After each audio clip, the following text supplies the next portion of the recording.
Welcome to WCSU Live News and Election Coverage. I'm Buster Kamaski. I'm Becca Hensley. And I'm Jackson Chase. This is Election Connection's 15th year on air, and we have a lot to cover. It's going to be a busy night as we cover the weather, sports, and municipal elections across Danbury, New Britain, and Bethel. With focus on the Danbury mayoral race, covering Republican candidate Emil Bazaid and Democratic incumbent Roberto Alves. We'll also be touching on a number of topics at a local level, such as Connecticut gun regulation, infrastructure, income inequality, and the cost of living. And not only that, but larger issues such as your ability to vote, culture wars, and ICE's involvement on college campuses. As always, you're catching us live on WXCI 91.7 FM Danbury, as well as on Facebook, YouTube, and Instagram for a behind-the-scenes look. Let's get into it. It's an incredibly exciting night tonight. We have multiple mayoral races that we're covering throughout Connecticut, but as well as keeping an eye on New York, as well as New Jersey a little bit, because those are going to be incredibly influential. Very true, and we have field teams for exclusive coverage in centers for voting for Danbury, for Bethel, and for New Britain, so we're going to be getting direct coverage from there too, and we'll see how this is going to turn out tonight. What are your guys' thoughts? Well, I think it's going to be quite interesting, especially here in Danbury, where we've got such two heavy hitters. You know, we've got Bazaid, who's lived here all of his life, and Alves, who's lived here since he was 5 years old. He's a Brazilian immigrant. So we've got two people that are locals. They volunteer. They're very ingrained in the community. Bazaid is someone who he owns a couple small businesses, whereas Alves, you know, he was a cadet in our Danbury police force. So, you know, they're very involved in what they do, and it'll be quite interesting to see how this ends up tonight. Yeah, and both significantly gaining a lot of support from their community, both raising a lot of money, and, you know, both who, again, as you were saying, are committed to the community. Even though Emil Bazaid has had his rounds in having a music business and owning a gun/pawn shop, we also have Alves, who has experience as the mayor. So a lot of people might be looking for what has he done and what will he be doing next. Right? Yeah, and I think that that's also reflected in the policies that they've been speaking about wanting to implement if they were mayor and come, you know, later tonight. I mean, with Bazaid, it's new. He would like to try and focus on reopening the railroad line that leads into New York City. But with Alves, it's a focus on repairing what's here. It's a focus on 15 miles of 15 miles of road for the next 5 years every year. So that's kind of telling, because it's one person who's focused on a bright new path and one person who's looking to hunker down and be in it for the long run, expecting to be able to keep that momentum. Yeah, and a lot of that we're going to see play out over the course of whoever gets elected and how they're going to get support. And we'll be looking at support tonight, especially with our polling numbers that are going to be coming in. Will it be a fast election or will it not? We don't know. But all we know is that we are going to have a lot to look at, right?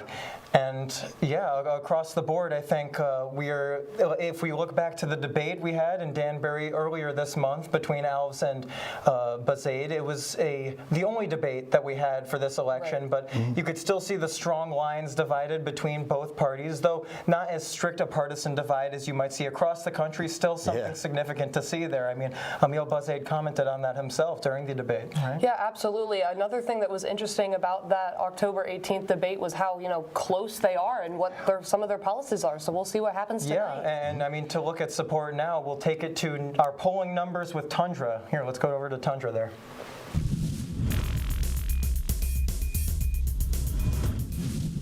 Hello everybody, good evening, and welcome to the live race coverage here at Election Connection here at WCSU. Thank you, Jackson.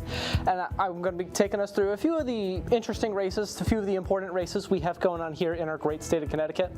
But before I really get started, I'd like to preface everything as of right now, and as for tonight, all of our race numbers we will be receiving as the night goes on are unofficial. These race results will only become official once they have been approved and confirmed by the state of Connecticut. And so as for our timeline here tonight, that will happen over the course of tomorrow or even going into the next couple days.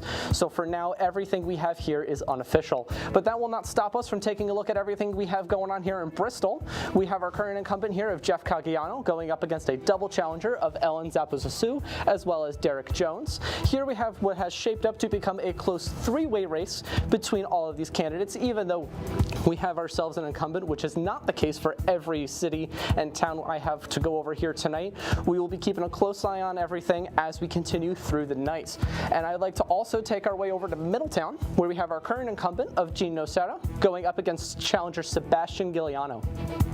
Now here, those from Middletown, in Middletown, and just aware of their politics, you may recognize both both of these names because we, of course, have our current incumbent here of Mr. Nocera, but we also have Mr. Giuliano as our challenger, who was once a former mayor of Middletown. So we will be keeping a close look here at Middletown, seeing whether or not those voters have decided to keep our current incumbent in office, or if they're looking for a familiar face to return to the office that he had once had. Now we're going to be shifting on over here to Torrington, where we have Molly Spino going up against Stephen Ivane, and you may notice right away that this is in fact a double challenger race. I mentioned a moment ago that not every city and town has an incumbent. This is, of course, one of our examples, as the current mayor of Torrington is actually stepping down from office, creating this interesting double challenger race that, as we have been looking at thus far, could lean in either direction. So we're, of course, going to be keeping a close eye on things, just like how over in Hamden, we will be keeping a close eye on things here with our current incumbent of Lauren Garrett going up against challenger Jonathan Katz. Now here we have what could become a historical night here in Connecticut, as our challenger, Mr. Katz, is only 23 years old. He could become, should he win tonight, the youngest mayoral position in our state of Connecticut, which could be a record-breaking night. So we'll be keeping a close eye on things. We'll be keeping you updated throughout the night. And we want to keep a close eye on things, just like how we will be keeping a special closer look over in Bethel, New Britain, and Danbury, where our last three towns I'm going to be covering here today is actually ones that our anchors alluded to a moment ago. We will have closer, in-depth look from our field team reporters. But to begin here, we have our challenger of Thomas Berschwitz going up against our incumbent of Dan Carter. Now, Dan Carter here actually has not seen a challenge in the past 4 election cycles. So he has a strong background. He has been in this office for a very long time. And we will see just how much this history may impact tonight's election over here in Bethel. So now I'd like to also continue over to New Britain, where we have our challenger of Bobby Sanchez going up against Sharon Boulogne Saavedra. And you'll notice that this is yet again another double challenger race. We have the current mayor of New Britain here in Erin Stewart actually stepping down from her position, seeking a governor role in upcoming elections. So you should stay tuned to Election Connection, not just here tonight, but also in future installments, as I'm sure we'll be covering that race much more in depth once that election year comes about. So we're going to end off here close to home here, WCSU with Danbury. We have our current incumbent of Roberto Alves going up against Emil Bezaid, and we have a lot of important discussion here to go on tonight. We heard a little bit of it from the anchors here just a moment ago, and I'd like to send it back over to them so that they may finish the conversation that they started. Jackson?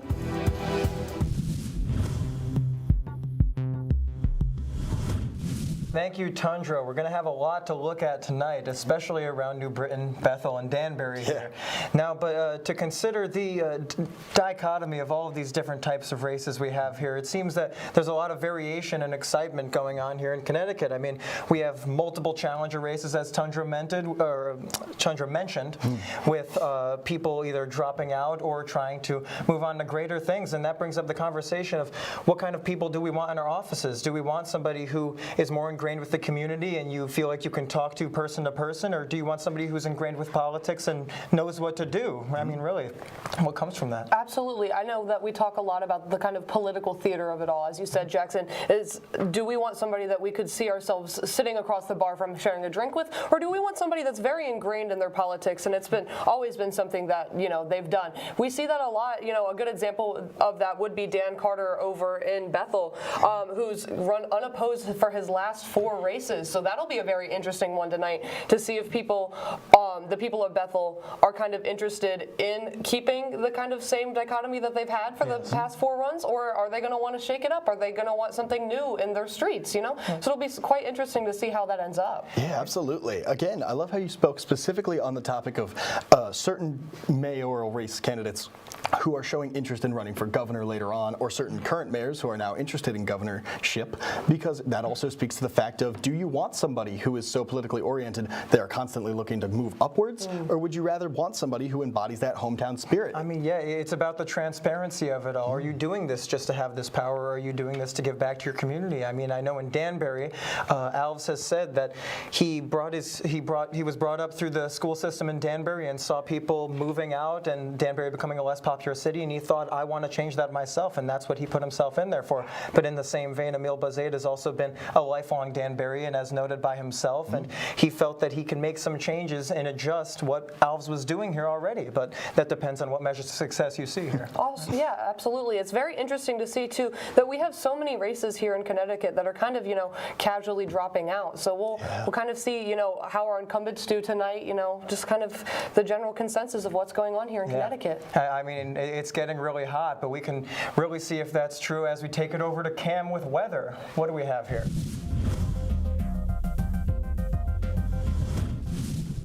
Yeah, thank you guys. Yeah, we started off cool earlier this morning where the winds did pick up earlier today and then it became breezy for most of today, but those winds are pretty calm. And I'm student meteorologist Cameron Carras here bringing you the forecast today in Danbury. And as we look on our Midtown campus, this was as of earlier at 3 o'clock today where we had these nice mostly sunny skies, a lot of blue in there. And I want to point out there are a lot of leaves on those trees right now. Those are going to begin to fall for the next few weeks. Well, you'll have to start picking those leaves up as well. And the temperature as of 3 o'clock was 57 degrees. The humidity was 30%, so it's pretty low out there, and the wind was gusting up to 26 miles per hour, so it was breezy. But if we look at the current conditions now, we have nice clear skies. This is great for our field teams that are out there right now.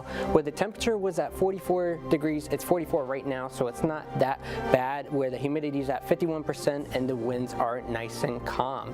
If we look at the headlines for this week, we do have a high wind watch for Wednesday, where it's going to be breezing up to 55 miles per hour. This is for Wednesday night, which can be pretty dangerous in some areas. Fall-like temperatures staying into the 50s for this upcoming week, and some showers Friday night, lingering into Saturday morning, where it could clear up to be a nice partly sunny day, but I'll explain more of that in the forecast. And as we look on our regional satellite, we're staying nice and clear throughout the area. We do have high pressure to the south of us, and that's going to stay in control for Thursday, bringing us for nice sunny skies, and we're staying nice and cool in the area. And looking on the regional radar, we do have it's pretty calm right now, where no precipitation is there, and we do have some snow up in New Hampshire. But temperatures across Connecticut right now staying into the mid 40s. We have 45 in New London, 45 up in Hartford, 44 in Waterbury, and even 44 in Danbury, where it's not cool right now, where we have those live field teams out there right now. But for tonight, we're staying pretty chilly with a low of 35 degrees. We are expected some areas of frost in your early morning commute, so when you wake up tomorrow, you could see that on your car. Wind's going to stay calm, west 3 to 5 miles per hour, but it's going to be pretty breezy for tomorrow, gusting up to 23 miles per hour, staying from the southwest. It's going to stay mild with a high of 59 degrees, but it's going to feel cool out there with those gusts with partly sunny skies. But looking at the extended forecast for Thursday, high pressure is going to be in control, staying nice and sunny with those windy conditions, high of 50 degrees, dropping down to a low of 30. And then Friday becomes nice, partly sunny skies, where it's going to be a high of 54. We do have those showers for Friday night, lingering into Saturday morning, and then becomes partly sunny for most of the day. It's even great for an afternoon walk if you're planning on it. And we're supposed to be nice and warm for Saturday out of the week with a high of 59, and then lows staying into the upper to mid 40s as well, with Sunday with mostly cloudy skies. And that's all I have for you as of right now, where we could see if those temperatures change later for our field teams out there. So let's bring it back to you, Jackson.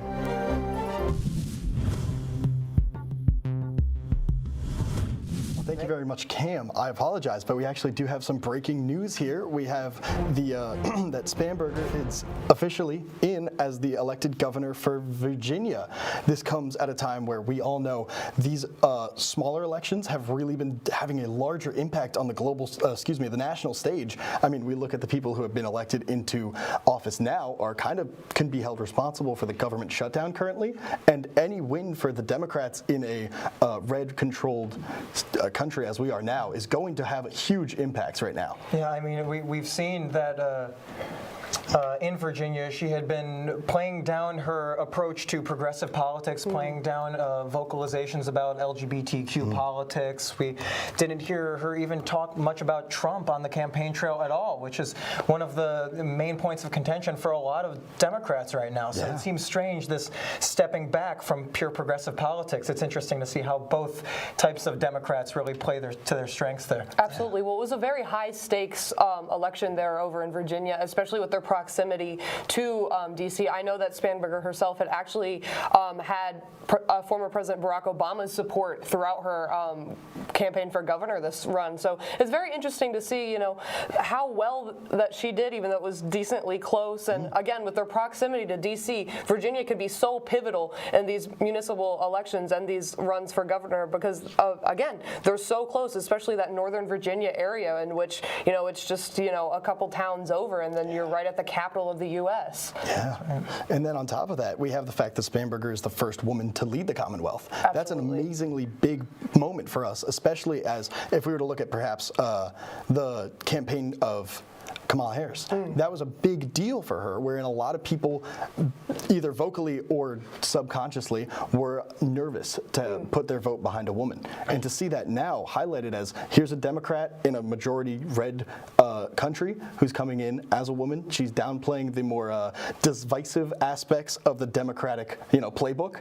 and she's coming in to try and be like the sensibility candidate. It'll be really interesting to see how that plays out. And that goes to make you think, is it based on the character so much that people are voting or on the policy? Does it really matter as much as we think it does that somebody is a woman running for this position or not? It's really depends on how you think people are voting. Absolutely. To hear a little more about how people are voting, we actually have a field team out in New Britain with Noah Berg. Let's take a look on that.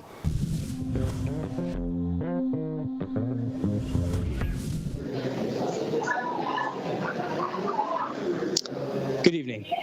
Tonight we're reporting from the Five Churches Brewery in New Britain, Connecticut. Adjourning here today are supporters of Bobby Sanchez and the Democratic Committee as a whole.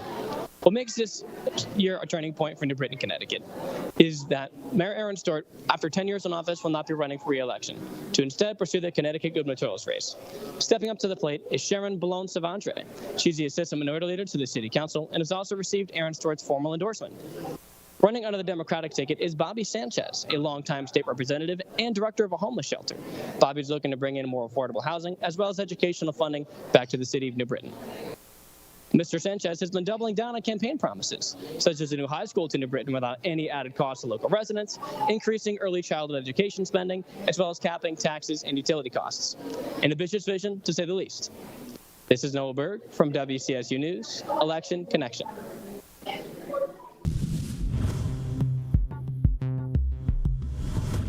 Thank you very much, Noah Berg. Yeah, New Britain is an incredibly interesting mayoral race to follow right now. As we heard, the current mayor is stepping down after 10 years in office to pursue the governorship. That's leaving a bit of a power vacuum for these two candidates to try and pick up the slack and see what goes on there. Absolutely, and we're seeing that a lot around Connecticut as well. Using Middletown as an example, we saw Ben Florsheim step down after 5.5 years to, as he was quoted, pursue other life goals. And so we had Jean Nocera kind of take over for that. So the fact that this is happening around Connecticut is quite interesting, especially in a run like this where, we are in the midst of a government shutdown. And so it kind of leaves the question, is this happening because of the current political climate in America, or is it, more left up to coincidence? Yeah, it depends. This step down seems like it is for trying to obtain a higher power with the experience of now having been mayor for a selectman position like that. But at the same time, there could be people stepping down because of the danger of it all.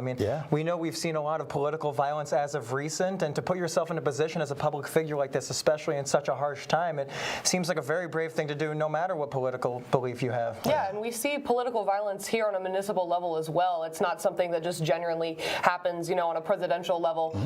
And that's something that I think a lot of voters don't recognize, is that, there's always the threat that something could happen to you when you're putting yourself in the spotlight like this, when you're putting yourself in a position of power. And that's why voting in these smaller elections can be so important and so pivotal. Because, again, we have this kind of consensus here in America sometimes that, because of how dramatic sometimes our presidential runs and our presidential elections can be, we tend to focus on that, and we don't hone down back home to our small town elections.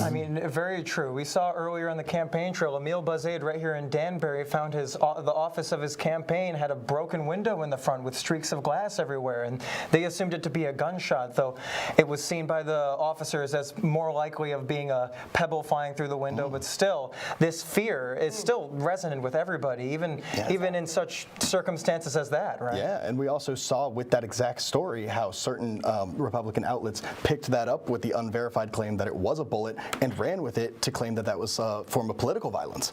And after that was disproven, there was no response to that from the Republican outlet. So it's, again, it all laps back around to political violence, dissonance. This is something that is kind of the undercurrent of this current political climate. Absolutely. It's something so harrowing to see, especially that, in a Danbury's not a smaller city, but to be in a smaller state such as Connecticut, that we could still expect political violence on a municipal level. And to see somebody like Bezaid, who is such a respected member of the community, both on the Democratic and the Republican sides of Danbury, to be so scared to think that there was an assassination attempt made in his headquarters is just so scary. And I mean, it raises the question, what are we going to do about this? How are we going to protect our politicians? And some people might not believe that they need to be protected. So what do we do about this issue? Very true. And if I could take it back to the point you just made, I think it's very interesting what people are going to believe. I mean, you talked about how Republican outlets were taking up the idea that it was a bullet and not even correcting the fact after it's claimed. I mean, why would they go back to a small town to make sure it's claimed if they're just working off of that anger that could build up? And the same thing goes for how AI media is going across all social media platforms and tricking people into believing things that people said that were not necessarily true at all, right? Yeah, I mean, we've seen it firsthand. If you look back just a few, towards the last presidential run in 2020, the amount of purposeful disinformation as well as just classic misinformation that was propagated and propped up by both bots and paid actors, that's incredibly interesting to see how far this sort of media outlet mindset of the 24-hour news cycle and always trying to have the craziest headline as well as purposeful disinformation in order to kind of smear a candidate can really go that far. Absolutely. It'll be interesting, too, to kind of see, is this kind of issue going to trickle down into our municipal elections? Is it something that we're going to see as a constant issue? Is it going to get worse? Is it going to pull down to our small town vibes, or is it going to get worse on a national level? Is it going to bloom in the lens of a presidential view? Yeah. Speaking now on a local small town level, we actually have a story here about the infrastructure of Danbury. Let's take a look.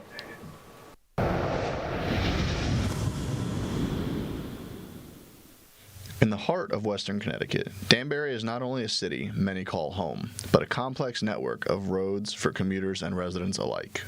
But if you've driven through Danbury recently, you'll know that navigating its roads has also become complex. From its aging infrastructure to ongoing improvement projects, the overall health of Danbury's roads has become a growing concern.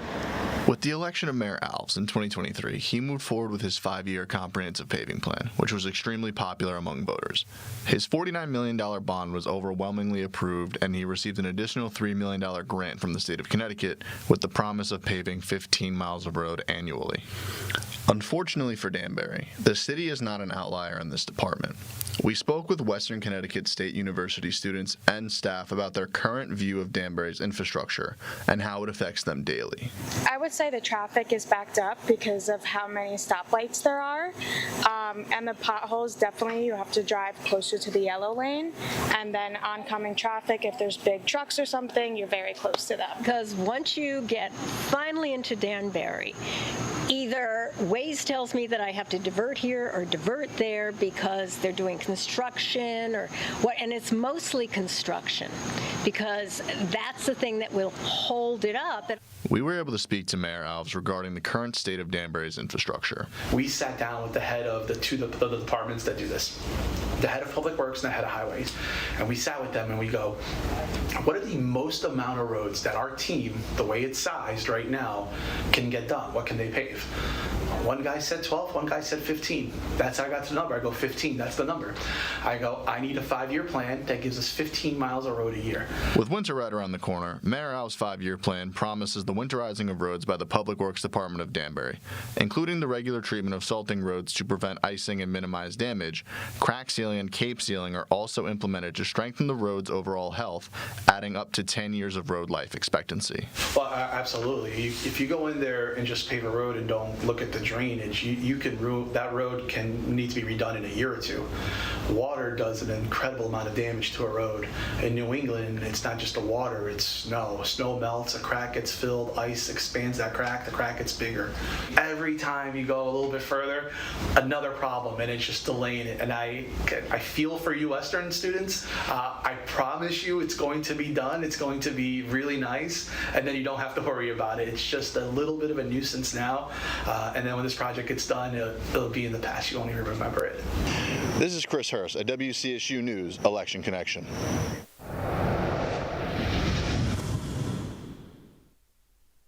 Very interesting stuff. I mean, this is something that's incredibly pertinent to everybody who lives both around Danbury and within Danbury itself. These are the topics that need to be fixed, you know? Very true. I mean, 86,000 people in this city, and we're a commuter city on top of being a college town, right? I mean, we have so many people moving through here, and we have two very distinct outlets for how we're going to take care of this transportation issue. As you were talking earlier about, Becca, we have Al's with the plan he just discussed, 15 miles of road a year for 5 years. I mean, very ambitious to take that number, but still, people might be voting on a strong leader like that. And then we have Bazaid, who wants to reestablish the New York City train line to have people commuting in and out of work from there, which seems also to be very beneficial, right? Yeah, it's very interesting to see, especially because we are a commuter city with a college that has a very large commuter base as well. And so a lot of these WestCon students that are voting in elections like these, are they going to want to wait for a plan that's going to take 5 years?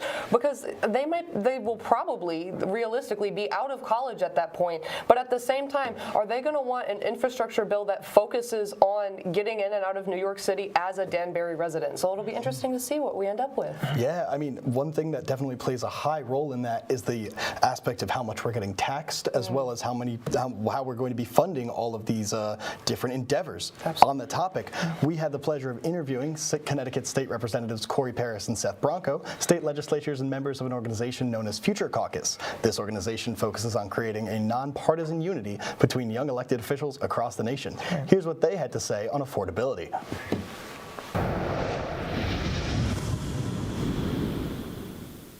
So overall, what do you think is the biggest issue when it comes to like budgeting certain policies or finding like the monetary incentive and balancing that with like still having an affordable, way of life for most Americans? Well, and look, I agree with Seth. I think affordability is really key. Access to just basic freedoms and rights like health care, et cetera, is really key for Connecticut residents, and we have to figure out a better way to provide that for them.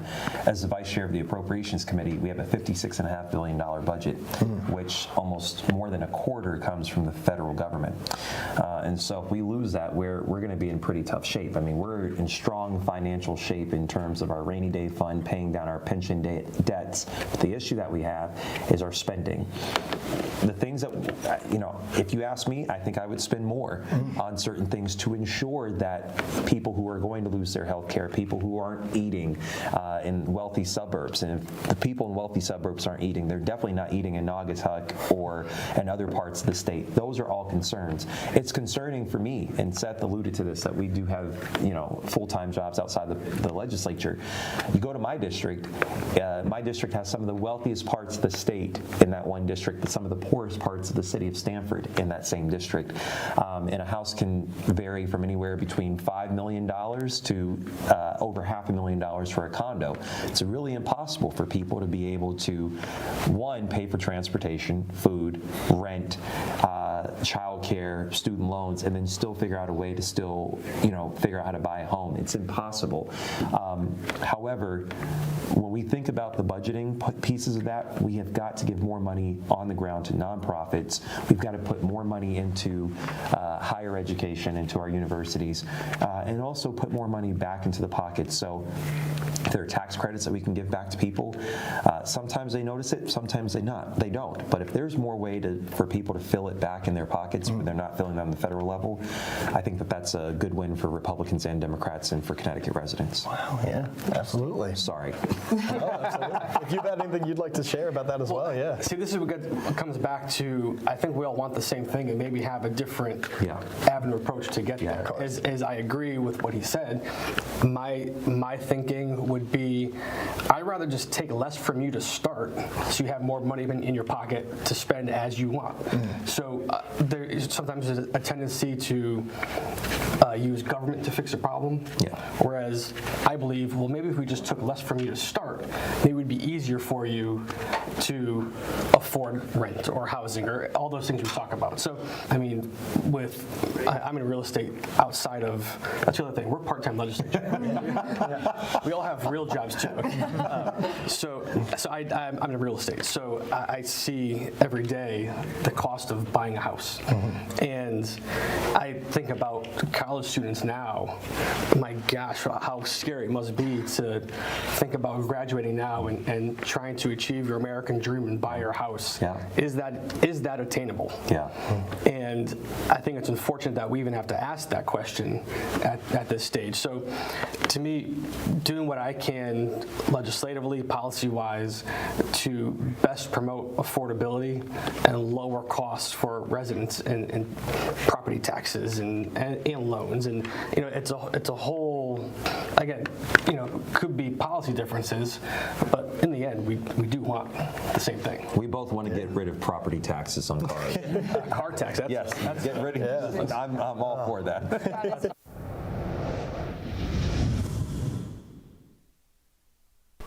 Awesome. Before we jump back into it, I just want to remind everybody watching here at home that you're catching us live on WXCI Danbury at 91.7 FM, as well as on Facebook and YouTube at WCSU Election Connection. You can also catch us on Instagram for some behind the scenes if you're into that. So let's jump right back in about that affordability. How do we feel about that package? I mean, that was a great interview. I think one of the best parts about having both of them on our show here exclusively was that they both are really, especially through the Future Caucus, trying to achieve that bipartisan support and at the same time trying to engage the youth in politics, right? I mean, the youth not only are going to be the next political figures in the future, but also, I mean, they represent such a vocal part of politics, and yet they're not engaging with municipal or even state politics on as much as a level as they are national politics. And I believe that to be due to a lot of consumption of politics being online through debate, things like that. Absolutely. I think it's a very good point that you bring up, Jackson, that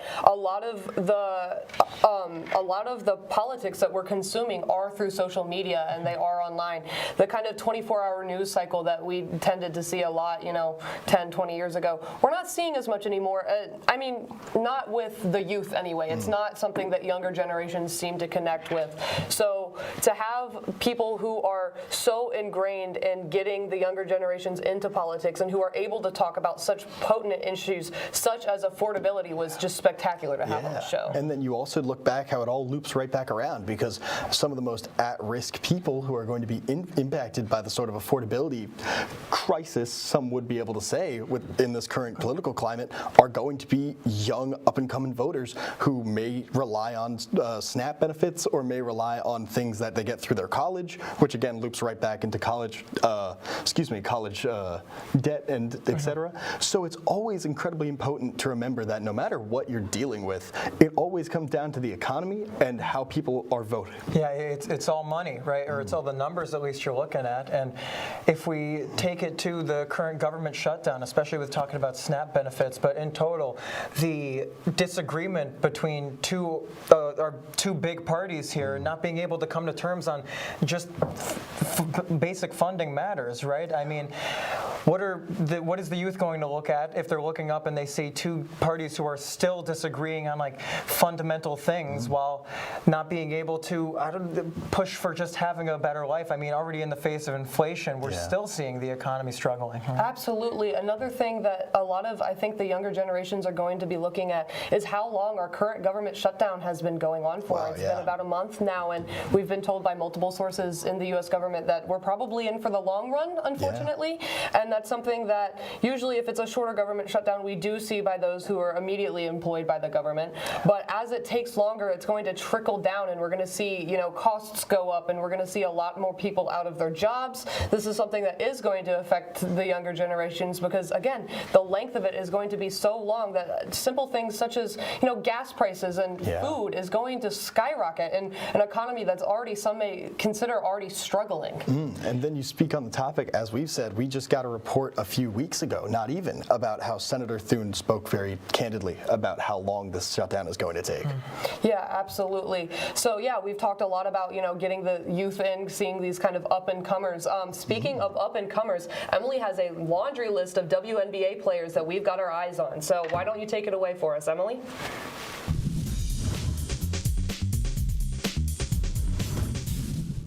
Thank you, Becca. Yes, women's basketball. It is only right that we start off with the WNBA Finals, where the Las Vegas Aces faced the Phoenix Mercury, coming out on top with a 4-0 sweep. This secured the Aces their 3rd championship in the last 4 years. A dynasty is born.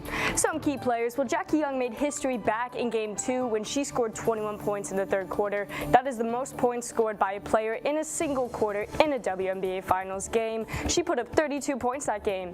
But on the other end of the court for the Phoenix Mercury, we have Kalia Copper, who put up 30 points in Game 4 before fouling out halfway through the 4th quarter, but she nearly pushed Game 3 into overtime. However, Finals MVP and 4-time MVP Asia Wilson had a game-winning buzzer beater, making sure that game did not go into overtime. She put up 34 points that game, as well as 31 points in Game 4 and 14 rebounds in Games 2 and 3. Women's college basketball. Well, the regular season began yesterday on November 3rd, but the UConn Huskies actually kicked off their regular season this evening at 5:30 p.m. against the Louisville Cardinals, where they secured their very first win of the regular season. But just last month on October 13th, the Huskies faced Boston College at the Naismith Memorial Basketball Hall of Fame exhibition, where the Huskies came out on top with an 84-67 win. AZ Fudd was the top scorer for UConn with 20 points. 15 of those came in the second half when she made 5 3-pointers, but Tiona McDaniel put up quite the offensive effort for Boston College, scoring 23 points while also managing to secure 1 steal, 1 assist, and going 6 of 6 from the free throw line. Past championships, well, the South Carolina Gamecocks have mostly dominated over the last 4 years, winning back in 2022 and again in 2024. Louisiana State University won back in 2023, and their star Flau'jae Johnson is looking for another. But earlier this year, 2025, the UConn Huskies won the national championship for the first time since 2016. Some players to watch here in Connecticut. Well, these are the schools we have here in Connecticut that have Division I women's basketball. I cannot talk about the Huskies without mentioning sophomore Sarah Strong. These are just a few of the accolades she received her freshman year. We are talking an incredible rookie season. 2025 Big East Freshman of the Year. She currently holds the record for the most points scored by a freshman in an NCAA tournament with 114 points. She already holds many records with UConn, one of them being that she is the second UConn freshman to score over 600 points in her first year, second to Maya Moore. For the Fairfield Stags, we have Kyan Ko. Kyan Ko shot 68.2% from the floor, as well as having a 3-game streak where she shot 89%, going 24 for 27, and not to mention a season high of 8 rebounds. But prior to her time as a Fairfield Stag, Kyan Ko was named Defensive Player of the Year by the Ontario Basketball Association. And lastly, we have Trinity Barnes. This is going to be Trinity Barnes' first season with the Blue Devils at Central Connecticut State University. I cannot wait to see what kind of performance she puts on. This is a very promising player. This is a very consistent player. She averaged 19 points over 59 games. We are talking a 2-time first-team all-region selection, as well as Triton College's current record holder for leading scorer with 1,121 points. I cannot wait to see what this season has in store. I can't wait to see what kind of numbers these players put up and which teams come out on top. We have a very exciting season ahead. But in the meantime, Becca, back to you.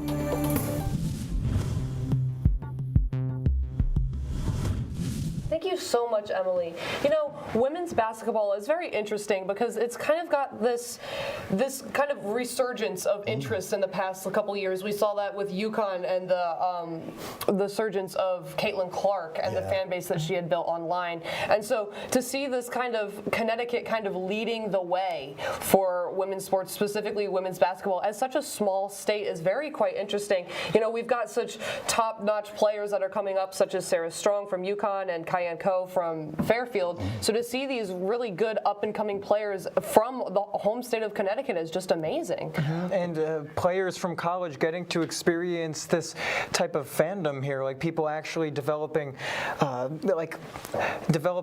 kind of taste for these players and what they've got to offer, right? Becoming icons within their own regard within college. I mean, that's what's going to get you suited for being in the WNBA, and for it to have so much more popularity now, it seems like it's just, we're at the bottom of the mountain and we're just like climbing up, getting ready for it, right? Absolutely. Absolutely. It's something that we see a lot here in America, that we kind of elevate our players, our sports players, both in college and in national levels, to this kind of celebrity status that you don't always see in some countries. And so for these young women to be really coming up strong, it's quite beautiful to see. And on top of that, it's amazing to see. I mean, I've always seen it online recently where you can tell that there's really been a shakeup in the sports fandom and sports fan base, because it's no longer a question of like, will the WNBA get viewers? Now it's, no, is this player better than this player? They're really engaging with the content, and it's such an impressive switch up, especially in a time where I think a lot of people expected kind of a step back to a more traditional, or what we've been focused on, of like with men's sports, to see this kind of breakout role that the WNBA has been playing recently. I mean, yeah, it just goes to show you how much people can offer if you're not looking, you know? I mean, the popularity through social media, especially as a means of consuming sports content, and being able to have departments at colleges kind of offer that same level with the dynamic atmosphere we have with being able to promote yourself online. Nowadays, it just seems like it might be an easier outlet for women's sports like that. Yeah, on the topic of promoting yourself online, we know that a lot of political candidates have been using social media as an amazing platform to reach out to the youth. And on the topic of that, we actually have Anthony Garton out in Danbury speaking on the mayoral race there. Let's take a look at that.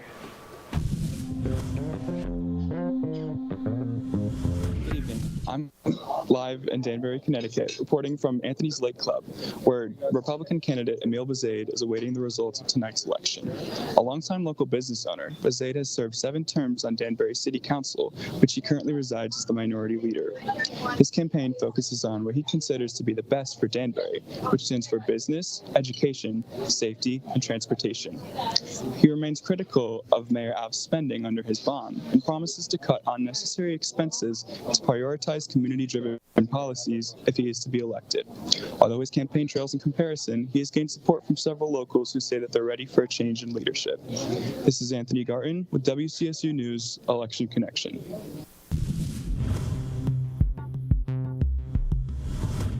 Thank you very much, Anthony. I always love the fact that we're able to get field teams out there, really like in the trenches, kind of watching history in the making there. We speak a lot here about specifically the Danbury mayoral races, so that adds another level on how we're able to speak about it. Absolutely, and to have Anthony right there in with Bezaid waiting for his results is so interesting, especially, again, since Bezaid is so ingrained in his community, as is Alves. You know, it's very important for, I think, the people of Danbury to be able to see things like this, to be right in there, knowing that their votes are actively being counted and that everybody's actively working on what they're voting for. Very true, but if we talk about what Emil Bezaid said there, apparently, I mean, what he's talking about mainly is that he feels Alves is not spending money the correct way, and though it seems we have a more bipartisan, or not bipartisan, but just they're more congenial with each other than we saw in the last election between Dean Esposito and Alves, when that seemed to have a bitter end. But with this, they seem that the Republican Party can acknowledge what Alves has done successfully, but also admits that they think they can do things a bit cheaper, maybe. And we saw this especially during the debate when they were talking of the fire station in Danbury, and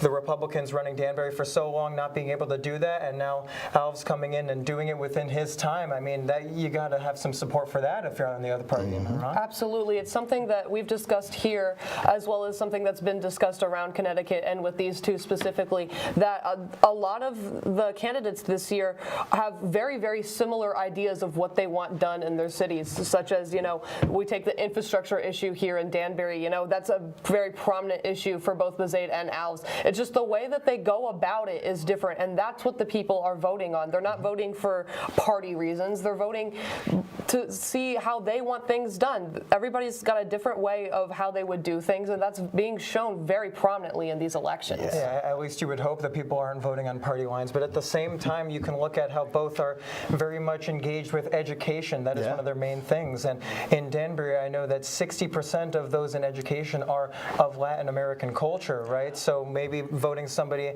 such as Alves with his Brazilian background into office is maybe looks like a better light at the end of the tunnel for how they're going to quench this diversity, right? I mean, diversity is a big issue with a lot of places. If we go to Bethel, we're talking 20 20,000 people here in this small, close-knit community. Not as much diversity, both economically and ethnically, right? Yeah. But still, they're trying to maintain that culture. So it depends on where you are for what kind of issue it is. Yeah, I'm happy you mentioned Bethel, because as much as I just said with the field teams, we may actually be able to secure an interview with Dan Carter come the end of the night. So stay tuned for that. But again, as the topic, kind of swinging back to how we've been saying, these are the mayoral elections that we want to be keeping up with, especially obviously for those who live in Danbury, but also around Danbury. We speak highly about how important the kind of commuter city line that we have right now into New York for East Connecticut is in terms of our economy, our infrastructure. So that's going to play a key role come this election. Absolutely. I think that it's very important to kind of see this kind of dichotomy of, the way that we're switching things up a bit. So it'll be interesting to see what happens. Yeah, and then on top of that, you see that there are multiple candidates, not just in Danbury, but across Connecticut as of tonight, who are really gunning for this kind of position.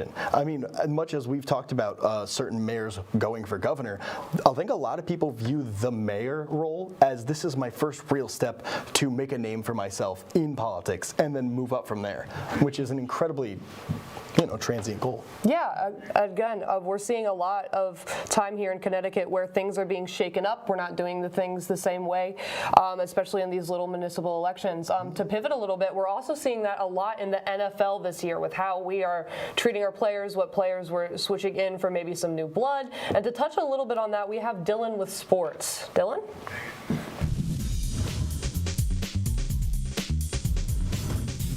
Thank you very much, Becca. Today I will be covering the top players from this past week, week 9 of the NFL season. I'm going to be coming to you guys with a quarterback, 3 running backs, 2 wide receivers, 2 tight ends, and actually a kicker, one person that's not a skill position player, but you'll see why I'm bringing him up in just a few minutes.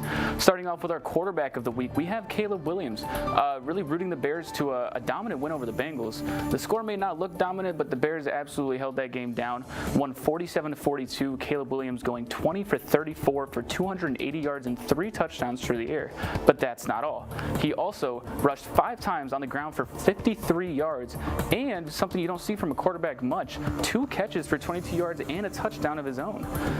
This is actually the first player to have multiple passing touchdowns, multiple receptions, and a receiving touchdown in a game ever in NFL history. Also the first player to have over 275 passing, over 50 rushing, and over 20 receiving yards in a game. And he's the first starting quarterback to have multiple receptions in a game in almost 82 years. Caleb Williams broke many records this past Sunday, and that's something that the Bears were looking for in this guy ever since they drafted him only a couple years ago, and he's finally showing those glimpses. The first running back we have is Christian McCaffrey with his win versus the Giants 34-24. He's a very pinnacle point of this offense, especially with all the injuries the 49ers have been dealing with all year, rushing 28 times for 106 yards and a touchdown on the ground, while also catching 5 catches for 67 yards and a touchdown through the air.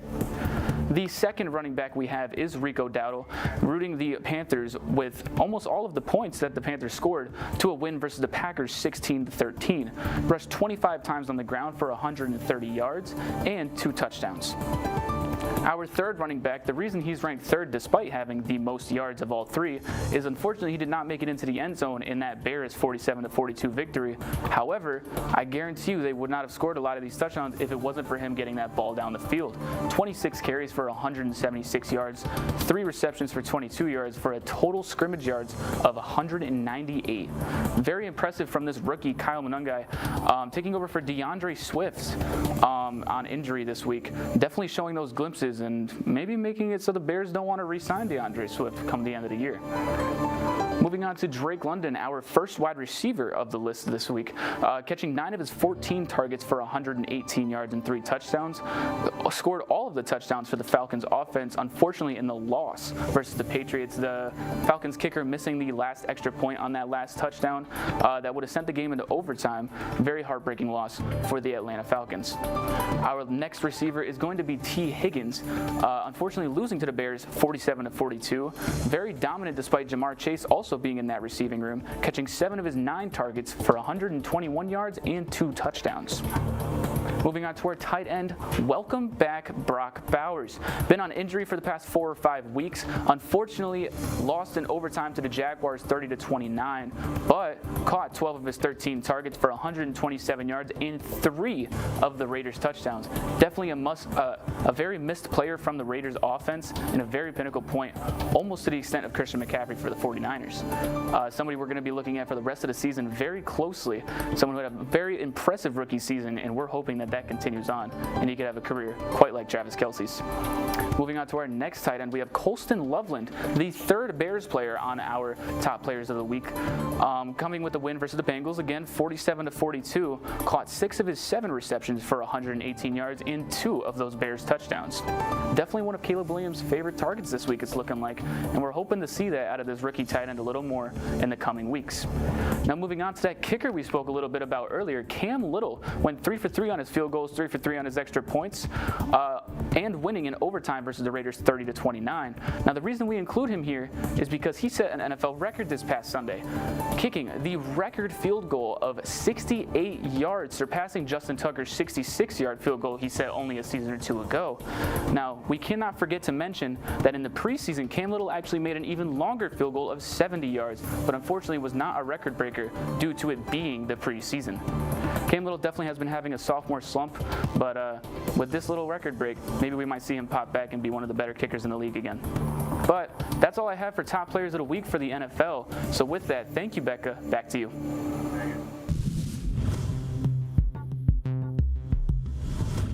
Thank you so much, Dylan. You know, it's so interesting to hear about our rookies and our players of the week, especially with what's going on in the NFL climate currently. We, using the example of the Colts, you know, they were projected bottom 3 of the league this year when the projections came out, and their tactic kind of for this year has been to replace some of their, you know, usual all-star players for rookies this year, and to see them go from projected to bottom 3 to shoot up over and to be considered the best in the league for the past 9 weeks, that's a huge juxtaposition that we're seeing here. Yeah, and we know today, we saw at 4 p.m. trade deadlines were up, right? So they were, I think the biggest trade there was Sauce Gardner to the Colts from the New York Jets, where they, the New York Jets traded out wide receiver Adonai Mitchell and 2 first-round picks, and it seems like they're trying to work up their draft capital here while the Colts are seemingly aiming for a Super Bowl win here. Wow. Yeah. I mean, as you've spoken especially about how these rookies kind of come in and shake up the dynamic of the team,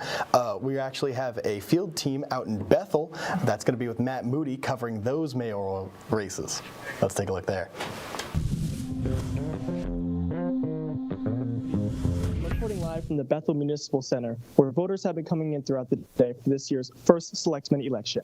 The race features Republican candidate Dan Carter, former state representative looking to continue his leadership in Bethel. Dan Carter focuses on strengthening town communications, supporting fiscal responsibility, and improving infrastructure across the community. Dan Carter has served as first selectman of Bethel since 2023, following the resignation of Matt Knickerbocker. And before working with Bethel, Dan Carter served as the representative for the 2nd District of Connecticut General Assembly, where he developed a reputation for being pragmatic and community-focused. Dan Carter highlights his work on town projects, fiscal responsibility, and maintaining Bethel's small-town character. There's been a pretty steady turnout, and the votes are coming in, and we've just received one of the 3 districts' polling results. We'll continue to be here throughout the evening as the votes are updated. This is Matthew Moody with WCSU News, Election Connection. Back to you. Thank you very much, Matt Moody. It's incredible to think that we're already getting a little bit of a glimpse into how these elections are going to be turning out tonight, especially with the fact that a lot of these are carrying some pretty serious results here. We don't know if there's going to be that many shakeups, but there's definitely potential for this night to carry some crazy turnarounds. Yeah, I mean, to talk specifically on Bethel, what he was talking about was one of the main issues being small-town character. Now, will the promise of small-town character even be able to come through with either of these candidates? I mean, in the face of it, what really is small-town character, but defining who is in your town? We only have 20,000 people in Bethel right next door to us, and it seems that it being a richer town, maybe that is based more in the economy than it is in a candidate that you're going to elect. And maybe people could be worrying about what somebody who wants to produce or get more money for local systems, whatever, like a Democrat usually like playing by that rule would do. I mean, how would you go about doing that in the face of wanting to have your money and your small town? Absolutely. And I know that we talk a lot about like a smaller city feel here in Danbury. I mean, especially compared to like something the size of New York City. Danbury feels quite small, but then we go right over next door to Bethel with, again, a population of roughly 20,000. So their small town feel is going to be completely different than something like Danbury, where they are actually a small town, even though we feel so close-knit here in Danbury. It'll be interesting to see how some of their issues play out throughout the night. Yeah, and especially the focus on the surrounding areas of each town. You have to take into consideration, much like you said, New York obviously blows Danbury out of the water in terms of size. But in the same vein, there may be things in Danbury that people in Bethel can't get, so they come to us. You know, we occupy a unique niche within the sort of size and urban areas that these people might be interested in. Absolutely, especially with our proximity to New York City. You know, it creates quite this kind of interesting vibe here in a commuter city such as this. That's very true. I mean, speaking of the vibe, we can tell right now what we're reading from the population here and what the voters are saying if we take it over to Tundra with numbers. What are we seeing there, Tundra?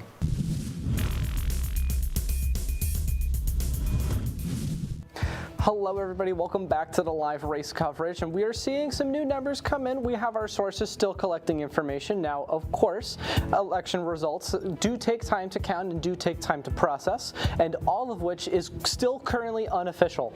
Those results don't become official until it is confirmed by the state of Connecticut, and that will usually take about a day or so. So as for our purposes tonight, everything is still unofficial as we continue to go through the night. Now, of course, as we continue on through the night, of course, we're starting again here in Bristol with Jeff Caggiano as our incumbent and going up against a double challenger of Ellen Zaposasu as well as Derek Jones.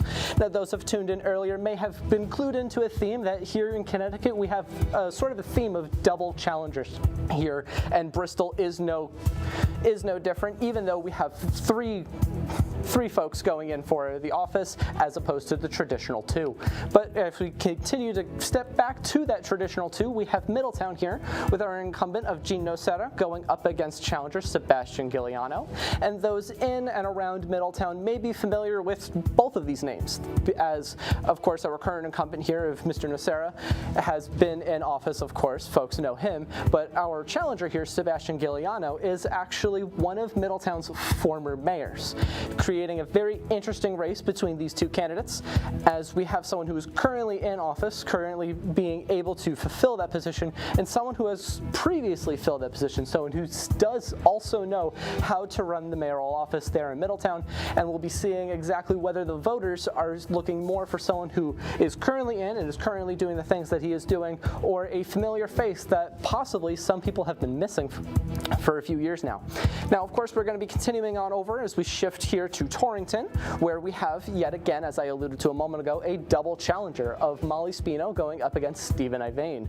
Now, here in Torrington, we actually have the current mayor stepping down from their position, allowing for this double challenger race, allowing for this race to go in either direction. We still are receiving updates, we still are receiving votes on everything going on in Torrington, and we're keeping a close eye on things here as well as in Hamden, where we have our current incumbent of Lauren Goret going up against a challenger of Jonathan Katz. Now, those who tuned in earlier will remember that here in Hamden we have what is shaping up to become a historic election here, where our challenger of Jonathan Katz is only 23 years old, and should he be elected into office, he would make for the youngest candidate in a mayoral position the state of Connecticut has even seen. So this could be a groundbreaking night, not just for Hamden, but for Connecticut as a whole. And this is going to be very interesting as the night goes on, as we receive those updates, those unofficial results as the night continues. Now, we have recently received updates from our three field teams out earlier throughout the night, where we have ourselves in Bethel. We have our challenger of Thomas Borschwitz going up against our incumbent of Dan Carter. We heard a moment ago that Dan Carter has actually he's in a place that he may not be necessarily familiar with as of recently, as this is his first challenge in the past 4 election cycles. He has been able to sit somewhat comfortably in his chair, and we will be seeing exactly what that brings throughout the night as we receive those results. Now we're going to be continuing on over in New Britain, where we have actually received some of those numbers here. We currently have a slight lead of Bobby Sanchez as our challenger, looking at roughly 300 more votes than our other double challenger, Sharon Boulogne-Saavedra, who is sitting at roughly 2,000 votes, with Bobby Sanchez sitting at just at the cusp of 2,400 votes. But it's very interesting to see this upset, as Ms. Boulogne-Saavedra is actually received an endorsement from the current mayor in New Britain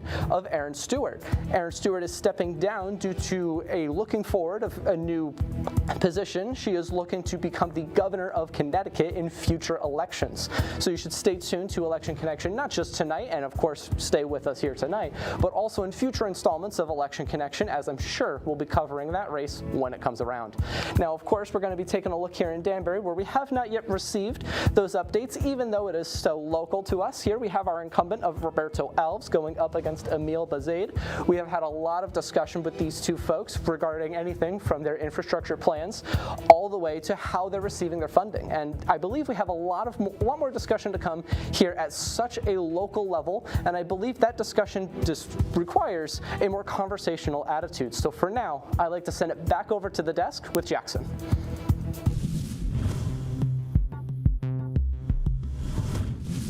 Thank you so much, Tundra. I just want to remind our folks at home that you're catching us live on WXCI Danbury 91.7 FM, as well as on Facebook and YouTube at WCSU Election Connection. You can also catch us on Instagram for some behind-the-scenes looks. Wow, it's incredibly exciting, to keep up to date with everything. It's the point of the show, That's us. Yep. Yeah, it does a really great job in allowing us to kind of keep that attitude.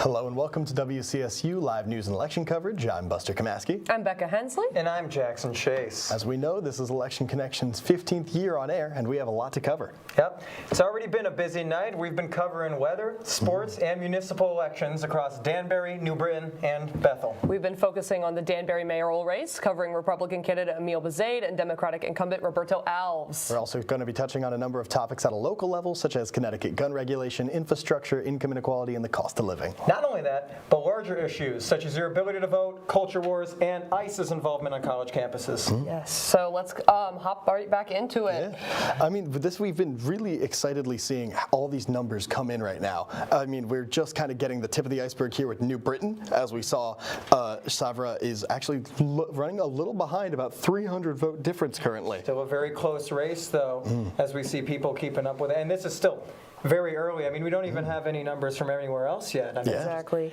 Waiting on this, but we're standing on the cusp of it. And right here, we've been talking about what the different issues, the main issues that people have been covering in these cities are. I mean, right here in Danbury, we've been talking a lot on infrastructure. We've been talking about their main forms of education, maybe local community, as we've been covering in Bethel, New Britain, kind of maintaining the city, so closer to the size of Danbury here. And then we've also sometimes turned it over to New York, where we're having a pretty historical election right now with Mom Donnie right now, because we know that Trump just stated that if Cuomo doesn't win, he will pull funding from New York. Yeah, very loaded. So, I mean, are people going to support a leader, or at least an elected official, who's going to stand up against the federal power, or vice versa? Do they want a federal leader who's going to stand against people who they see as trying to push back against something that's working? Absolutely, and it's quite interesting to compare that New York City race to some of our races here at home in Connecticut. We've got that New York City race and how Trump has endorsed Cuomo. We see similar things with Alves getting endorsed by Ned Lamont, as well as that endorsement in New Britain. So it'll be kind of interesting to compare the two as the night goes on. Yeah, again, speaking on a more local level, we actually have our field team Anthony Garton out in Danbury to cover the races. Let's check that out.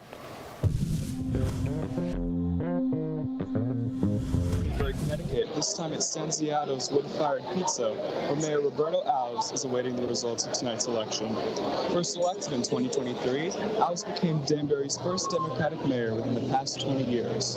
His campaign focuses on increased public safety, better education policies, as well as expanded infrastructure for Danbury's streets. Under his authority, the city passed a $49 million bond, which resulted in a new fire station as well as various road repairs. Despite his recent diagnosis with lymphoma, Alves remains the mayor of Danbury as well as the chair on Connecticut's Democratic Party. His campaign has raised more than $211,000, with more than half of those profits coming from outside of Danbury. As the votes roll in tonight, residents await to see if Mayor Alves will return for his second term. This is Anthony Garton with WCSU News, Election Connection.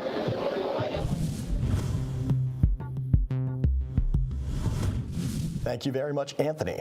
Again, this is one that's really close to home for WCSU, of course, but it's always good to get a kind of outsider look. I mean, especially when we have people out in the field like that, they could perchance be able to snag an interview. I know we have some that are teed up, so that's exciting. The field teams really get the vibe and the overall excitement in the air towards these elections. Very true. I mean, that's what we're here for. We're trying to get that #1 exclusive coverage and even bring it to the youth population, right? I mean, with youth votes, we had a lot of talk about it on this campus, I know, from my first-person perspective here. But absolutely. Even so, I mean, how do you really measure how much the youth is being affected by your local politics, right? I mean, what do you do to support that? Absolutely, and that's something that, again, we did discuss with our two chair members of the Future Caucus that we had, is something that we talked about a lot with Seth and Corey, how, as an organization that is so dedicated to getting the youth involved in politics and supporting the youth that are active in politics. What do we do? What kind of steps do we take? I don't think that there's any clear-cut answer on how to get people involved, because not everything's going to work for everyone, and we know that, But it'll be interesting to see kind of everybody's different perspectives and ways to get the youth involved, especially, with next year's elections, that's going to be Congress, so some younger generations might be a little bit more interested in that, although we understand and stress the importance of municipal elections here at Election Connection. That's not necessarily a nationwide thing, and so we'll see what happens with that. Yeah, we've definitely been lucky enough for Danbury and WCSU to have an interest in getting the youth invested in this kind of community, in this politics kind of area. I mean, Corey Paris, an alumni of WCSU, he has that exact experience of starting small, starting in his local community, and then branching out from there. And then you look over at Hampden with Jonathan Katz, 23 years old, set to be the youngest mayor, if he is to win, ever in Connecticut history. These are all incredibly pertinent times. Absolutely, and it's so, again, like you said, Buster, so incredibly interesting, especially with Katz. If he wins, again, like you said, the one of, if not the youngest mayor in the history of Connecticut, and definitely the youngest that's running right now. So it's very refreshing to kind of see this pull for the younger generations to get involved in politics. We've got a good variety of ages, that are running this year. We've got Katz being so young. We've got some people on kind of all edges of that spectrum. So it'll be interesting to see how that plays out for him. I mean, we saw age being a big part of the conversation during the last election cycle, where we're talking federally here, but I mean, maybe people don't want to support such an older candidate because they feel that they're not as ingrained with what's going on than the younger people are. So that might be another worry of the youth, though. Being outside of the federal election cycle here, people might feel, or at least the youth specifically, might not feel they're catching that lightning in a bottle feeling of actually winning one of those big elections. When you can, I mean, for local elections, you can bring around a petition to your town if you want a stop sign removed, and you could probably get that done within a week or a month. You have a direct reaction, or you have a direct response coming from whatever you're doing, and I think it's important to understand that for the youth, to be able to ingrain themselves within their local community outside of the computer space. Absolutely, and I think that's something that a lot of people, not just in the younger generations, but people in general, kind of take for granted about these municipal elections, is that, yes, well, as America, as people in America, as Americans, we have this kind of, vote to the people, power to the people that is represented through our government, but, that's not always seen immediately. Whereas with these small municipal elections, it's right at home, and so we could be pulling straight away to what we want done. Like your example with the stop sign, if something's not right in your town, you can march right down to City Hall and potentially have it fixed. So it's very beautiful, the kind of intimate feeling that we get in these municipal elections. On the topic of that as well, though, it does have a ripple effect. I mean, especially just using this year as an example, a lot of things that Democrats wouldn't expect for a Republican federal government currently to be able to get done, they're able to get done because of the House of Representatives and the Senate also being red currently. So this is something where our votes for these smaller elections do end up having a direct impact on the federal level. Yeah, apathy. That's what you call it. But if we look towards Danbury, what we were just talking about with our man in there, we could see that people might be looking for a strong leader in Alves because, as we know, he's been diagnosed with B-cell type lymphoma, right? Yeah. But still, not only pushing to finish his mayoral term here, but running again because he feels confident that he can carry out his plans under such a health crisis, right? So seeing that in somebody could seem very inspiring, while also seeing that in Emil Bazaid, maybe for owning 2 businesses and feeling like he can take an alternative look as a Danbury resident who feels his heart and soul is still within this city. So, I mean, waiting until we get those numbers up, we'll see what's really working with the Danbury population. But for now, it seems that we've got 2 candidates in our Absolutely. It's so interesting with, again, as we've said before, 2 heavy hitters here in Danbury, 2 people that are so ingrained in what they do, who are they're both very headstrong individuals in their own ways. So it'll be very, very interesting to see what ends up happening tonight. I mean, and to look at this wider political climate, we could also turn to what the actual climate is looking like outside. And for that, we could throw it to our meteorologist, Cam. Cam, take it away.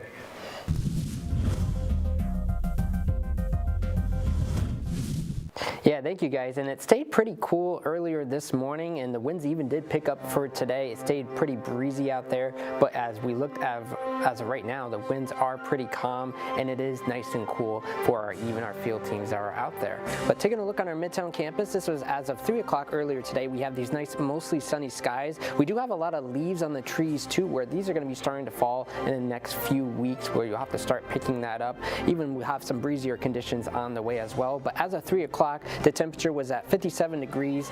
The humidity is at 37%, so it wasn't as bad as there, but it was pretty cool, and the wind was gusting up to 26 miles per hour, so it was gusty. But looking at the current conditions now, this is nice clear skies right now, where the temperature is at 44 degrees, so it's pretty cool. The humidity is at 51%, and the wind is pretty calm right now. But for the headlines for this week, we do have that high wind watch for Wednesday, with gusts reaching up to 55 miles per hour. It's going to get very gusty for Wednesday leading into Thursday.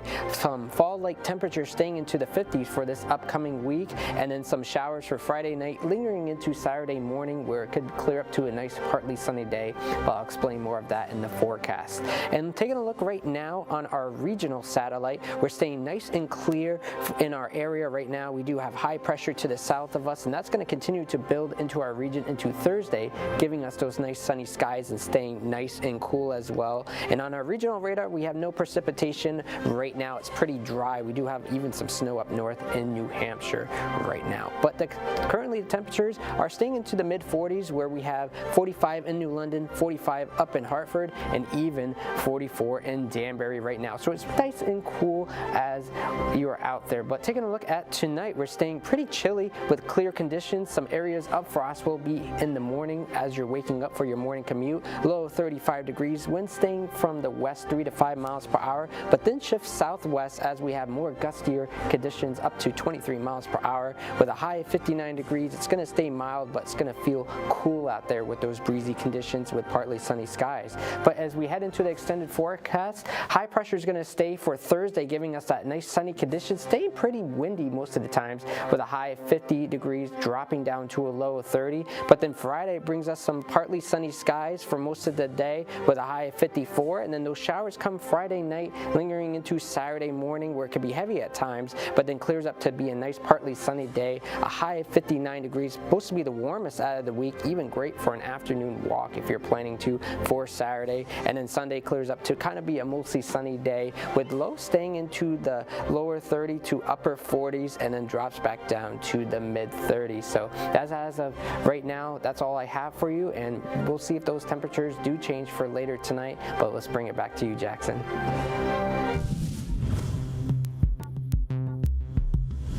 Thank you, Cam. It's getting pretty chilly outside. We could finally bundle up and get some of our styles on. Now, I heard this from my roommate, actually, but apparently you're not supposed to wear white in fall. I did not know that. I've been Isn't it after Memorial Day or something like that? There's definitely something there for you. I don't know. I don't have that style technique in my head here, but No, well, I know both of you guys are definitely sweater gentlemen, so it'll be interesting to see what you guys are pulling out of your wardrobes for this season, especially for somebody like me that tends to bundle up in a hoodie when we're outside of the suit. Yeah, I mean, it's getting colder. I do not remember voting for this weather. But to take it back to voting, we're still at an exciting time here. We're seeing what Danbury is looking like with our climate here. I mean, being a college town, having this exciting bit of, students here being able to actually engage not only in their college with this voting, but also within their local communities and being able to really set themselves apart from wherever they've been in the past, right? And, on the topic of that, I mean, we joke here, but I mean, our weather, especially up in the Northeast, we get hard winters. That's a lot of salt, and that's going to damage the roads. Absolutely, it's something that we see a lot, especially in Danbury, where a major issue of ours is the infrastructure. We've got Owls and Bezay that have, again, two very different ways that they want to handle the infrastructure, but the story is that we're going to have issues in the winter. We've got these harsh New England temperatures, we've got this harsh Connecticut climate on top of roads that are already being fixed, on top of potentially changing plans depending on how the race goes tonight. So it's going to be hard on our drivers, especially in a commuter city with a college that has a large base of commuter students. Yeah, very true. And not even talking just about transportation here, but also talking for the money issue. I mean, funding your own heat in your house, funding all of these things is going to be hard when we're under such, let's say, unequal economic times here. I mean, we don't know what's going on. The government, I mean, Congress can't even decide what's going on with how we're going to allocate the resources and funds from our federal state here. So what are we going to do about ourselves here? It's a lot to think about. Absolutely. To be looking at a winter this harsh coming into a government shutdown that has been going on for about a month now, and again, as we've been told from multiple sources, the potential that this is going to be in for the long run is pretty high. And so to be running into a harsh winter at the same time, these people that are maybe needing some assistance from the government financially and relying on this to feed themselves and house themselves, what's going to happen to them in a government shutdown like this in the winter? It's very scary. That's an amazing point. I hadn't even considered the temporal aspect of it all, where this is the harshest winter, especially up here, and we're going to be seeing a lot of people who may not have jobs come the winter time. I mean, this is already tough. I know, just for getting presents for people, so I couldn't bear the cost of it just to be the cost of living currently as well. I know it's hard for me as a college student, I'll say that, but even talking about the political divide with the government shutdown, according to a Pew Research Center, 80% of both Republicans and Democrats believe they cannot agree even on basic facts, even on those fundamentals, right? Wow. And I mean, for that to be on record, to understand that not only is it that they're disagreeing on how to get to the same point, but disagreeing on these points in general. I mean, you have religion being a basic fact for most people, while others who are focusing on more, cultural politics here. It just seems like a tough place to be right now politically, especially if you're stuck online with debate. Yeah. Absolutely, and the online point is a great point that you bring up, Jackson, that all of this is happening in the digital age. And so especially in the age where AI is on the rise, we're seeing a lot of stuff that may or may not be true, that may or may not have the truth stretched or warped in some way. So in the midst of a political climate in America that's a little uneasy, especially with this government shutdown and a lot of the political violence that we're seeing, it's quite scary to see how our facts may be construed. I know there was a lot of talk about how AI is going to be used in schools, colleges specifically as well. So for something that pressing to be on the rise, and it can be considered to be used in schools, that's going to be on college kids' minds. And then you talk about, of course, wrapping it all back up to weather. It's been a little over-exaggerated, I've seen on social media, but there is a direct environmental impact of the usage of big data centers like that for AI. Absolutely. I mean, everything comes back to economics, environment, and who you surround yourself with. These are the kind of hard-hitting aspects of society currently that are going to be seen in the next 20 years as like, what could could we have done differently? Who could we have elected differently? It's important. Very true. I mean, way back in the day, they had a calculator was a job. Yeah. It was something that people were hired to do because that was the best way to go about it. People didn't trust machines back then. It seemed like it was overturning the world to feel like you could just have some little sundial thing in your hand that you're able to type numbers into, right? Yeah. And now we're taking it to AI. Will we look at AI in the future, or look back at AI from the future and think it's crazy that we couldn't consider this to be such a tool? On the topic of jobs, I mean, a lot of people are fearful AI might take your job. We've seen it at the self-service kiosks throughout the grocery stores recently, but we've also been speaking of the topic of how restaurants have been impacted during this economic crisis. We have a story about that here. Let's take a look.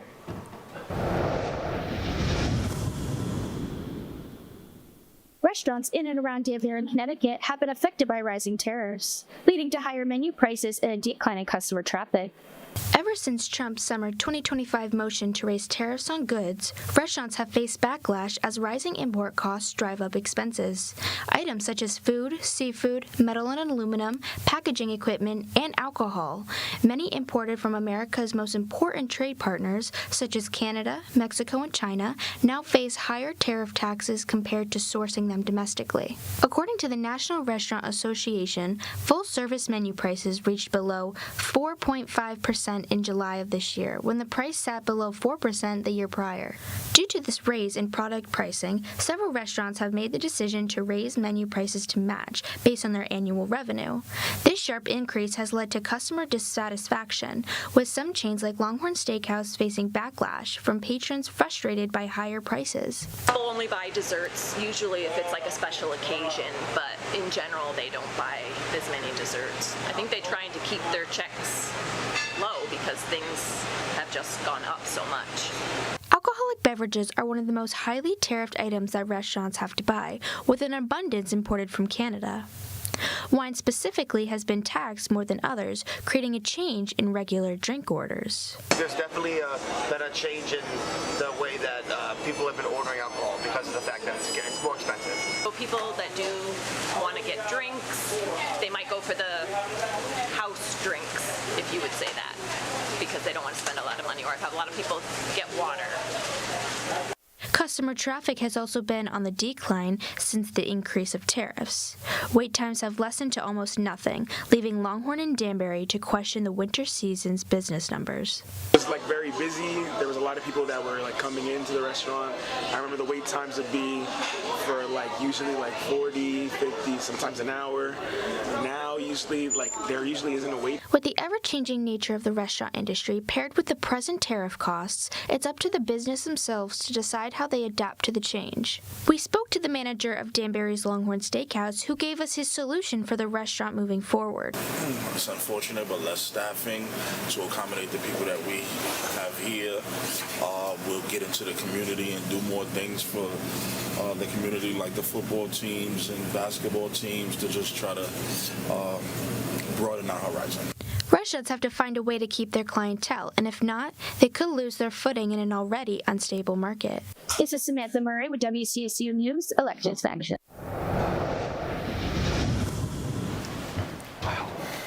Wow. I always love about that story how we kind of tackle it from multiple different angles there. We talk about the struggle of running the restaurant, as well as where it's going to take us in terms of what's going to be allowed to be, what's going to be easier now or harder or more difficult to secure due to tariffs or import costs, and how that's going to affect the consumer as well. It's a lot to take in, but it's definitely a very prescient matter. Absolutely.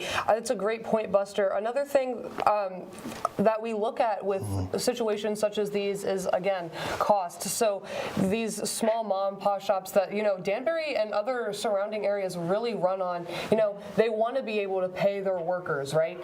But because of, the current economic climate, costs are going up, and so it's harder for them to pay the people that are working for them. So then nobody wants to work for places if they can't get any money, and it's just this never-ending cycle of people not being able to get paid because of how taxes are right now. Yeah. Very true. And on top of just people who have jobs at these establishments, but the people who would be customers at these establishments. I mean, is it even viable to regularly visit restaurants? I mean, they were talking that they were only finding that customers only ordered desserts on special occasions and things like that, which is where they get a lot of their funding from. But even then, I mean, modern day, how many people are going to restaurants? And not only is it seen as a luxury, but it might even seem out of the picture for somebody who wants to be fiscally responsible. Yeah. Absolutely. And then that kind of, if the average family or the average consumer isn't going out and, eating and enjoying themselves at these restaurants, then there's no market for it. Yeah. And then these restaurants, they're going to end up flunking, unfortunately. And it's just, again,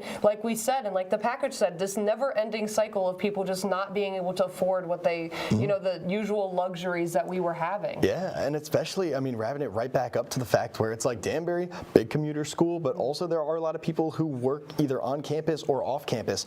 And you ask 1 in 100 Americans, I'm sure they'd tell you, oh, if you're in college, go work at a restaurant during your off hours. But we're seeing even these kind of staples of American life are falling to the wayside due to the current political climate. I mean, yeah, we hear restaurants saying not only that they're not getting enough applicants because of this phenomenon where our generation seemingly doesn't want to work, but also that they can't even afford these. So there's this flipping and flopping between opinions of thinking, are we able to pay these people even if they were to apply for these jobs? Because we would like to think that we have a youth population who's going out looking for this, but is that even true? Absolutely. And another point being, if the prices of going out to eat are already so high, then that in a culture such as America, where tipping is such a huge part of going out to eat, what's going to happen to the tips? Your typical 15-20% tip is going to skyrocket. People aren't going to be able to afford that. And so I know that a lot of people have stopped tipping altogether, or they're not tipping near as much, or they're just throwing like a 5 on the table and calling it that. But then again, with these college students and these younger people in general, like you said, who are being told to go work at a restaurant while you're at college, they're not going to make any money because they're in a place like this where they can't make any money off tips anymore. And we see, again, in America, if you're working at a restaurant, you are working below minimum wage because the expectation is that you're making your money on tips. But is that going to be feasible anymore?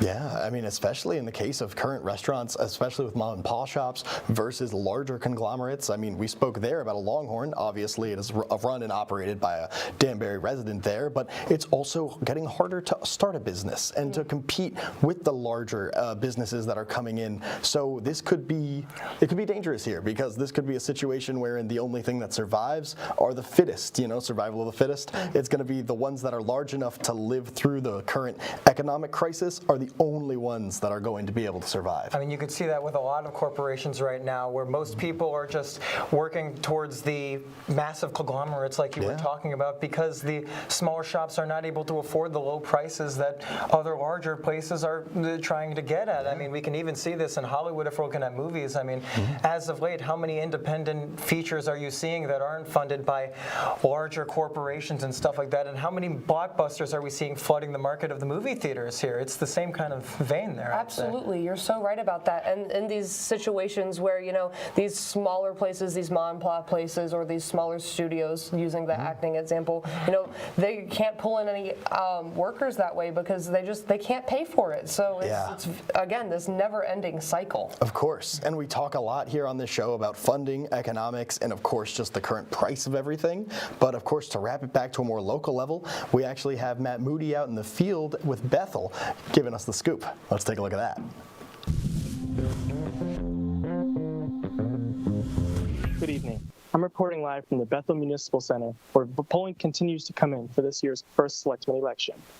Race features Democratic candidate Thomas Borzowitz, a lifelong public servant who served with Connecticut Department of Environmental Protection, as well as serving on several Connecticut town boards and commissions. He's running on a message of transparency, community engagement, and bringing a new energy to a local government. He's running alongside Treasurer and former First Selectman Matt Knickerbocker, and looking to continue his leadership in Bethel. We'll continue to give you updates as the evening goes on. This is Matthew Moody with WCSU News, Election Connection. Back to you.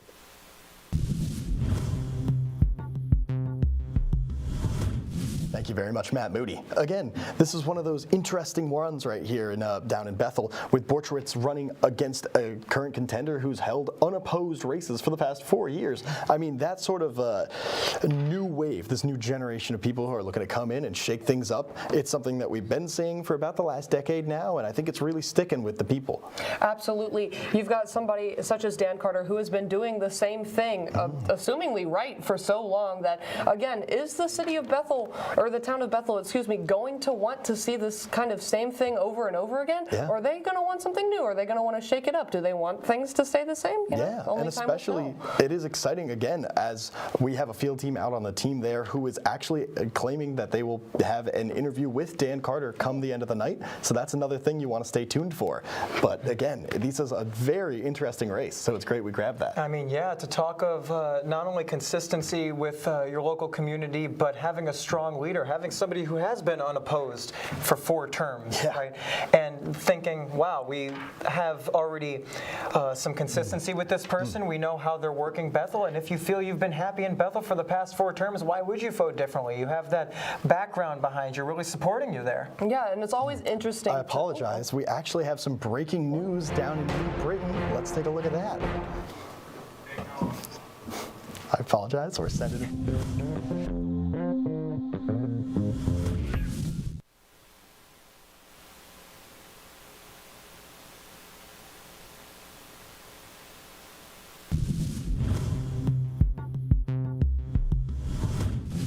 So that was actually a shot right down in New Britain. We have a certified winner of Bobby Sanchez as the next mayor of New Britain. Wow. That comes especially at an amazing time here, because I believe we also have the former mayor of New Britain, Aaron Stewart, secured for an interview later on in the show. But to see that, the level of enthusiasm that was in that room, I'm afraid we lost the audio, but just to see it there, for Bobby Sanchez, or excuse me, for Bobby, it's going to be a huge pull, and it's going to be interesting seeing how he goes, how it's going to continue his run now that he is officially mayor. Absolutely, and again, unfortunately, we didn't have the audio, nor did we have Noah Berg there. But again, we didn't need that to feel the energy in the room just from that single silent shot alone. We really got, the general vibe of what's going on. I believe we're actually going to check back in with Noah Berg to see how it's going down there as well.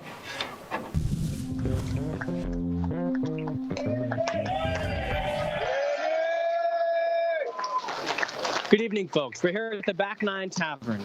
The Sharon campaign has just conceded the victory to Bobby Sanchez, and she's concluding her speech as we speak at the moment. It looks as though that Bobby Sanchez led by about 1,000 votes.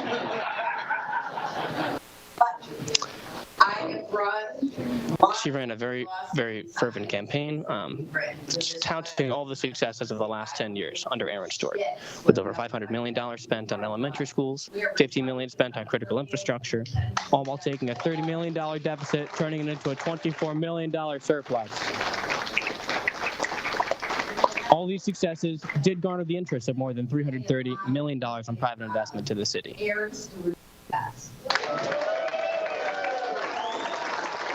The spirits here are still lively, and the crowd seems to very be enthusiastic, to say the least. This is Noah Berg from WCSU News, Election Connection.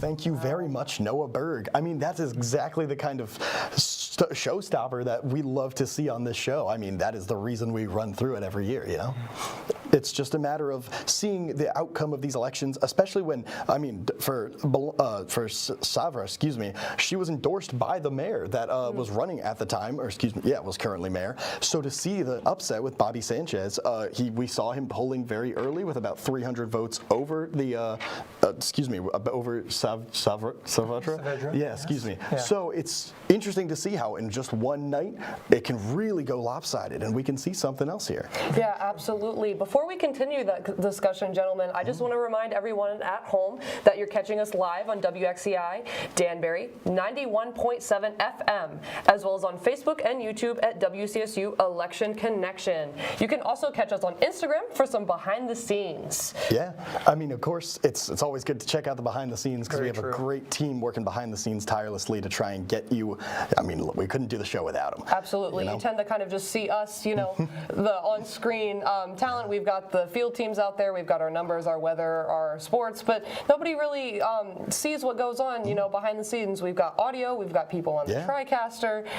We've got people making our captions. We've got our producers and our directors. So there's a lot that goes into it that we should definitely take a look at if you guys have time. Very true. But to take it back to New Britain, the supported candidates of IDRA not winning. Very interesting. It seems like the people of New Britain are wanting to take a turn here after having their previous mayor step down. What do we all think about that? Well, I mean, I think it's definitely going to spell a little bit of a shakeup, especially when we've seen in other races, other people running for the position of mayor have been endorsed by the current mayor if they were stepping down or looking to pursue office. I know I personally, if I got the endorsement from a former mayor, I would have thought I had it in the bag. Right. So that's the kind of upset or the kind of switch up that we have to be on the lookout for, especially come election night. Exactly, Buster. It'll be quite interesting to see if this is going to kind of be like a leadway for how the night's going to go, for how the rest of the night's going to go with some of these elections around Connecticut, or if it's going to be completely shaken up, if we're going to see a little bit of this, a little bit of that, It'll be interesting to see what's currently going on in Connecticut. Absolutely, yeah. I mean, of course, as we talk about, we also have interviewed 2 sitting legislators for Connecticut currently, so it's really great to have, of course. We actually have clips from the interview there. Oh, breaking news. I actually apologize. We have the victory speech, I believe, from Bobby Sanchez. Let's hear it. Oh, excuse me. We actually have the Danbury victor of the mayoral race. We have the live victory speech right here. Let's take it away with Anthony Garten. Excuse me.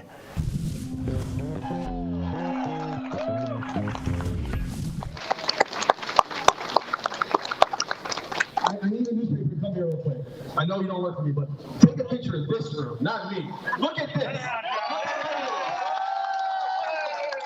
This is what they never had. The people. I couldn't do it by myself. And with everything that I was going through this year, I asked you all to step up, and you stepped up. There's so many people here I want to thank individually, and I'm not going to do that because I'm going to forget somebody. Every single person here helped us win. Larry, I love you. Thank you for everything you've done.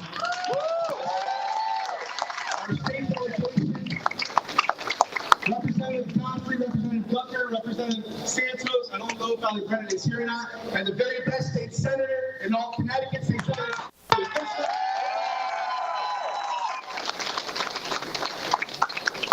I want to thank the Working Family Party that I probably was endorsed by. We care about people. Dan, I know you're not that kind of Republican, but let's make some Republicans mad and talk in Portuguese. Essa nossa cidade também. Mas essa é nuestra ciudad también. Nosotros trabajamos juntos. Nosotros estamos aquí para botar una vida mejor para nuestros hijos, nietos, primos, familia y para trabajar. We're here to work, and we're here to work together. Their hate won't stop us. We're just getting started in Danbury. Thank you, my family. I love you guys. Robin.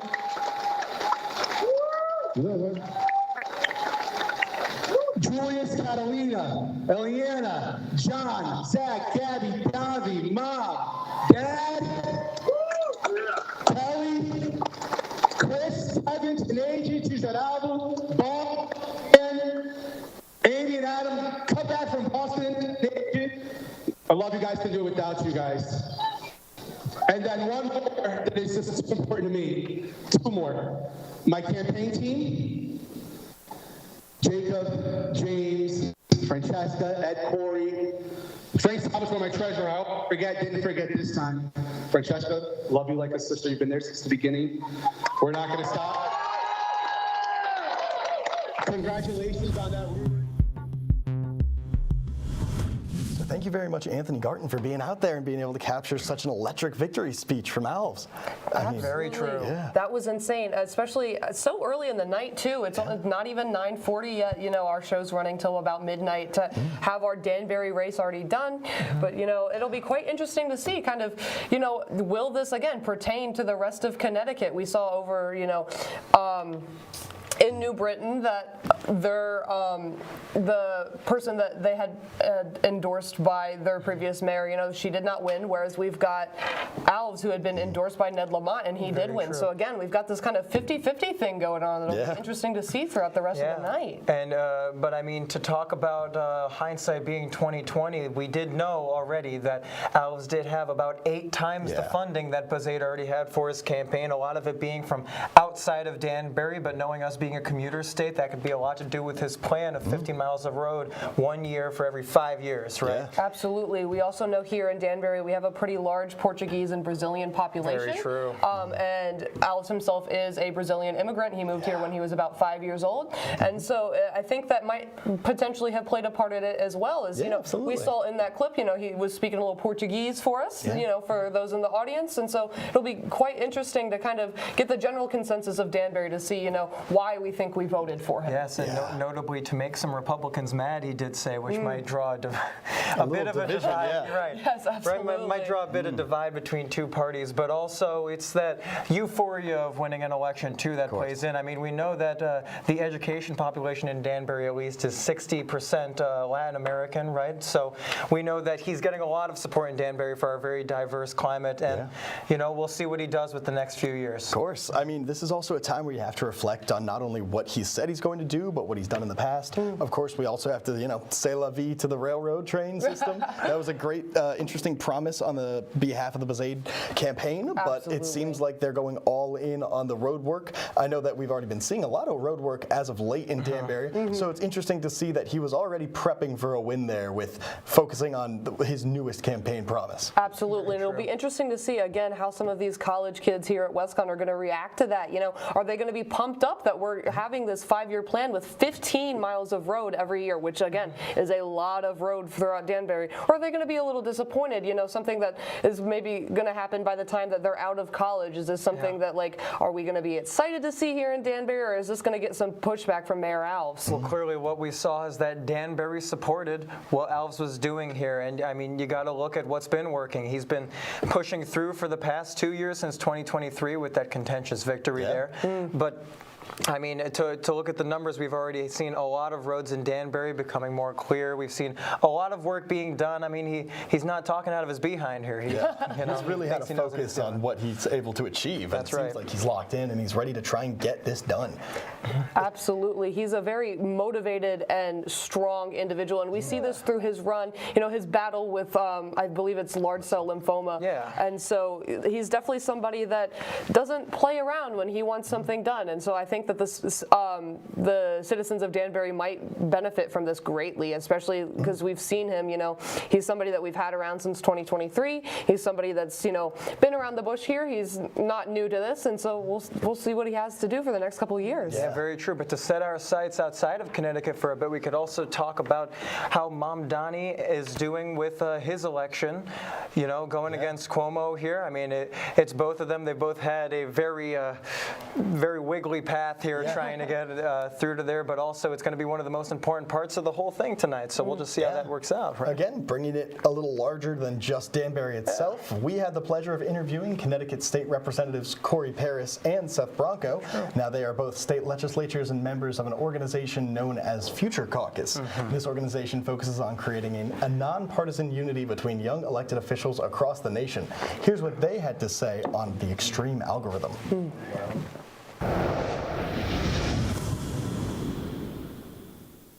I think what you're talking about here is also might be a symptom of the recent political violence we've seen across the board with attempts at people's lives, things like that, very touchy subjects. But it seems that there is a lack of understanding that everybody's trying to get to the same conclusion and they're just trying different matters to do it. And that's where a bit of the apathy you were talking about earlier comes from. Where do you think across the board in politics this type of apathy for the other side came from, I guess? Do you think it's it's a symptom of having this outsider or outsiders come into politics, or wanting somebody you can have a drink with, things like that? What would you say is the symptom of that?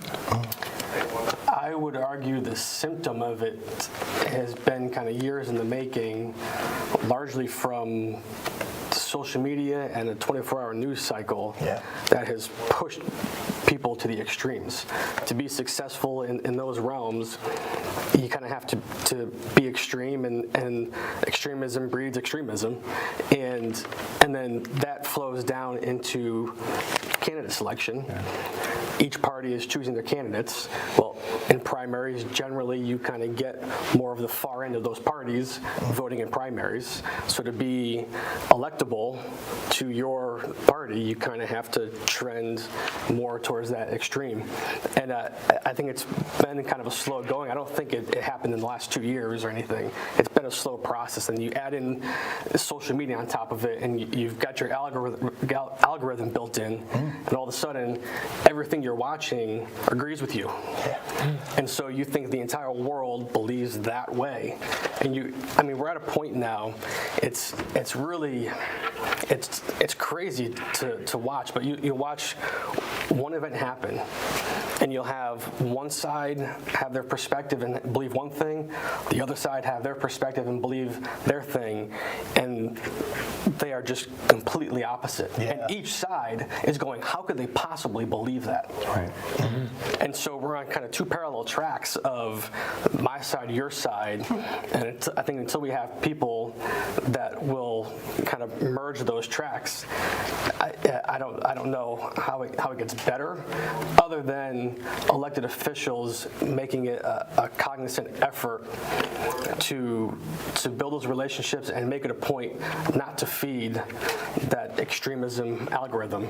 And that's a responsibility of us as elected officials, but I think also the media, but also regular consumers of media and politics. It's got to be, I think, a universal effort to get back into a more civil public discourse. Yeah.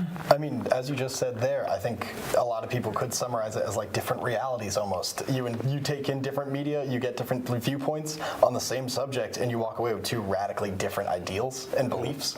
So a lot of what you guys have been talking about today and what we touch on our show is like, how can we kind of get everybody back on the same track there?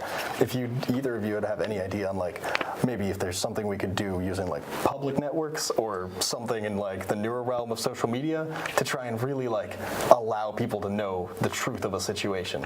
Well, I think that the issue is that social media is so easily manipulated, either through AI, through a distortion of facts, and so even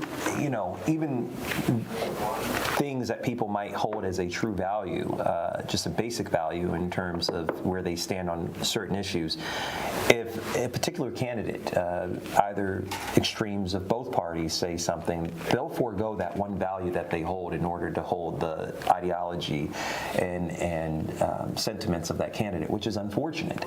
I don't know how we go back to where we were, and I don't think we ever will. I think we're going to have to forge a new path forward to understand that clearly we need some civility, but I think what we're going through in these political times is not normal. You can't compare it to 1968. You can't compare it to 1974. You can't compare it to the 80s. It is just not. It's a new normal, but it doesn't feel normal for us. And that's going to take many generations from now, studying history, understanding the mechanics of how voting trends were, but also just in terms of the changing of our basic democratic institutions and how they'll best serve us in the future. Hopefully will best serve us in the future. Yeah, I mean, we can hope for sure. It's definitely a matter of like, you have to have that kind of aspiration for a better future, which again, I see in both of you guys. I see it in a lot of local, smaller elections, and with younger people, there are interest in trying to like get us on track.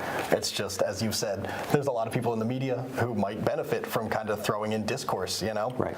Well, listen, it's when you get elected, and I've only been in 3 years now, so I'm still new to the game. But when you come in, it's very tempting because it works. It's very tempting to fall right into that, I've got to just hammer the other side. I got to just fight the other side, and it plays well to your base, to the people that elect you. So it's very enticing to fall into that because that's kind of what you do. So I think until candidates and elected officials stand up and stop feeding that beast, if you will, and start standing up and I think you have to criticize policy, not people. And when your main focus is tearing people down and ignoring policy, all it does is stir up that negative discourse. So I have no problem, even on disagreements that we have, I don't have a problem criticizing policy or beliefs. But when I start tearing down Corey as a person, you've crossed a line that I think should be a no-go in the public realm.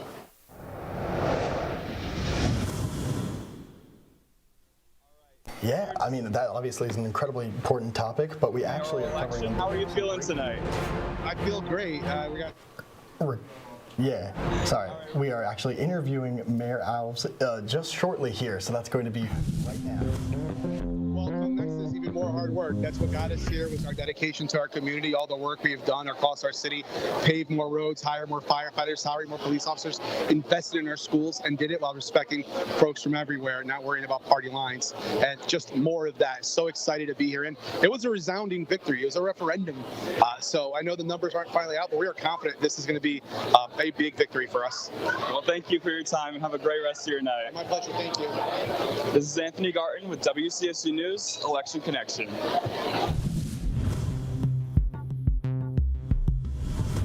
Thank you very much, Anthony. As we heard there, Alves officially sworn in for another term here. I mean, he said that he's incredibly confident that the number there was probably pretty high. So it's telling of how confident he was throughout the entirety run. Yeah, to call that, what did he say, a resounding victory is, quite intense. And, he seems so happy. He's definitely, around for the long run, we think. So it'll be good to see, what is he going to do with the rest of his term? Is he going to run again after that? How long do we have Alves for the city of Danbury? Yeah, and it seems good too that he was talking in that interview about trying to stay out of the way and really join in the effort of people who are not so drawn to partisan lines there, which is what we also saw in our news package there, talking about how easy it could be for an algorithm online to bring you into extremism, and just to see him working towards trying to join both sides and just have a whole community again working towards the same thing is really refreshing, I'd say. Yeah. Especially, I mean, we know that that's the entire point of the Future Caucus, as we saw there for a moment, and as you've said, was spoken about with the rise of echo chambers in mass media. So for somebody to come out with like Alves and say, this is what I plan for and I want to have unity, it's incredibly important. That's very true, and to see what other people think about it, we could take it right to numbers with Tundra and see what our polling's looking like. Tundra, what do we got?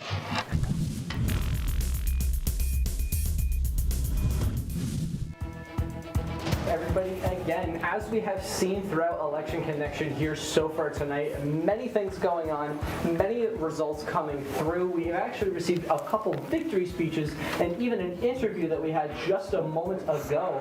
And so with that, I would like to continue along here in just a second here as we take it on to Bristol. We are currently still receiving results. We're still receiving numbers here, but we currently have our incumbent here of Jeff Caggiano going up against the double challenger of Ellen Zapsu, as well as Derek Jones. Now, of course, those of you who have been tuning in earlier still know this information. As of right now, we have nothing new, but we are still receiving. Oh, we actually have a little bit of breaking news here. It's being reported that Mandami has won New York as the mayor of New York. So we know that this has been an incredibly hot topic button issue. This has been kind of a microcosm of the entirety of the mayoral race here and how it's going to affect the national scale as well. So to see those numbers come in that fast, that is incredibly interesting. Yeah, that's really talking. We're seeing some updates that he already had a great big lead in the beginning of the night. And though this is one of the most contentious points states in this election cycle. We've also been talking about Virginia and New Jersey, which have two very big Democratic candidates coming through during the Trump presidency. So it seems that this is a very exciting time, especially for somebody who self-identifies as a democratic socialist. Yeah, and it's going to be especially interesting, too, because of Trump's promise earlier in the week that he was going to pull funding from his home state of New York if Cuomo did not win. And so now we're not seeing that. And so, you know, it's going to be interesting. Is Trump going to keep up with that promise? He's usually somebody that tends to say something and go with it. So is he going to keep up with that promise to pull funding from New York, or is it something that he's going to maybe change his mind on, do something a little different, you know, to show his support for Cuomo? So it'll be interesting to see, you know, if that kind of comes through. Very true, yeah, and you got to think about what New Yorkers want, right? Apparently it was this. And I mean, looking at what Andrew Cuomo was doing, he was running a hard campaign against Mamdani. There were a lot of insults thrown from side to side. I mean, we even saw Cuomo consistently on X posting AI videos claiming that he was working with various organizations and not really having the best interests of the New York people. But to see this, it seems like the New Yorkers, at least the majority of them, might disagree. Especially, I mean, for me, I'm always interested in the little history, a little background of how did we get to the point in which we were so divided, and to see especially how Mamdani has used social media, especially in his campaign. It got youth involved, and there's a big change happening. Very true. And you know what? To take it back to polling, why don't we go back to Tundra with numbers to finish it off?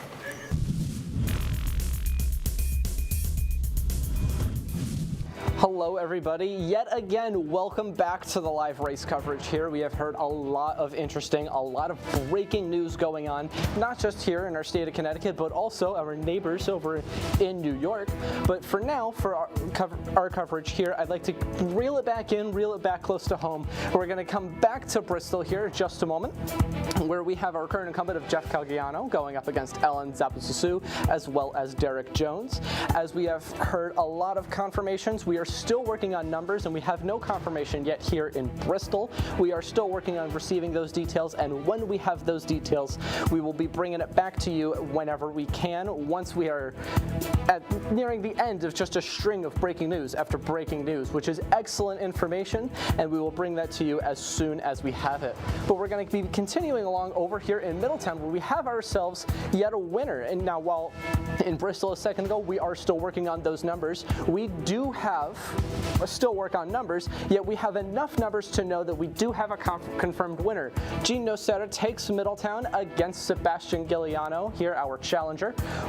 The people of Middletown have spoken. They have decided to side with the person who is still currently in office. They seem to like the policies and the laws that are happening over here in Middletown, as opposed to who was once a familiar face and is still a familiar face, although the people seem to have spoken here tonight on election night. Now, of course, before I go any further, I do want to reiterate that these are all still unconfirmed numbers. They are all still, I don't want to necessarily say pending, although they will be indeed confirmed numbers of votes once the state of Connecticut has in fact confirmed them, and that will usually take about a day or so. So for our purposes here tonight, everything is still technically unofficial, although with enough votes, we are able to declare winners. So we're going to be shifting on over here to Torrington, where we have a double challenger here of Molly Spino as well as Stephen Ivane. We are, of course, still receiving updates, and we do not yet have any confirmations here in Torrington. We have this double challenger race due to the fact that the current mayor of Torrington is stepping down from their position, creating such an interesting race. And as we have seen things so far, and as we saw things earlier in one of our previous live number coverages, we are definitely, nobody is out for the count. We had a very close race last update, and yet as we continue on throughout tonight, we will be confirming those numbers as we receive them, as always. Here we're going to be continuing over to Hamden, where we have ourselves a winner in a surprise third challenger here of Adam Sendroff. We have ourselves yet another case of a three-way race that seems to have pulled out of nowhere, at least in terms of our coverage here, going up against incumbent Lauren Garrett as well as Jonathan Katz. It appears as though tonight will not be the historic night that we we have all expected to see here from Jonathan Katz being only 23 years old. Yet, that does not mean that these numbers lie, because sometimes the numbers will speak their truths. So here we have ourselves a very interesting races, as we have seen over with our field teams earlier tonight. We have Bethel with Thomas Berschwitz going up against incumbent Dan Carter. Now, of course, we are still receiving these updates. Our field teams are working diligently to receive those numbers as they get them, or at least those results. We have seen 2 of those confirmations already in our next couple towns, but of course we know that Thomas Berschwitz is up with a campaign of seeking transparency within communication of governments, while Dan Carter has not received a challenge within the past 4 election cycles. So once we receive those updates, once we know which way the people of Bethel will be swayed, we will let you know as the night moves on. Now, of course, in New Britain, we did hear that we have a victor here of Bobby Sanchez. Now, these are the numbers that we remember from earlier today of 2,383 votes as of earlier. Now, of course, we are still receiving those updates of specific numbers, although we do have enough to declare a winner so far here with Bobby Sanchez going up against Sharon Boulogne Saavedra. Now, of course, this is an upset moment where Ms. Boulogne Saavedra actually received an endorsement by the current mayor of New Britain, and yet even with this endorsement, it was not enough to pull through with her election here tonight. So we're going to be seeing exactly what Bobby Sanchez has to offer New Britain in the coming years throughout this election year.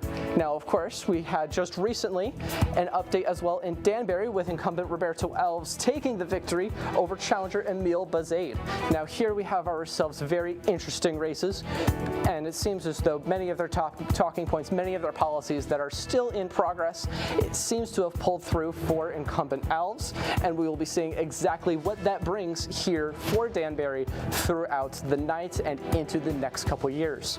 We have a lot of discussion still to come. We have a lot of breaking news still to come once we receive them. So for now, I'd like to send it back over to our discussion table with Jackson.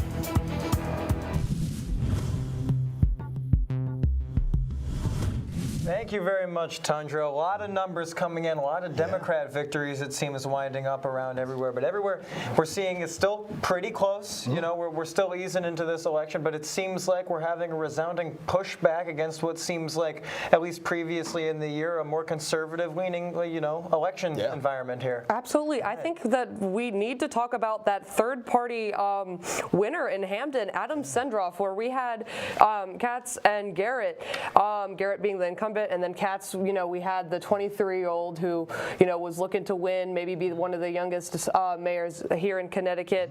And we have Adam Sendroff who won, who is also Democratic, but, he kind of, as Tundra said, came out of left field there. It wasn't even on our radar here in the station. No, it was not. Again, what more can we say than that this is the night where crazy things happen, but most of all, this is the night that is going to decide the next few months to years of the upcoming national stage. I mean, that's very true.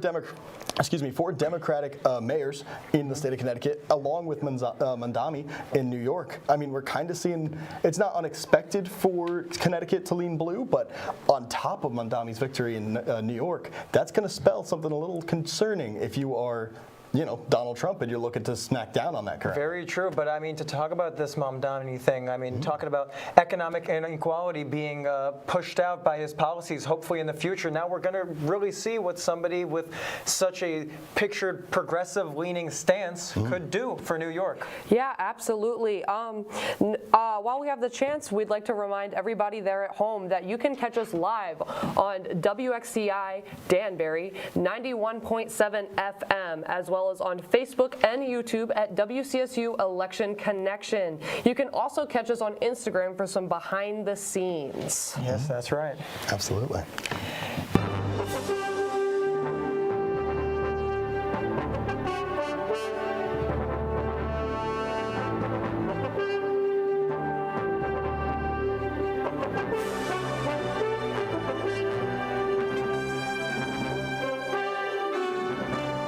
Welcome back to WCSU Live News and Election Coverage. I'm Buster Kamaski. I'm Becca Hensley. And I'm Jackson Chase. This is Election Connection's 15th year on air, and we have a lot to cover tonight.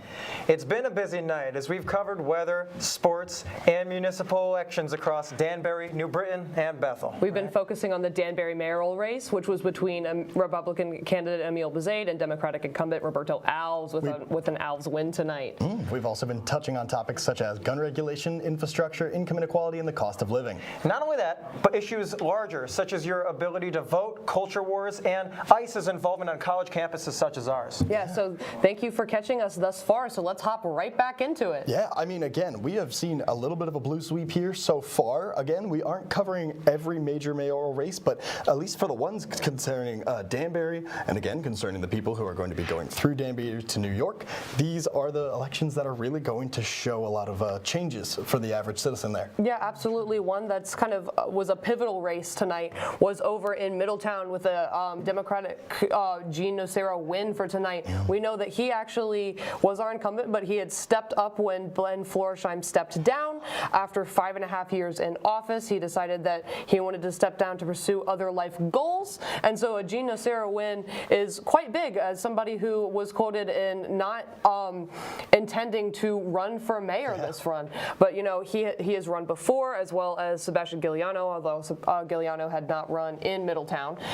And so it was interesting to kind of see two people that had both been mayor before kind of see where that ended up. But, you know, Middletown voted for Nocera, so we've got that on the table tonight. Very true. Right here in Danbury, we got Alves, Mayor Alves, now consistently winning again, being the mayor again, fulfilling hopefully his infrastructure plans, his education plans, you know, getting all those police and more fire trucks in there, you know. It seems like we're pushing for what's going to be a consistent Danbury looking at for the next few election cycles. Yeah, it's also important to remember that even though he's kind of made some promises focusing on keeping Danbury up to code and, you know, keeping it as it is now, there are loads of chances for him to try and innovate or maybe even take what is currently maybe not so great about Danbury and try and make it even better. So that's Absolutely. Something that Alves had touched on during that, I believe it was October 18th debate, which was the only debate we saw between Alves and Bezaid this election season, at least in person, was that he's on the side of the teachers here in Danbury. He's somebody that's very supportive of our education system, of bettering our education system. You know, we have a large portion of people in our school system that are Latino or Portuguese and Brazilian descent, such as Alves himself. And so somebody who's backing our teachers both at a K through 12 level as well as our professors here at WestCon. It's, you know, it'll be interesting to see what kind of steps he takes to, you know, better our education system here. Yeah, very true. And during that same October 18th debate, we also saw Alves bring up the point that 98% of the bills he passed were voted yes on by Emil Bezaid's own constituents and himself previously before running for mayor. So seeing that in hindsight, it could have looked like a golden light at the end of the tunnel for him, thinking, yeah, I've probably got this one in the bag. And it seems he did, because he was very confident in his speech, as we saw even speaking a bit of Portuguese for the Republicans in Danbury. Again, unexpected for him to kind of throw a jab at Republicans there, but overall, it seems like he's excited, he's focused, and above all else, he's healthy and he's ready to continue. You know, absolutely. He's excited. It is something that, again, Jackson, as you said, we could have kind of seen the cards. You know, everybody was very excited for Alves. He's run before. A lot of people that were voting for Bezaid were voting on similar or the exact same policies that Alves was throwing out. And so while Bezaid did run a very good run, a very strong run, because we had two, again, very stern and very driven individuals running here in Danbury, the Democratic vote was overwhelming this round. And I mean, it goes to show you maybe this is a response to the more national federal politics. Maybe people aren't as psyched about what's been going on with the government shutdown. Maybe they're blaming that on the current federal position. But it seemed that in the past few months, or at least in the past year since we've had this Trump election, that people have been on the conservative side. I mean, worldwide, you're even seeing this in France. You're seeing this in a bunch of other countries with this more conservative leaning towards politics, and that could have been due to COVID and the shutdown, thinking that maybe this more left-leaning liberal idea of trying to stay working on government-sanctioned projects, whatever, rather than, you know, being independent was not working for them. But now it seems like we're having to turn back, at least in Connecticut. I really like that point you made there about how perhaps COVID may have had an effect politically. I think that definitely did put a lot of people in a fight or flight isolationist response response very fairly as well. Absolutely. And we saw that especially last year, especially in the election connection itself. It was pretty shocking to see every single major state kind of turn red pretty fast once the numbers started to come out, and that did end up instilling a Trump victory there. So I think this is absolutely a response to the kind of concern that some people may have of, hey, maybe it's time we have somebody with a little more political background. Obviously, there are upsides to certain backgrounds, such as business, but I think a lot of people are kind of thinking maybe it's time we have somebody with a little more political assertion. Yeah, Absolutely. I mean, oh, yes, please. And that's something that I think that we'll see a lot with the prevalence of, again, as you guys said, this government shutdown. Whereas there's been a lot of talk from the Democratic side about how this might be sort of a Republican fault, maybe especially under the Trump party, considering that the last government shutdown that we had in America was in 2019. So it'll be interesting to see kind of what happens if these small municipal elections are, again, as you guys said, in response to the Trump campaign. I mean, yeah, but if you go to the, we actually have some breaking news here that Dan Carter is officially mayor of Bethel. This comes at a time where I believe we also have an interview either coming up soon or a little later in the night. So this is going to be an incredibly interesting watch to keep track of. But a little bit more information about Bethel and Dan Carter. He's run unopposed for the last 4 races. His new and first opponent in a while, Mr. Borshwitz, he's been running on a campaign of transparency, trying to say, hey, what goes on for the last 4 races here? Maybe like, is there something we can have a little more insight in? Is this time we switch it up? And it seems that Bethel has agreed, no, let's keep it on the track we're going with. Yeah, I mean, I guess being unopposed for so long, you may have had something in the cards for you there, especially with this idea of transparency. Now, I think most voters would probably want transparency out of all of their candidates, and running on strictly a basis of transparency might be overlooking the fact that other candidates might already have that assumed level to them. Very true, yeah. Absolutely. And so we're going to see in places such as Bethel where they've got something good going for them for a long time, and they're going to continue on with that. We discussed earlier kind of, well, would Bethel kind of want to keep the general small town feel that they're going? Would they want to continue on with just the same things that they've been doing, or would they want to change it up a little? And it appears like we're not changing it up over in Bethel. Yeah, it seems that they didn't want to change up their small town feel as much as it was just being discussed. How do you maintain a small town feel? And it seems staying consistent with your unopposed candidate for 4 years might do the trick for you in the minds of the Bethel voters here. Yeah, right. But to take it back to this isolationism idea from COVID, I mean, we saw in the assassination of Charlie Kirk recently how easy you can be spun into your spiral into an echo chamber, right? I mean, as soon as that happened, you could see on all social media platforms the exact perspective you would have on that take given for you. I mean, with this vast new economy of ideas that you could just have at your fingertips. I mean, we don't have 24-hour news as significantly having as significant effect on people as it is anymore, but we're having not just news, but opinions from every single perspective for all hours of the day as soon as something is happening. Absolutely, and that was especially prevalent in our conversation with the 2 members of Future Caucus that we had, that we showed a clip a little while ago, but they just discussed, again, as Jackson had said, that echo chamber of kind of effect of the algorithm and the way it plays into our American politics. Yeah. In fact, as important of a topic as that is, we also have some breaking news here that Mikey Sherrill has won New Jersey as well.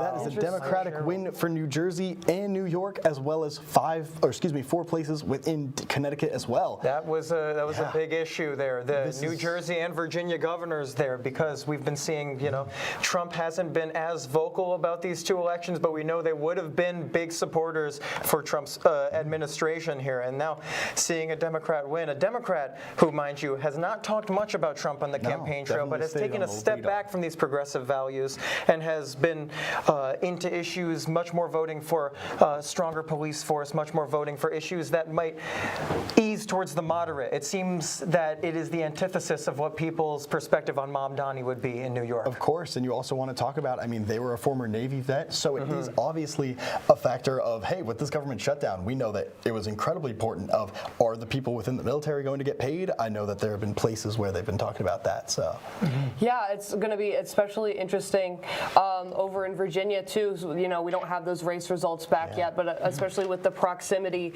to DC, you know, how that's going to play out. Yeah, I mean, all of these topics, they all kind of coalesce back into this national stage here. Being contentious issues with the Trump administration, I mean, it seems that he shouldn't have to prove himself, but every time he seems like he must, right? It's very interesting how this is playing out. Absolutely, and on the topic of proving ourselves, we've got some interesting things happening with WestCon sports as of lately to take it home here to Danbury. And so we're going to pass it over none other to our two sports pros that we have here, Emily and Dylan. What do you have for us?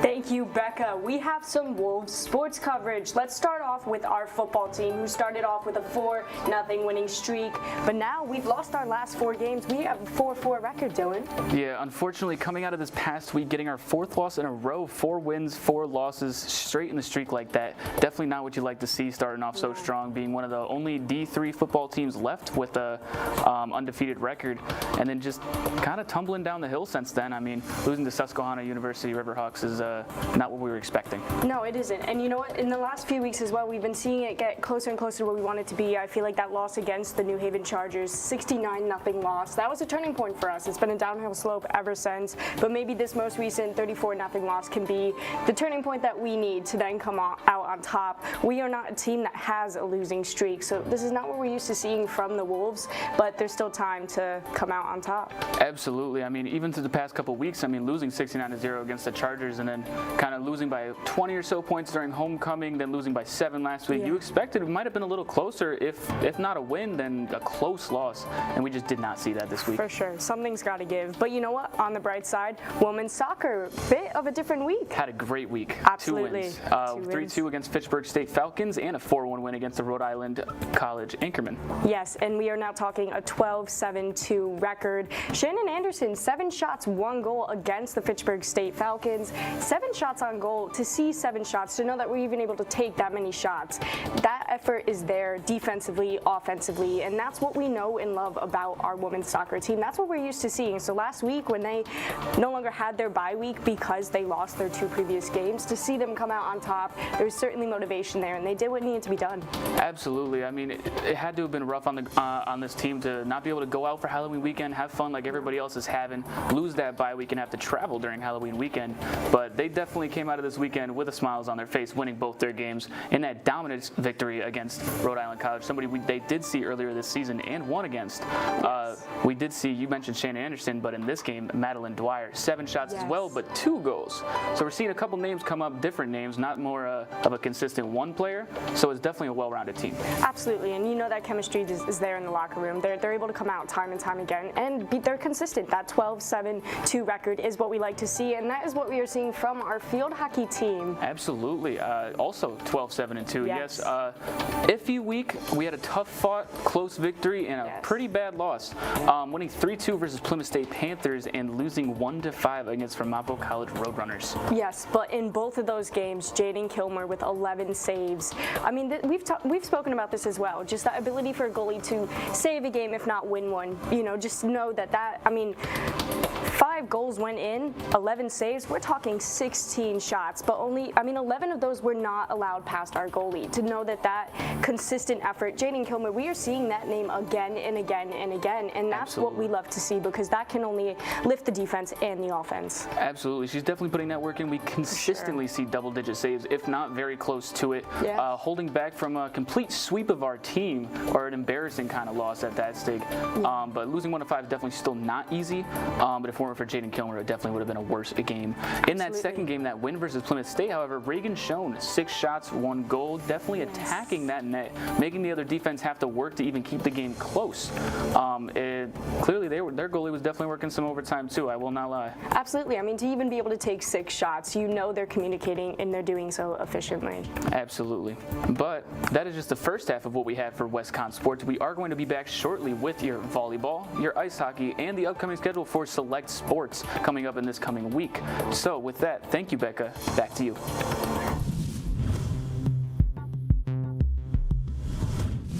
so much, Emily and Dylan. It's always great to hear, what's going on back at home with our WestCon sports. Unfortunately, our football team has not had the best run so far, but as they said before, we can definitely run it back. There's still time to improve. Yeah.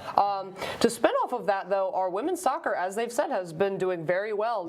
Even if it, as Dylan said, it did sacrifice our ladies' Halloween weekend, it's definitely been worth it, at least on our end. Yeah, again, just to bring it right back up, we do have more breaking news that Mamdani has officially won New York City. This becoming just a major turning point. Again, we spoke about it earlier there about how important his win could be for the state of New York, how excited it seems a lot of young voters have been to support Mamdani. I know, at least on a college campus, I've seen a lot of support, so that's definitely a little telling as to who his voter base has been.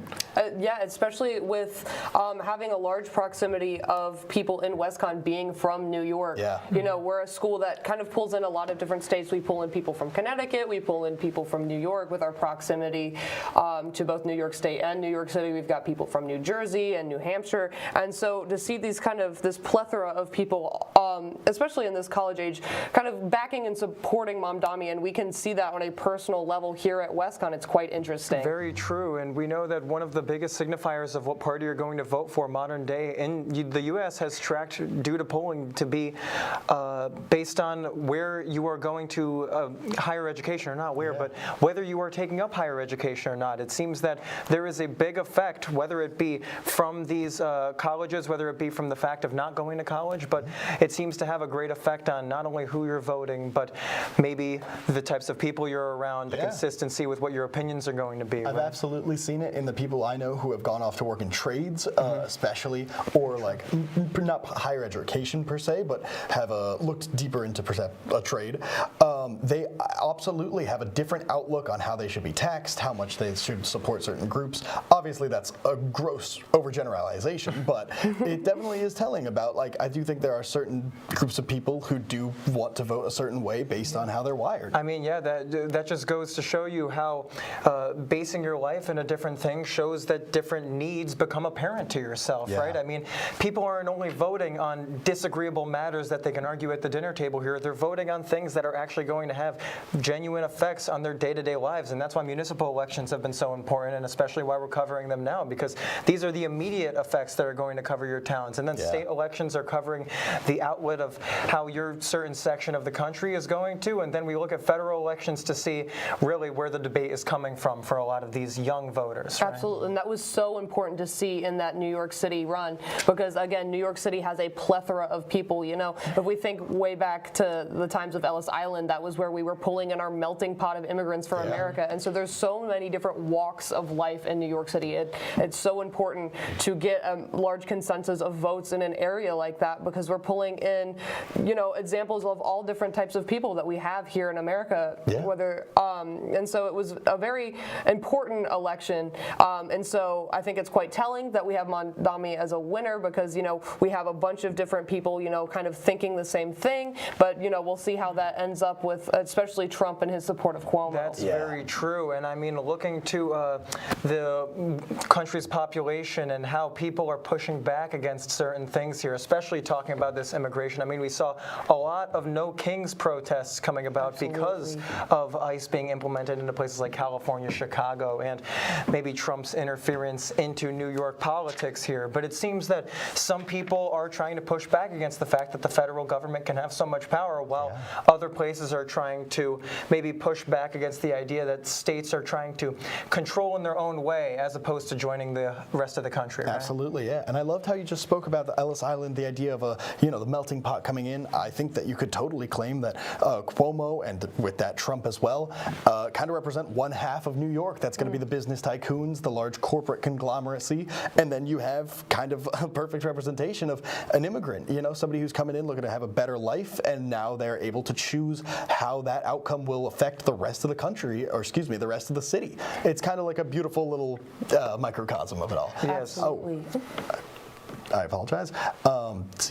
I apologize. Continue. No, you're fine. And to bounce off of that too, Jackson, what you were saying with the No Kings protests, we had one just back home over in Bethel, and there was again several large ones in New York City, and to see that kind of trickling down on a more local level is quite interesting, especially with this pull of Democratic votes that we're seeing in Connecticut, which as a blue state that's not quite as unusual, but in states that tend to swing a little bit, such as New Jersey and Virginia, it'll be interesting to see how where the night takes us. Very true. And outside of New York and just Bethel here with these No Kings protests, we're seeing it across the country with millions of people doing these things. And you have to think, are these organizations, or is the organization of these protests being organized strictly against certain things from Trump, or is it being organized against his character? If we're talking about political character, he is a very divisive and polarizing figure, right?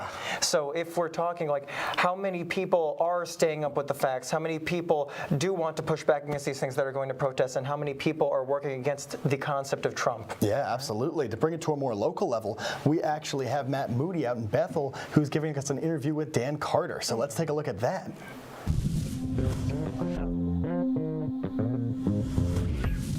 We're here with newly re-elect First Selectman of Bethel, Dan Carter. How are you feeling tonight? I'm feeling great now, now that this is passed. That's great. And what's the first thing you plan on doing as First Selectman of Bethel? Well, I show up to work tomorrow. Same thing. We have a lot of things going on in town, building a community, trying to keep the place affordable. So my job just continues. Absolutely.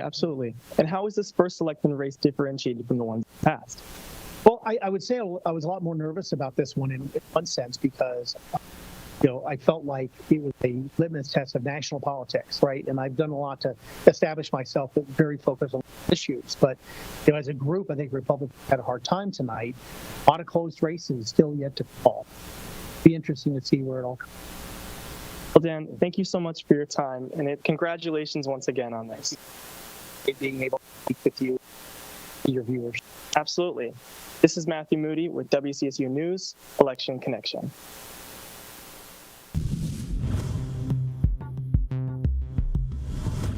Thank you very much, Matt Moody. Always amazing to have a first-hand interview, especially with a winner. As you heard there, he is excited to get back to work.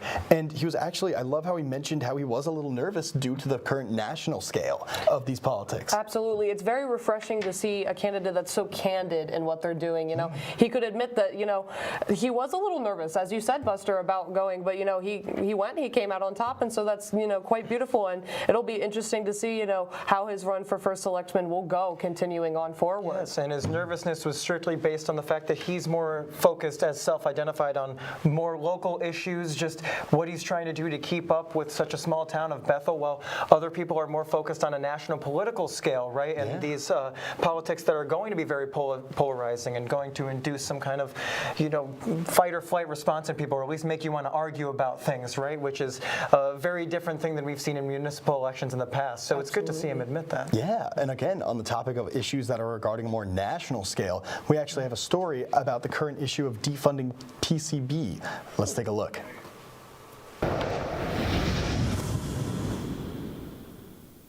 On May 1st, 2025, President Trump signed an executive order cutting federal funding for public broadcasting services and national public radio. According to whitehouse.gov, government funding of news media in this environment is not only outdated and unnecessary, but corrosive to the appearance of journalistic independence. We reached out to PBS affiliate, President, and CEO Mark Contreras, who spoke on behalf of CT Public and how they've been impacted. We typically got our money in November and March.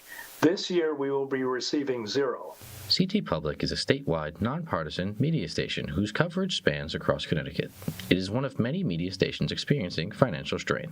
Congress would allocate, most recently, $535 million.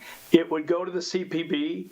The CPB would then allocate that money to local NPR and PBS affiliates. On May 1st, 1969, exactly 56 years before Trump's executive order, President Nixon's administration proposed to cut 50% of CPB's funding. Know that there's something deep inside that helps us become what we can. Fred Rogers, also known as Mr. Rogers, was an American TV host and puppeteer. In 1969, Mr. Rogers testified before Congress, advocating for the importance of PBS as both an educational tool and as a source for inspiration for the youth. For a girl can be someday a lady, and a boy can be someday a man. Looks like you just earned the $20 million. These cuts are impacting not only video broadcasting, but also National Public Radio and its affiliated local stations, including Connecticut's WNPR, a public radio network owned by CT Public. In 1967, Congress created the Corporation for Public Broadcasting, supporting the development of quality, non-commercial radio and television. Decades later, the organization has informed employees that most staff positions will end with the close of the fiscal year on September 30th. This decision marks a major shift for public broadcasting nationwide and raises questions about the future of local media as well. At a recent Danbury Republican Town Committee meeting, we spoke with Councilman Buzzard, a Republican candidate for mayor of Danbury. I believe that there's plenty of biased media out there, and I'm all for unbiased media. So whatever we can do to go in that direction, I'm all for it. As communities like Danbury react to these national changes, the conversation around public media's role and its future continues to evolve. With President Trump's executive order cutting federal support for public media journalism, is its future in jeopardy, or is it just a temporary setback? This is Gabriel Wilkins with WCSU News, Election Connection. Yeah, I mean, this is obviously another one of those things. We've seen it a lot throughout all politics, of course, but Trump especially, he loves to find an issue and rally his troops against it, metaphorically, you know? And the second that he got on the wave of, hey, PBS or publicly funded broadcasts, like if these are things that may lean into left-leaning or more focused on the scientific endeavors, this is something that needs to be focused on. Let's remove that. You know, we had Doge with the Department of Excess. So it's interesting to see what he's kind of aiming his sights at is this is a government waste in terms of spending. Very true. To talk about Trump rallying his troops there, it seems to be a very effective strategy. I mean, we know if Trump is good at one thing, it's marketing himself. And like to get behind points such as this, behind the public broadcasting, I mean, from 2016, he was calling things fake news, right? Which is very effective, especially nowadays with the rise of AI media and generative stuff like that. It seems that this idea of fake news has wormed its way into the minds of so many Americans, no matter the political side you're on, of thinking, what can I really trust? And this sense of distrust is really where some people lie in gaining some ground in politics. Yeah. Absolutely. It's also important to note that CPB as well as PBS has such a large portion of children's programs that they air, a lot of which are more scientific based. An example I remember from my childhood being Sid the Science Kid. Yeah. You know, so we Very see true. things like that, and it's interesting to cut funding on something like that. In a way, are we telling the children of America that like we don't want a science basis, or is it completely different? And is it just something that we're cutting funding for funding? Yeah. Well, I mean, if you take it to that point, you could say, I mean, if you're going to try to push ideas upon the population, what better to do it than the youth, right? So if you have things you disagree with or you believe there is political bias in your public broadcasting, that you would first go to try to quench it out. And that's absolutely been a tactic that Trump has used throughout his campaigns, where he's never outrightly stated that something is worth defunding, but he would claim it as this is something that is too woke, or this is something that has an obvious downside to morale of America, and that's why it needs to be defunded. That's very true, but we also saw on the other end Joe Biden during his presidency taking a few, or not necessarily banning, but just kind of discounting the value of some Dr. Seuss books that had some racial stereotypes in them from history, and saying that they were untrue. So you could see from both sides of the political spectrum people banning kids' media or trying to work against it to try to maybe further the point of their party. Absolutely, and that's something that we see quite often in the public school system as well, with the concept of banned books, things that we aren't showing in our youth, and it's like varied, on school district to school district, state to state, and so to kind of pull that all together, it's just quite interesting to see, on a national level, what are we banning? Absolutely. Yeah. And again, I mean, that's not all for tonight. We have a lot more coming on, so stay tuned for that.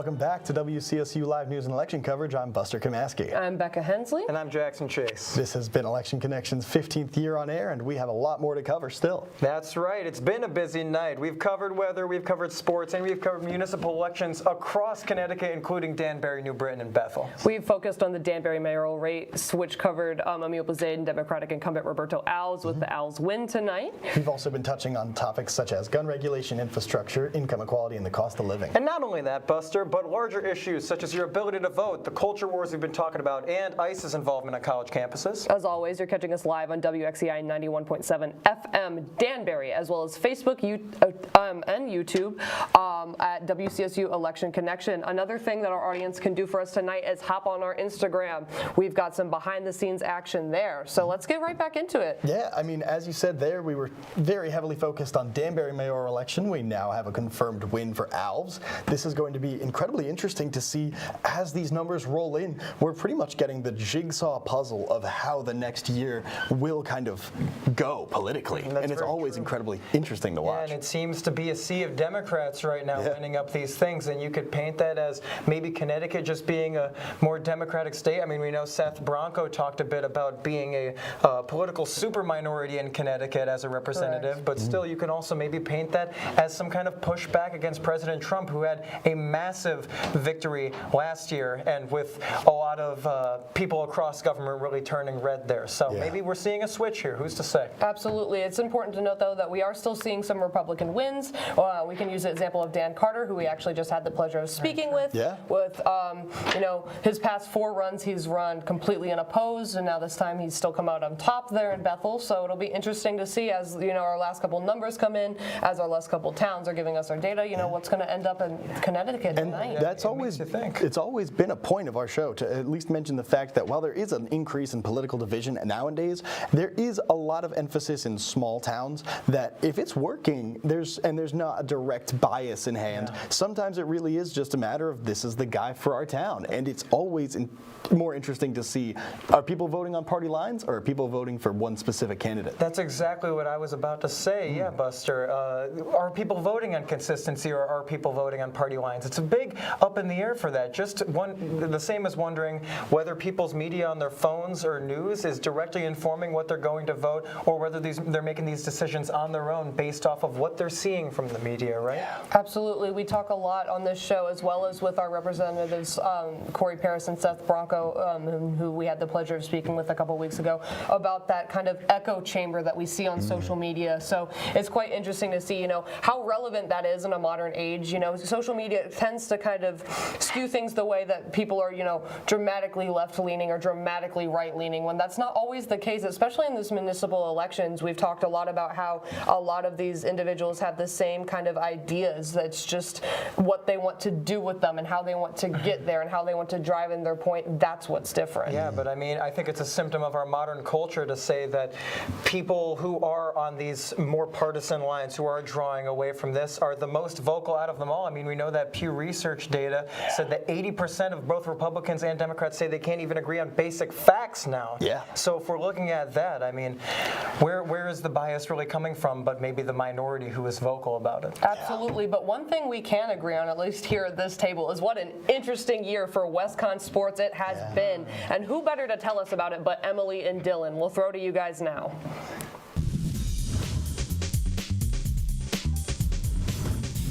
Well, thank you, Becca. Yes, we're going to kick off this segment with our volleyball team, who currently has the best record of any of our Wolves sports team, with 17-6. Absolutely, definitely a gelling offense and defense from that volleyball team, consistently just kind of showing out, winning their games. There's only been, obviously, like you said, 17-6, only a few that they've lost. Maggie Ferguson, Julia Stolik are definitely the key points of that offense that definitely get us those wins every week, winning 3-0 against Rhode Island College. Yes, those are two names that we are consistently seeing every single week. Those are two seniors who really were able to pull out that win on their senior day as well. And you have to think, I mean, these are two people who are throwing their bodies on the line. These are facilitators. They are elevating their entire team. They are helping them secure that 17-6 winning record that we're seeing. Absolutely. I mean, these are two people we're seeing, like you said, consistently. Last week, winning the Little Eastern Conference Women Athletes of the Week. Yes. Definitely a feat that you were going for as an athlete, whether men or women. soon. But yeah, we'd love to see it from the volleyball team. Absolutely. Moving on, we do have ice hockey, who fortunately is now a D3 ice hockey team, one we expected to be a club sport coming into this year, later moving on to D3, just started their season this past week, but unfortunately not to a great start. But that's okay, because you know what? We are facing a real unfamiliar game here. You know, we were not, as you said, prepared to be D3, so we are now, this is all very new territory for us.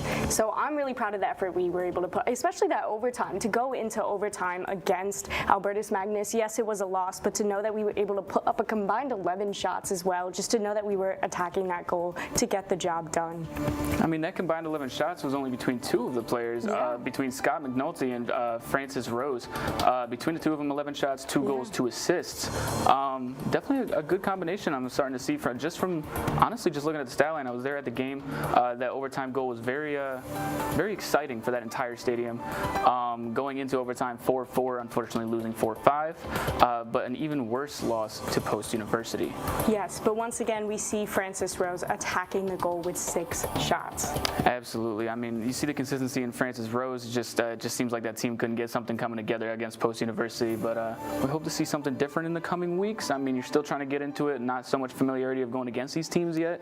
Maybe we'll see what happens. I have a really strong feeling and a good feeling about this as well. Absolutely. But moving on to the upcoming sports coming on this coming week, you'll notice that the first thing we have there is men's soccer. We did not have a men's soccer game this week as they were on bye.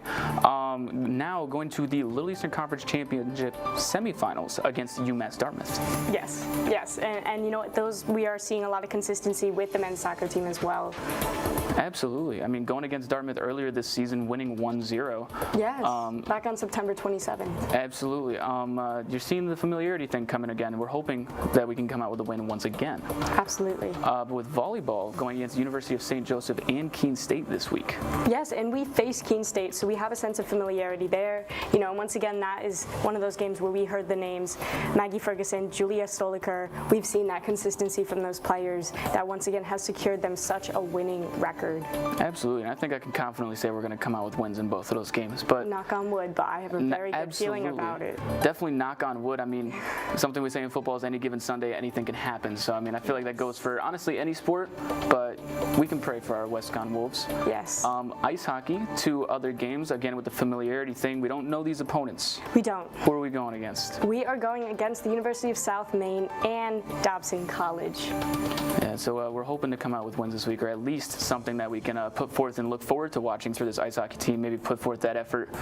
Something to look forward to watching. Definitely going to be keeping a close eye on it. Yes, and our football team going against Catholic University this upcoming week. We need a win. We really need a win. You know, this game is going to be kind of a deciding factor. Do we have a 4-5 record or a 5-4? We are not a team that is used to having a losing streak, certainly not in the last few years. So we need this win to come back to really bring this season home. Absolutely. The locker room's definitely got to get it together. Yeah. You know, get back together and just show us a win. Just show us a win. Let's get that win. Because that's definitely the turn we need. Maybe start winning even more. We were one of the most dominant teams in the conference. Yeah. I mean, with that 4-0 start, and it's just everybody's just kind of looking at us as a more so of an easy win at this point.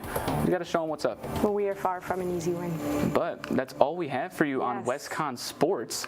Definitely keep an eye on all these sports coming up, especially that ice hockey team, because you never know what could come out of it. No. But with that, thank you, Becca. Back to you.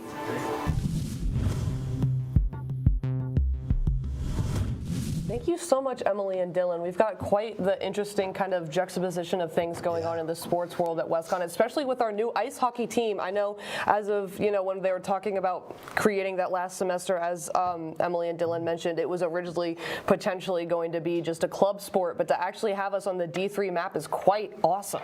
Yeah, I agree. I mean, this entire thing, we've had a harsh run in football, but we've had a big up across both, women's volleyball and now the ice hockey. But to turn it for a moment back a little more politically, we have Noah Berg out in New Britain for a breakdown and analysis of everything that's gone on tonight. Let's check that out.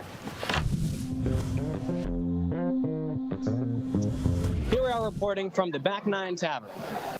Tonight, we had Sharon Bolon-Savadre concede the race to Bobby Sanchez, and we briefly heard words from Aaron Stewart. The Republicans did win a couple of seats in the Board of Education as well as the Board of Appeals. Aaron also said a few brief words about how excited she is for her Connecticut gubernatorial bid of the next year. Now, this election marks a true turning point for the city of New Britain. This is the first Democrat victory for the mayoral seat since 2013. This is Noah Berg from WCSU News, Election Connection.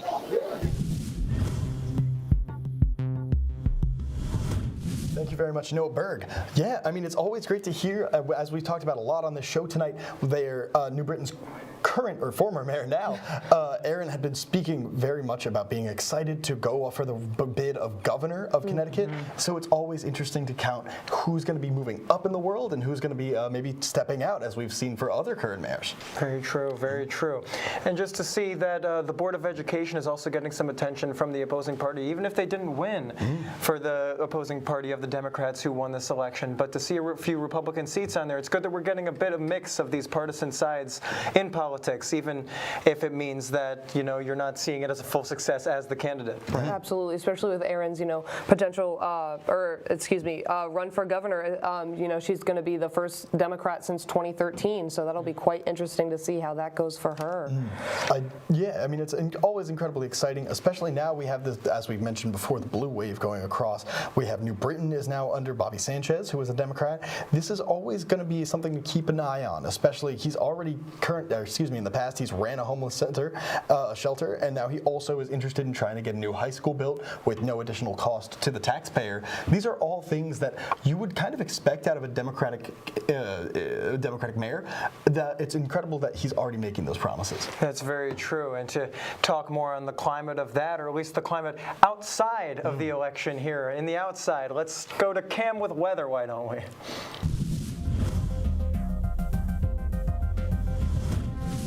Yeah, thank you guys. Yeah, not much has happened. It's been pretty cool out there where the temperature did drop a little bit and the humidity did rise and the winds are pretty calm. But let's take a look on our Midtown campus. We have those nice clear skies still right now and the temperature is at 42 degrees. So it's dropping down slowly and we'll slowly see the 30s right around the corner. And the humidity did rise up to 73%. So it is a little humid out there and the wind is pretty calm, but that wind will start to pick up soon, a little bit even in the later hours for tonight. So for the headlines, we still have that high wind watch in effect for Wednesday night, where it could still reach up to 55 miles per hour and continue throughout the night into early Thursday morning. So it's going to be very breezy. We do have fall-like temperatures staying into the 50s into the earliest start of next week, and then those showers are still for Friday night, lingering onto Saturday, where it could clear up Saturday, being partly sunny skies, and then I'll explain more of that in just a little bit. But right now we do have those clear skies on the regional satellite. We have high pressure to the south of us that's going to be still building into our region for Thursday, giving us those sunnier conditions, and even for Wednesday as well. Staying nice and cool throughout the area where the winds are calm, and the regional radar, it's pretty dry right now. Not much is happening where that snow is pretty stopped in New Hampshire. But as we look at the temperatures right now, they are slowly dropping. We have the lower to mid 40s where we have 42 in New London, 42 up in Hartford, and 41 in Waterbury, and 42 in Danbury, where some of our reporters are out there, and even in Bethel as well. And right now for tonight, we are staying a low of 35. We still have those areas of frost. If you are waking up early tomorrow morning, you will see those. And we're staying pretty chilly for tonight, where the wind's staying from the west 3 to 5 miles per hour, but definitely going to pick up for Wednesday for your commute, and it's going to be gusting up to 23 miles per hour, so it's not going to be that pleasant if you're walking outside. And staying partly sunny with mild conditions, a high of 59 degrees, but it's going to feel even cool out there. But then for the extended forecast, we have that high pressure settling in for Thursday, giving us those nice sunnier conditions, but it's going to be windy, high of 50 degrees, dropping down to a low of 30. Nice partly sunny skies for Friday for most of the day, and then we have those showers coming in overnight for Friday, lingering into Saturday morning. It can be heavier at times, but then clear up to a nice partly sunny day where highs are staying into the mid to upper 50s, where Saturday is supposed to be the nicest side of the week of a high of 59. I believe it could even reach 60, so it's even great if you're outside, even starting that fall pickup. And then for Sunday, mostly cloudy skies with a high of 55 and lows staying into the upper to upper 30s. So that's all I have for you right now. Not much has changed, but it's still going to be chilly. But we'll come back live for weather later on. We'll take it back to you, Jackson.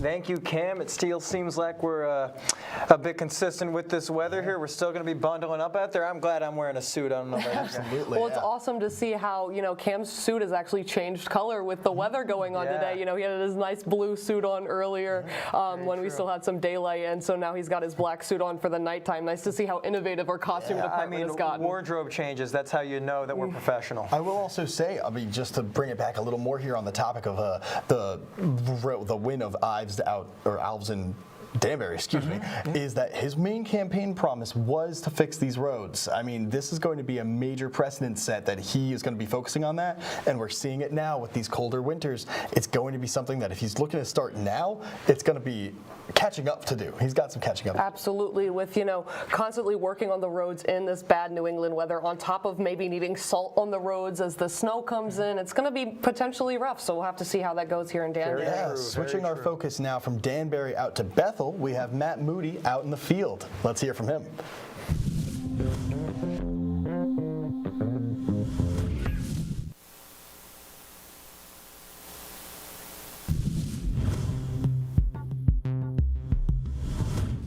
Very much, but still, on the topic of these colder winters, it's definitely going to play a role not only in Alves' campaign, but across this northeastern winter. It's going to show a lot of the cracks that are forming, not only within the infrastructure on the roads, but throughout as well. Absolutely, and we're going to see that a lot too. It tends to be harder on these cars in New England, with the kind of weather that we've got going on, as well as the infrastructure of our roads here in Danbury. There's going to be a definite stress on it, so it'll be interesting to see kind of how fast Alves can get these roads done, especially for a commuter city. Very true. I mean, being a current kind of citizen of Danbury, being here for college, just driving at these roads, commuting from each campus, I've seen a lot of construction on these roads, and though the traffic has built up, it seems like everybody believes that there have been results, and that's what we're hearing from Danbury's voice right now. Again, now, we also have to think about the fact that though Alves has made it a campaign promise to focus on the roads and infrastructure for a place like New York City, where Mondami has just run,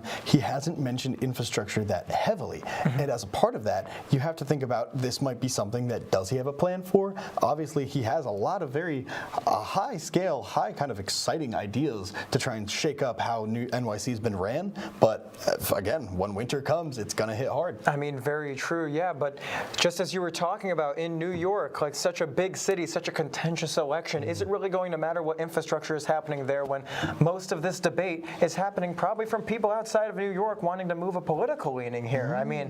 This has been one of the most publicized mayoral elections, probably the most of this entire race. So are they really going to be focusing on how the roads are working under this kind of weather, or are they going to be focusing on things that outsiders find more important? Yeah. Again, to kind of work in the national and federal level down to the local level with that run in NYC with Mondami, we know that Trump has been outspoken about he will be holding out certain funding and certain focus on NYC from the government. And what could that look like? Could that be as small as pulling certain donations that might be coming in, or could that be as big as perhaps if FEMA needed to get in due to the weather conditions in NYC, which has happened in the last few decades? That could be really, really big if we see any sort of personal vendettas falling into that. Absolutely, Buster. That is a fantastic point, especially because as far as we know now, Trump hasn't exactly discussed what kind of funding that he's going to be pulling, and so that raises a great point. What are we expecting to see pull out, if anything? Is this a promise that he might go back on now that Cuomo has not won his election, or is this something that he is serious about and he is planning on pulling out? And if so, what is he pulling out? The people of New York City are really going to want to know. That's very true. And outside of the economy here, or outside of funds, we could talk about what Trump has been doing in other states to try to gain control. Well, whether you describe it as that or not, in California we saw over the summer bringing the National Guard in to try to work out this whole issue we have with undocumented immigrants in this country, which has been very contentious and one of the main reasons for the No Kings protests we've been seeing across the country. But that move of power, that show of power, especially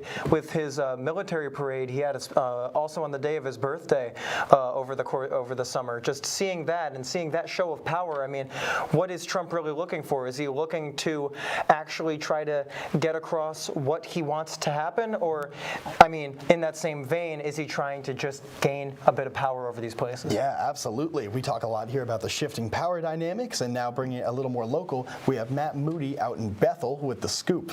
Let's hear from him.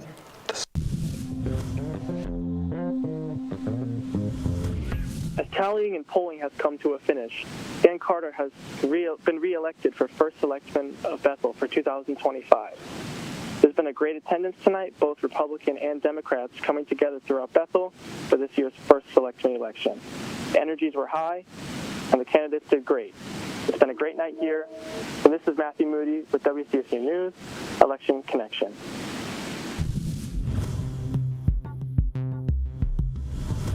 Thank you very much, Matt Moody. Again, it's something that we love to see here. I mean, we get to the inside scoop on this exact moment right now. He talked about big turnout of both Republicans and Democrats and how it's been very electric inside the room there tonight.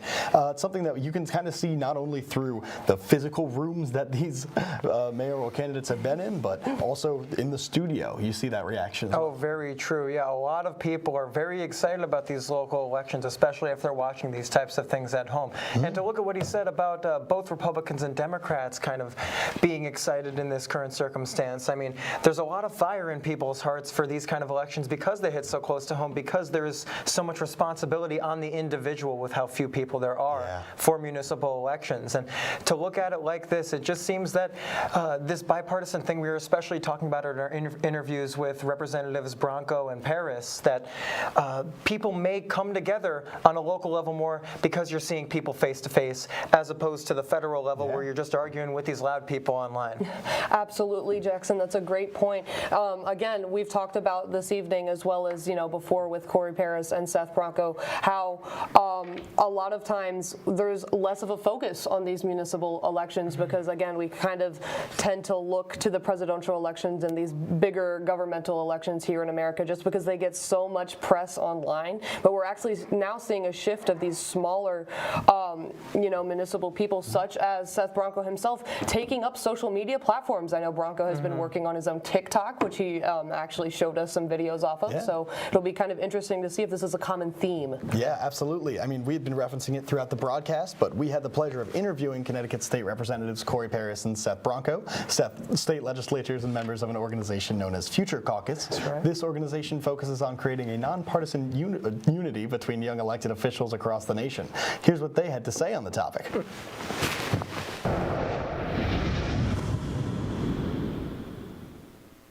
The difference between breaking down the institutional barrier or that personal othering of people really, I guess, comes down to what they're being presented, how they're being presented politically. And as much as you're going to want to change somebody's mind, there's always going to be somebody who might not be willing to change their mind. Is there any advice you could probably, I guess, provide for people who would like to have this kind of conversation with somebody who may not be willing to budge on points and may be constantly criticizing character? I think it boils down to we have to remember that we are people first. We have policy and beliefs and ideology, but we're people.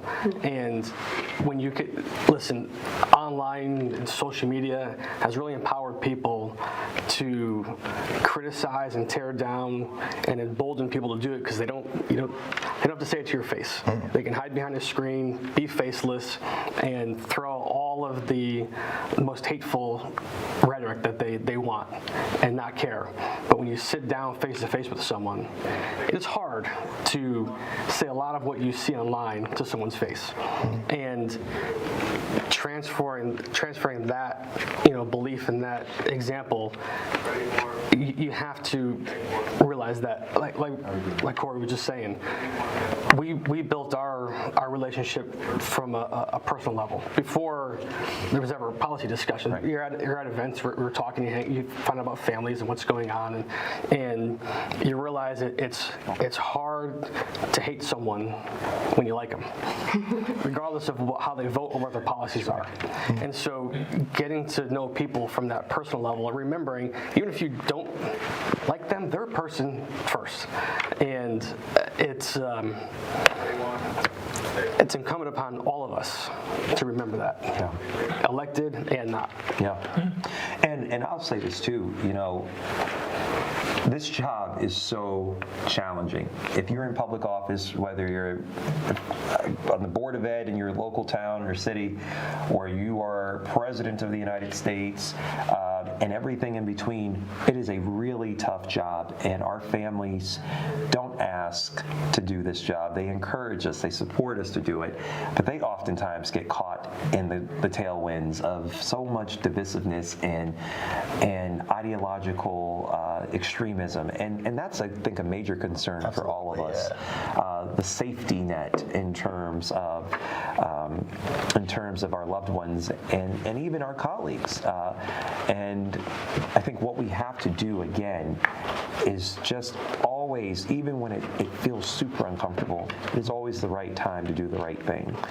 And when no one else in our parties may stand up to want to do the right thing because it's not the popular thing, or they're afraid because they don't know whether or not they'll be targeted or criticized next, we have to make that conscientious decision to say, at the end of the day, I could pass whatever bill I want, I can vote for whatever I want, but if I did not restore morality and character into this space, then all of this was for naught. And I think that those are two, core principles that both Seth and I share, is that we want people to see our relationship and the relationships of our colleagues as a model for others to follow, to say, hey, they don't agree on everything, they do pass good legislation, but at the end of the day, they're respectful to one another, and they will say to people, you're just wrong. It's that John McCain moment where he told people, Barack Obama's not a terrorist, he's a good family man. It's the same thing, and this man has done it for me, and I would gladly do it for him, because we are in that political space where we have to do that.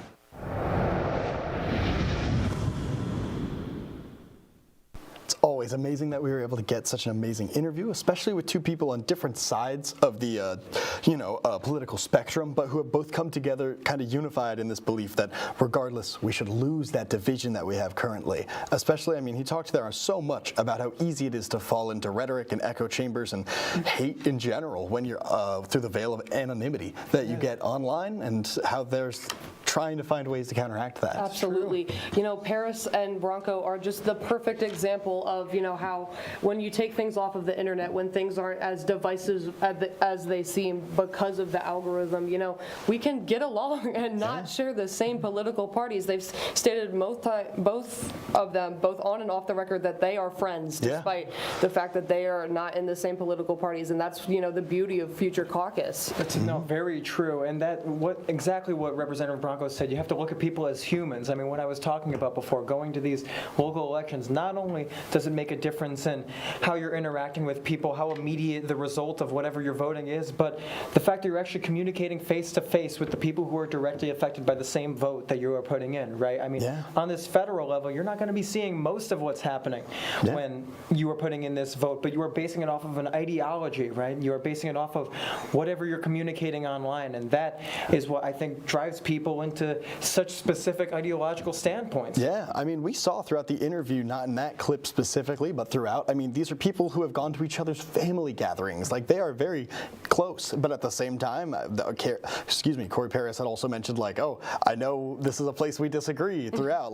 They're very open about their political differences, but that they are both kind of connected in the shared values that they do have. Absolutely, and they raised such a good point to the both of them, that it can be so easy to spread hate online because you don't have that face-to-face value. These things that are maybe being said online are not something that you would say, straight up to a person, and that's such a great point that they brought up too. That's very true, but we also must talk about the nuance of the situation. I mean, it is so easy from this perspective to say that we want to get this hate out of the way and not have to, bring this anonymity out of people, this bad, feverish, these values out of the people. But at the same time, I mean, you have to look at what if there is somebody who directly is arguing against your own existence. It's very difficult, of course. Absolutely. As always, for the folks at home, you are catching us live on WXCI Danbury 91.7, as well as on Facebook and YouTube at WCSU Election Connection. You can also catch us on Instagram for some behind-the-scenes look to kind of see what it looks like, in the background of the studio, to see what our audio techs and people, on the TriCaster, what our directors are up to. So take that as you will. Yeah, absolutely. That's right. But as we were talking about before, just this idea that what if somebody is arguing directly against whatever you have within your own community, right? Course, I mean, we see that a lot within the LGBTQ community. That's what they argue. Yeah, absolutely. A lot of that. And we'll be right back with that.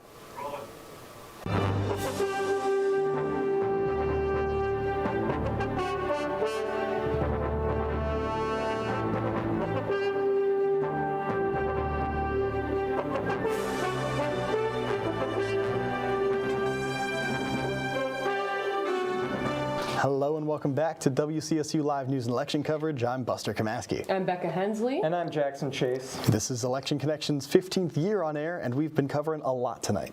Yeah, we've been covering weather, sports, and municipal elections everywhere, including New York, but also directly in Danbury, New Britain, and Bethel. We've been focusing on the Danbury mayoral race, covering Emil Bezeda and Democratic incumbent Roberto Alves with the Alves win tonight. Yes, we've been touching on a number of topics, such as Connecticut gun regulation, infrastructure, income equality, and the cost of living. Not only that, Buster, but larger issues, such as your ability to vote, you yourself, ICE's involvement on college campuses, and culture wars. Yeah. As you've both stated, it's been quite busy tonight, and we've got just a little bit of time here left, so we'll do with that what we can. Let's hop right back into it. Of course. I mean, it has been an incredibly electric night tonight, both in the studio and out in the field. We've gathered multiple different interviews, both with former mayors, current mayors, selectmen. These are all people who have something to say, and now that they have their platform, or continue to have their platform in the case of some, it's really great to see how they're going to be moving forward with that. Very true, and we've also seen some exclusive interviews from our field teams with new mayoral-elect, also consistent mayor, Alves, here in Danbury. We've seen that with Dan Carter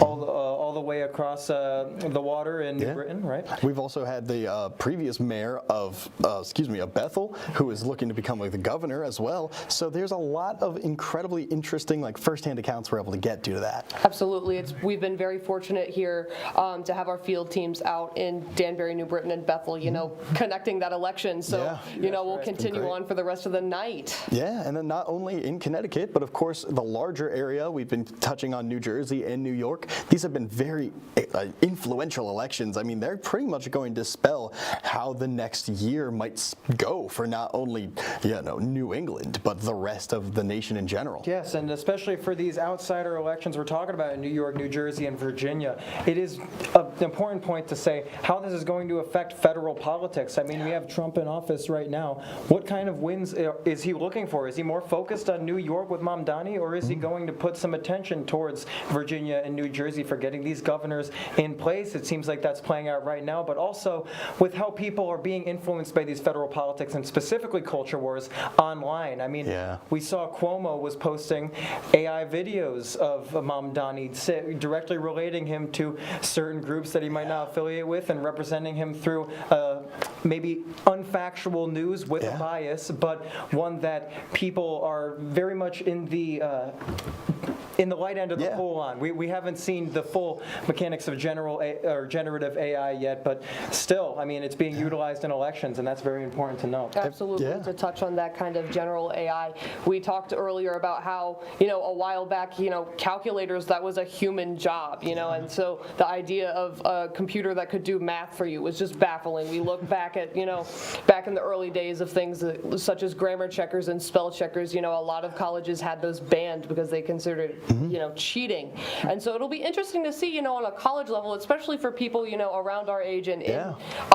college or even high school, you know, what kind of effect AI is going to have on us? You know, are they going to continue on? Are we going to use it as a tool, or is something else going to happen? Yeah, I mean, there's always the issue again. We've seen how difficult it is for just like entry-level jobs and positions now. They are also losing the ability to get those jobs. They no longer really exist. We've seen a lot of them being taken from a lot of different spots. That's very true, but to look at the support for things like this directly in our elections, let's look at polling with Tundra now. Tundra.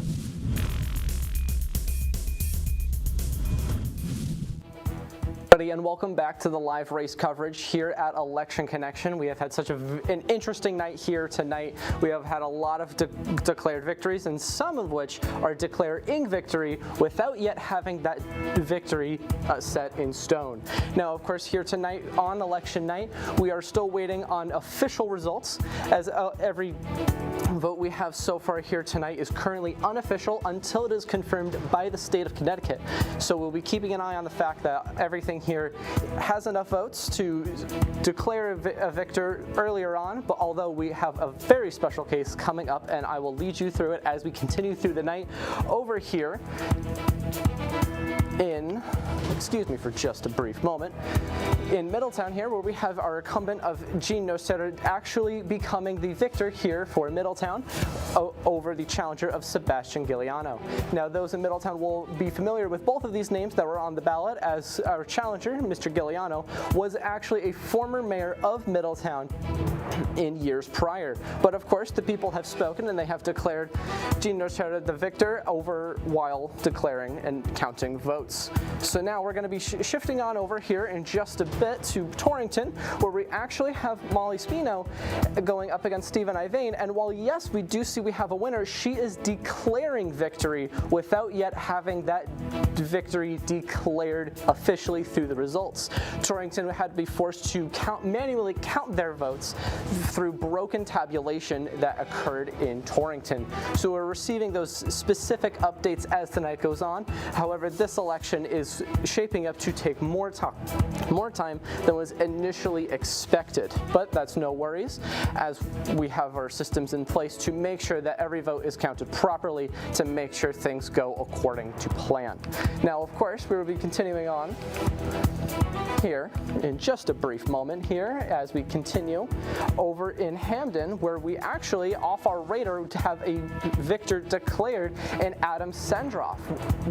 Previously we were taking a closer look over at Lauren Garrett as well as Jonathan Katz, our challenger, of what could have been a historic night with Mr. Katz only being 23 years old. He could have been the youngest mayor that the state of Connecticut has seen, but of course that is not the case with this victory here of Adam Sendroff. So as we continue forth, we will be taking a look at Bethel, where we were hearing from Matt Moody earlier that our challenger of Thomas Borschwitz has actually lost to the current incumbent of Dan Carter for the first selectman position. He has previously stood unchallenged for the previous 4 election cycles, and walking away with this victory here tonight, he is able to begin a 5th election cycle here in Bethel. He has focused on trying to maintain that small hometown feel over in Bethel, and has been able to maintain that through these election results. So now we want to take another look over here at New Britain, where we have challenger Sharon Boulogne-Saavedra losing to our challenger of Bobby Sanchez. We had a look earlier tonight over with Noah Berg over here in New Britain, and we actually were able to receive a personal interview with Bobby Sanchez here. So we've had ourselves a very interesting night. A lot of events that have happened. If you're just tuning in now, we have had a very exciting night here over at Election Connection. But I don't want to leave out, of course, our hometown here of WCSU here in Danbury, where we have our incumbent of Roberto Alves becoming victorious over the Republican challenger of Emil Bazaid. We have had so much in-depth conversation with both of these candidates, several different things going on to make sure that we are giving you the most in-depth coverage that we can, paired with appropriate discussion as we go forth. Branching a little bit away from home here, we're going to end off here in Bristol with our current incumbent of Jeff Caggiano actually becoming victorious over the double challenger of Ellen Zaposasu as well as Derek Derek Jones. Now, you may have noticed throughout our program here that we have had a lot of double challengers, many open positions here throughout the night, and that is, of course, the state of how politics here in Connecticut have shaped up to be, and of course, we'll be keeping things updated here, and I implore you to all personally keep a close look at all of your town elections in case you were not featured here tonight at election night, to always make sure you know what is going on at your small local town levels or possibly your larger city level scapes. So for now, I'd like to continue this conversation back over to the desk, and we'll send it back over to Jackson.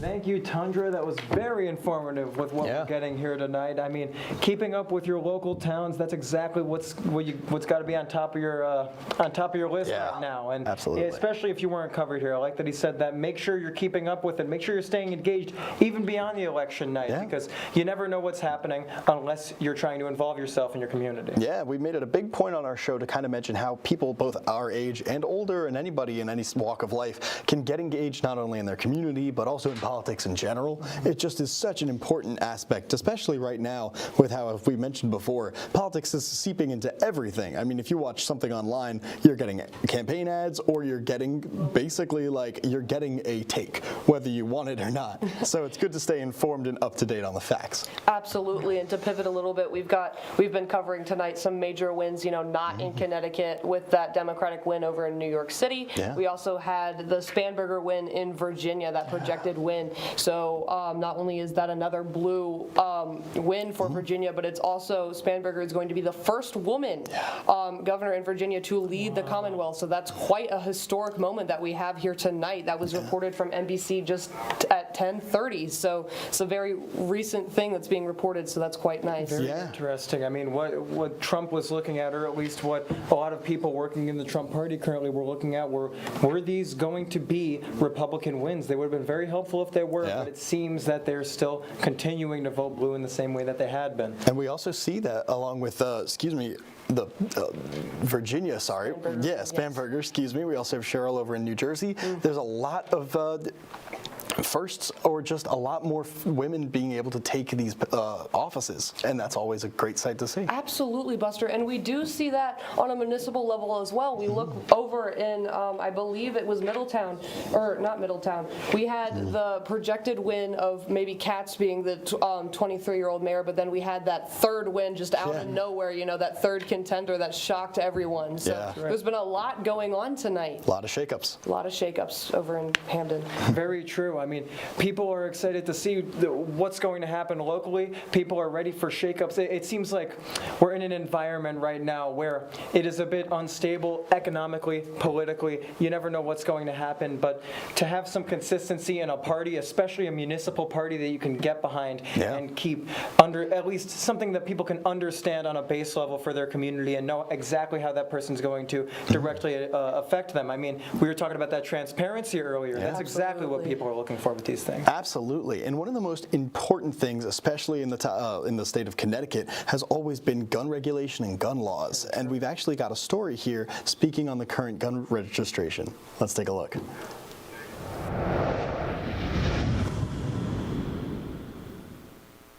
How much responsibility do gun owners and retailers have for their communities? And are there enough measures in place to ensure that firearms don't end up in the wrong hands? On October 1st, 2025, an act concerning the Firearm Industry Responsibility Act was placed into effect in Connecticut, with hopes that the firearm industry itself would have a role to play in the safety of your community.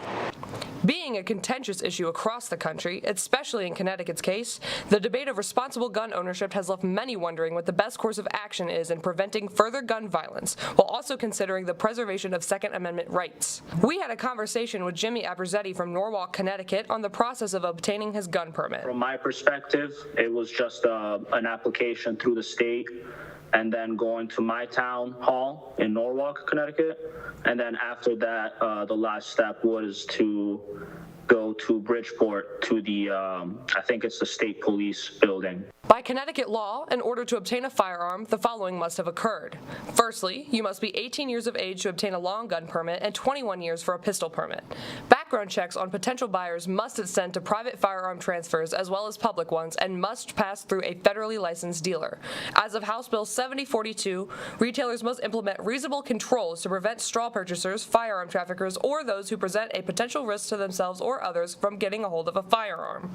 Additionally, violations of these restrictions are now to be based in civil law rather than common law, punishing wrongdoers by concrete legislation rather than precedent. Though what the state of Connecticut considers to be reasonable controls may seem too vague from the perspective of some gun owners or retailers. One gun owner from Burlington, Connecticut offered us her perspective. More law, more restrictions, more legislation that needs to be in play in order to help with gun violence, I don't believe that to be true. I believe that you enable the people that are law-abiding, which are more than the unlawful, to be able to arm themselves. Others agree with the bill's sentiment, claiming that it is the responsibility of the gun sellers to ethically distribute their product. But the seller has a responsibility in trying to, both psychologically, but also like social, just like have a sense of what the buyer, what type of person they are. They should have some type of knowledge of trying to read psychologically and also what type of actions this buyer might do with this weapon. According to the most recent data from Johns Hopkins School of Public Health, gun violence in Connecticut has risen by 24% in the years spanning from 2014 to 2023. Is further legislation the answer to the United States' current gun crisis? Or is Connecticut tackling this issue in the wrong way? We can only look to what follows for the answer. This is Becca Hensley with WCSU News Election Connection.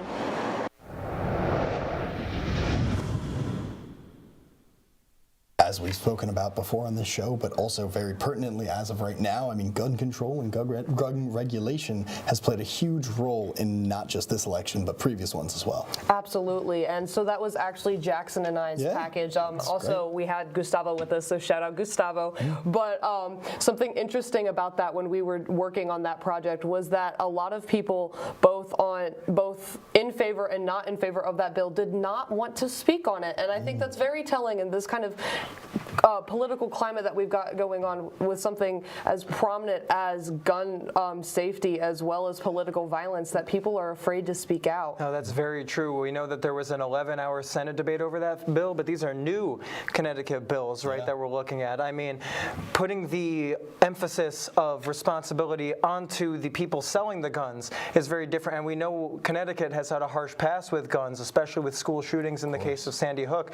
So it seems to be a very pertinent topic when discussing Connecticut. But this bill has passed recently. I believe it was June or October 1st it went into effect. Yes. And we're going to see how that plays out. How we're going to see whether the gun sellers and these shops are able to take responsibility over their own sales, or whether we're going to put the emphasis back onto the individual to decide what they're going to do with it. Yeah. Absolutely, you're absolutely right, Jackson. Again, it's only been about a month, so it's a little early on to kind of see the effect of that bill.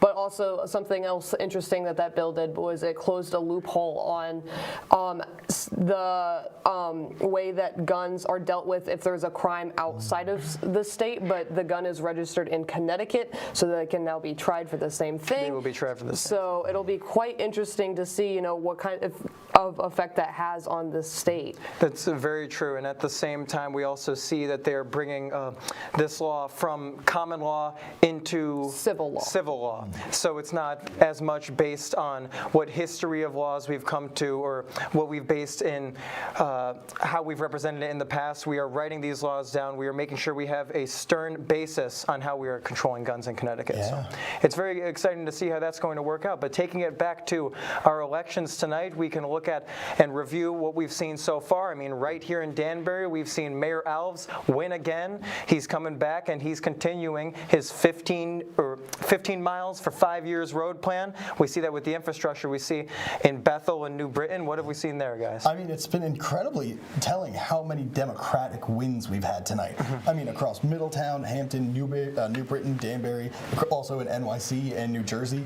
These are places where there seems to be a big lean towards the Democratic side, and with that usually does come at the cost of maybe a few higher taxes, but with the focus on social benefits such as infrastructure, and with Democrats, especially in Connecticut, you're going to possibly see tighter restrictions on gun control. Absolutely, and we can see that, over in Virginia as well with a Democratic win with Spanberger, and so it's quite interesting how things are kind of getting shaken up in the political spectrum. But again, that's not the case for everything. We've got that Dan Carter win, in which this was his, I believe, 5th time running, first time in 4 runs that he had not run unopposed, and so he had stated when we interviewed him a little while ago that he was a little nervous, but he came out on top and he did very well, and he's very excited for his next run. Very true, but if we're talking about this amount of Democrat wins, are we putting the blame on the fact that Connecticut is already majority Democrat right now, or are we seeing a wider wave of Democrats pushing back against this conservative lean we've saw in the past few years? We don't know yet. Yeah, absolutely. I mean, we talk a lot about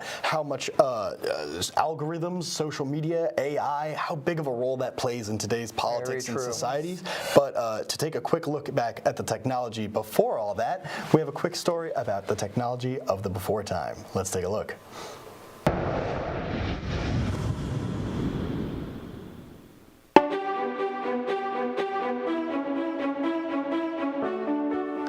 In an age where sleek smartphone and cloud computing dominate the tech landscape, one corner of Western Connecticut State University is taking a bold step back in time.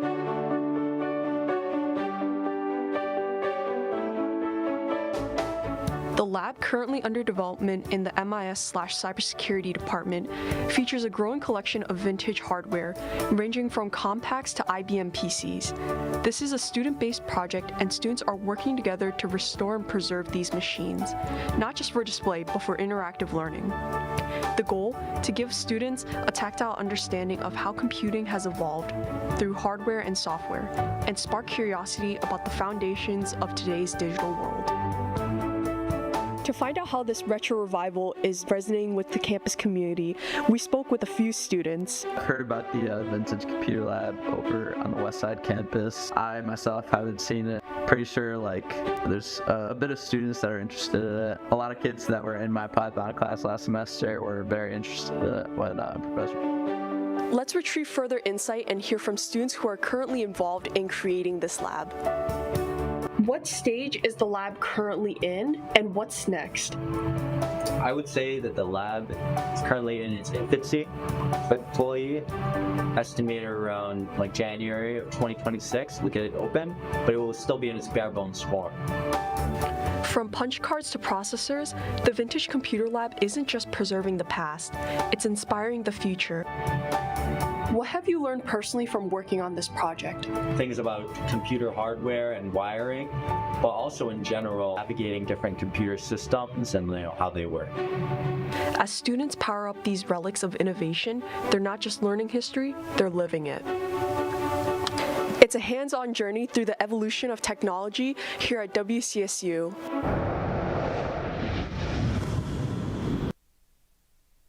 Yeah, it's always fascinating, especially to take it during such a politically roaring time, to kind of focus in on what really matters, which is the community and what they're getting involved in. I actually had a chance to speak with the runners and the people who are interested in starting the Old Technology Club, and they are so passionate. I mean, I've spoken to them on just how they'd like to market it, what they could do in order to kind of get people involved, and everything that's come out of them has been nothing but excited sincerity, which is always so great to see. And there might be some thoughts when looking back to old technology that it's become obsolete. It might be invalid to try to interact with any of these things, but there's also there could be a bit of interest in just looking back at how our technology has advanced, and not only looking at that history, but looking at how we can utilize older things to try to maybe work through better things and have a better understanding of what technology we have now. So I would think there's a good reason for it.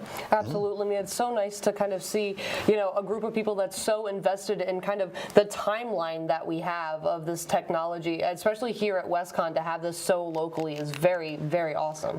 And there's always a good question to be asked, which is like, some people may see, hey, what is the point? You know, what do we gain from understanding older technology? But again, if you wanted to turn it political, we have a lot of government things that run on Windows 7, Windows 95. Like, there are a lot of very important systems that are held up with old hardware. On the topic of the kind of government inner workings, we actually had the pleasure of interviewing Connecticut State Representatives Corey Paris and Seth Bronco, state legislatures and members of an organization known as Future Caucus. This organization focuses on creating a nonpartisan unity between young elected officials across the nation. Here's what they had to say about civil versus political division.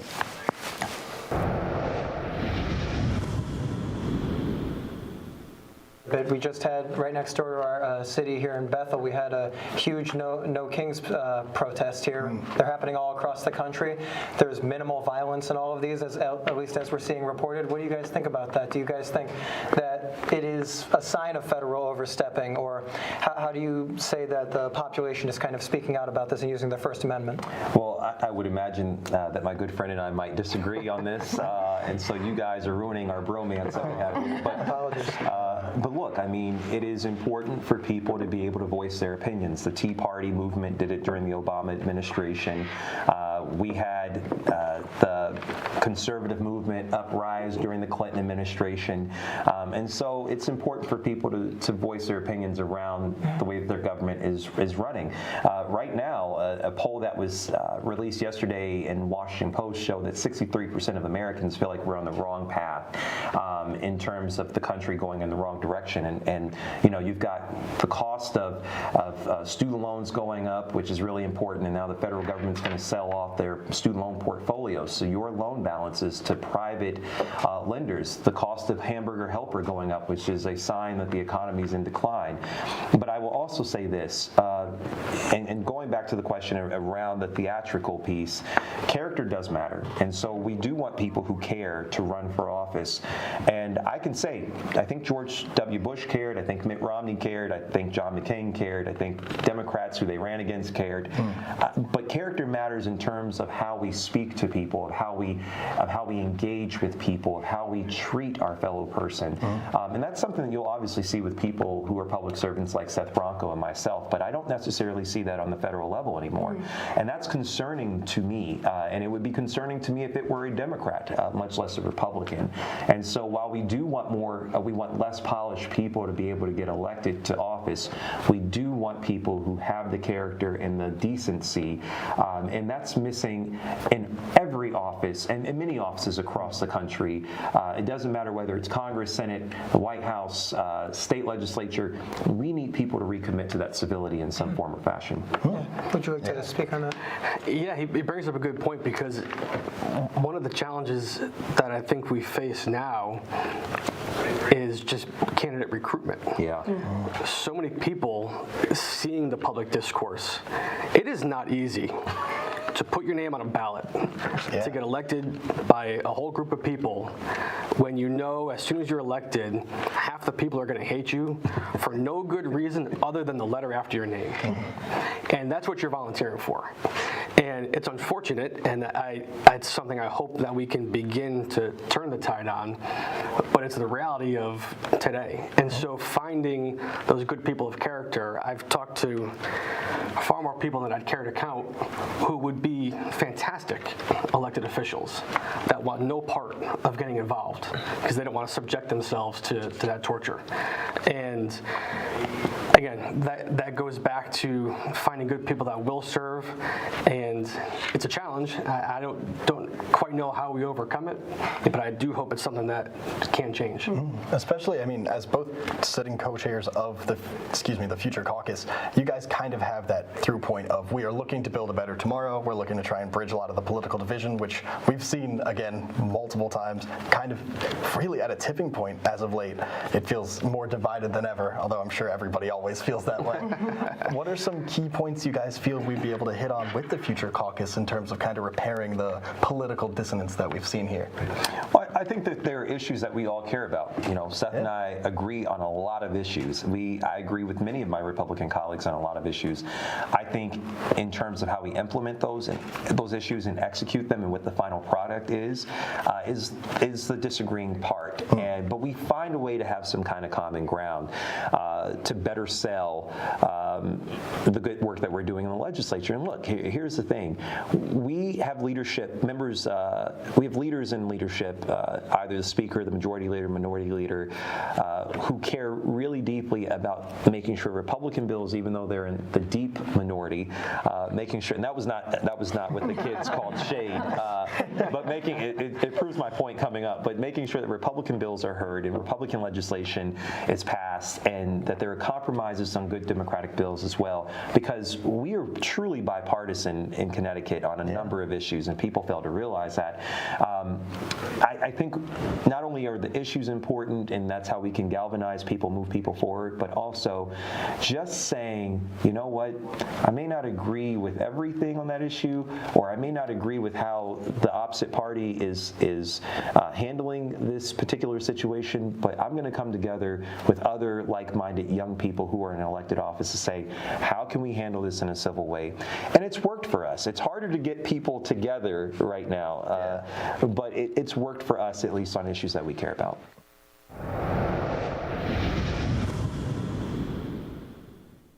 I mean, really important stuff there from both of the state legislatures there. I mean, the topic, especially right now, of just civility within politics. We've seen them, we've seen them kind of throw around these accusations of blame. You see that, I mean, if you go to any government website right now, you see in big bold letters, shut down due to Democrats. Yeah, I the mean, White House website especially. Exactly, and I mean, this is at a time where a lot of people are looking at the White House website due to the recent renovation to the wing. Like, this is a lot of definite focus on the Democrats being at blame. That's very true, but that's also on the federal level, which may be leaning into the youth with how they're debating with each other, but on the overall, what we've seen tonight is that people are able to be bipartisan, and I think that's a good takeaway from what we've seen in the election. Absolutely. It's important to note, though, that there's so much blame between, the two parties, but who's really suffering here from this government shutdown? It's these people that, might depend on the government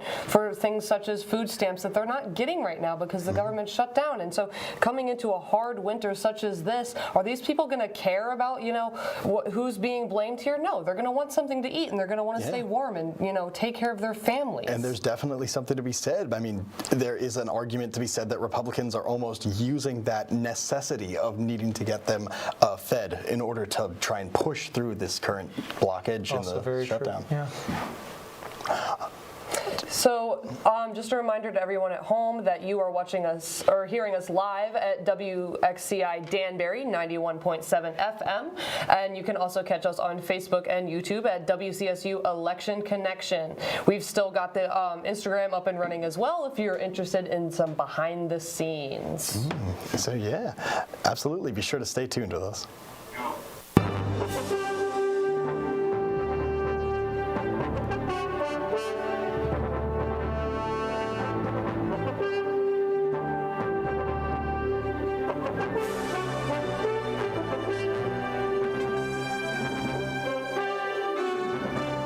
Hello and welcome to WCSU Live News and Election Coverage. I'm Buster Kamaski. I'm Becca Hensley. And I'm Jackson Chase. This is Election Connection's 15th year on air, and we've had a lot to cover so far. It's been a busy night. We've covered weather, sports, and municipal elections everywhere, including Danbury, New Britain, and Bethel. We focused on the Danbury mayoral race, covering Emil Bezaid and Roberto Alves with an Alves win tonight. We've also been touching on a number of topics at a local level, such as gun regulation, infrastructure, income inequality, and the cost of living. And not only that, Buster, but larger issues such as you yourself and your ability to vote, culture wars, and ICE's involvement on college campuses. So let's get right back into it, guys. Yeah, I mean, we've had a lot to touch on tonight. A lot of people would kind of downplay municipal elections, but we've seen how important and impactful everything from small town mayoral races to governors could actually be kind of dictating a lot tonight. Absolutely, and we've also had the pleasure of having our numbers running pretty constantly throughout the night. We had our earliest number segment with like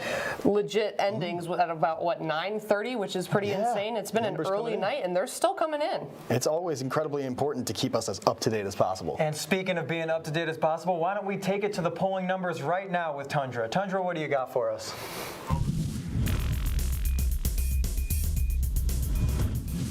Hello, good evening, everybody. I have a lot here for you tonight. It has been an exciting night, and as the anchors have been talking about all night, the energy in the room, in the studio, in the control room, and just around Connecticut in general has been electric.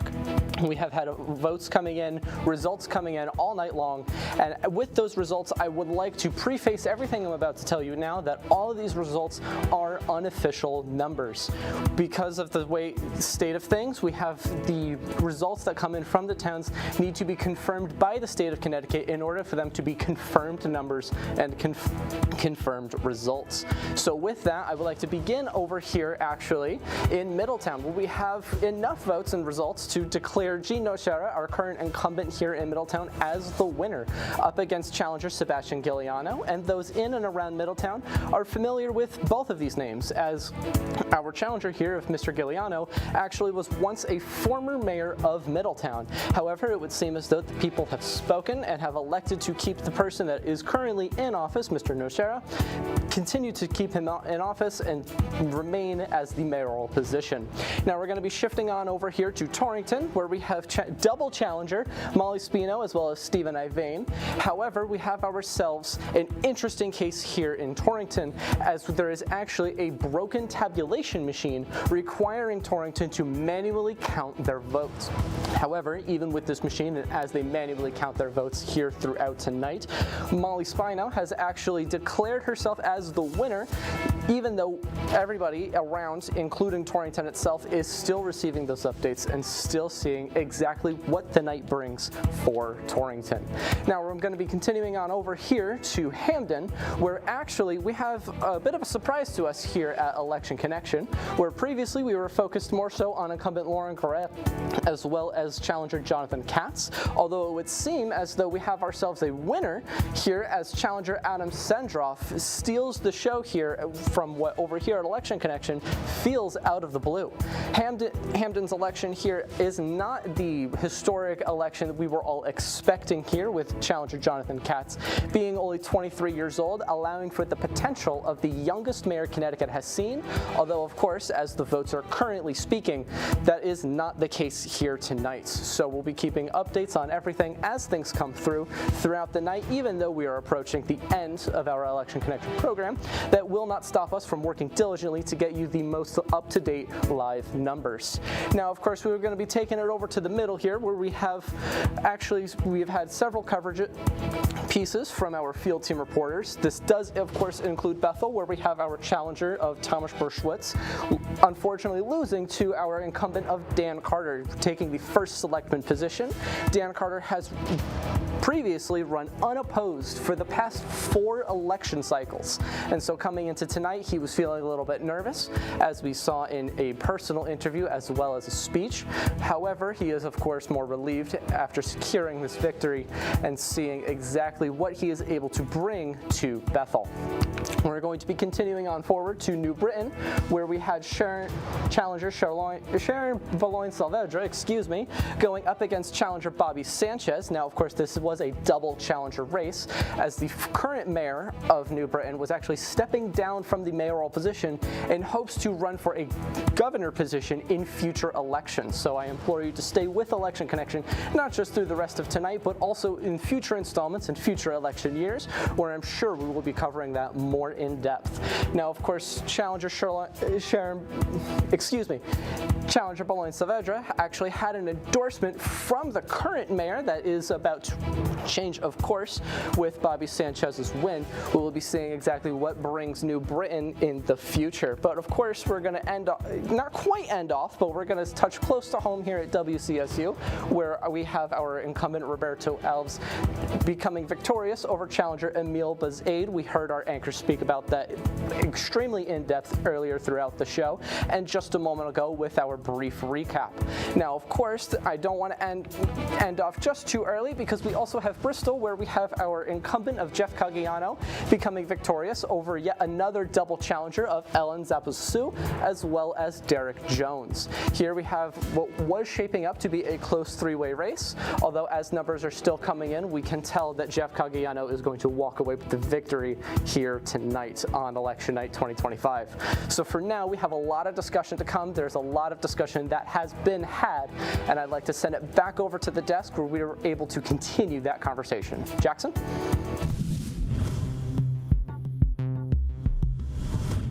Thank you, Tundra. We've been looking at a lot tonight and a lot of very exciting elections. We've seen, as we've noted it, as a large Democrat sweep here, but still, we're getting a lot of Republicans coming through. We got Jeff Caggiano in Bristol coming through again, Dan Carter sticking strong in Bethel, which we were covering very closely with our field teams, and we have Molly Spino as a projected win in Torrington. Now, what do we all think about that? I mean, if I may, it's incredibly interesting to think about how even now in 2025, as we talk about AI and the algorithm, this is still something where it's coming down to a simple machine breaking has delayed the answer of if Molly Spino will be taking Torrington. I mean, this is it's interesting to think about. Absolutely. It's so prevalent too. I mean, if we spin back a couple packages ago, we were just talking about, some of the evolution of computers. And so I feel like it's so relevant, especially as you said, Buster, with the use of AI. And the question being, is AI going to be a tool that we're continuing with, or is AI going to be something that we're trying to avoid, especially in these, political elections where things may come off as fake or things may be misconstrued because of AI. So it'll be quite interesting to see how it ends up, not only for Spino, but just with AI as a whole. Especially when you think about the fact that over in 2020, when Trump lost the presidential run, there was big outcry that the voting machines had been rigged or that there was some kind of miscount inside of the vote itself. And I mean, the manufacturers of the voting machine actually won a lawsuit for defamation due to the fact that they had lost so much respect for their name due to the allegations. It's always interesting to see the role technology plays in society nowadays. How much trust are you willing to put in a machine? It comes down to that. But even so, you're talking about a lawsuit there. There's a person behind that machine. And AI, I believe, is the first time that we're on a wide scale going to see something that could work on its own here. I mean, we have automation, but have we had things that can function, create ideas on their own? It's not there yet, but we're getting close in the future. And if you think that we're going to have somehow proceed into the future without engaging with AI at all, like they said in that movie about the big fish, you're going to need a bigger boat. Yeah, absolutely. And we can think back, between 2016 and 2020, we also had the issue politically of deep fakes, in which you could take somebody's image and just slap it on there and make them say pretty much whatever you want. And now with AI, it looks even more realistic. So we're entering potentially a very dangerous area in AI and what is happening in American politics. Yeah, and then you have to wonder how we're going to be keeping everybody up to date and alert about this new technology that's on the rise. I mean, I know I would hate to explain to my grandmother how this is affecting her currently. You're absolutely right. Very true. And also with the machinery itself, I mean, you take those big fans to constantly cool down those machines. It's using a lot of water, using a lot of resources. Just keep the temperature at bay. And to speak of temperature on the outside, why don't we throw it to Cam with weather for now?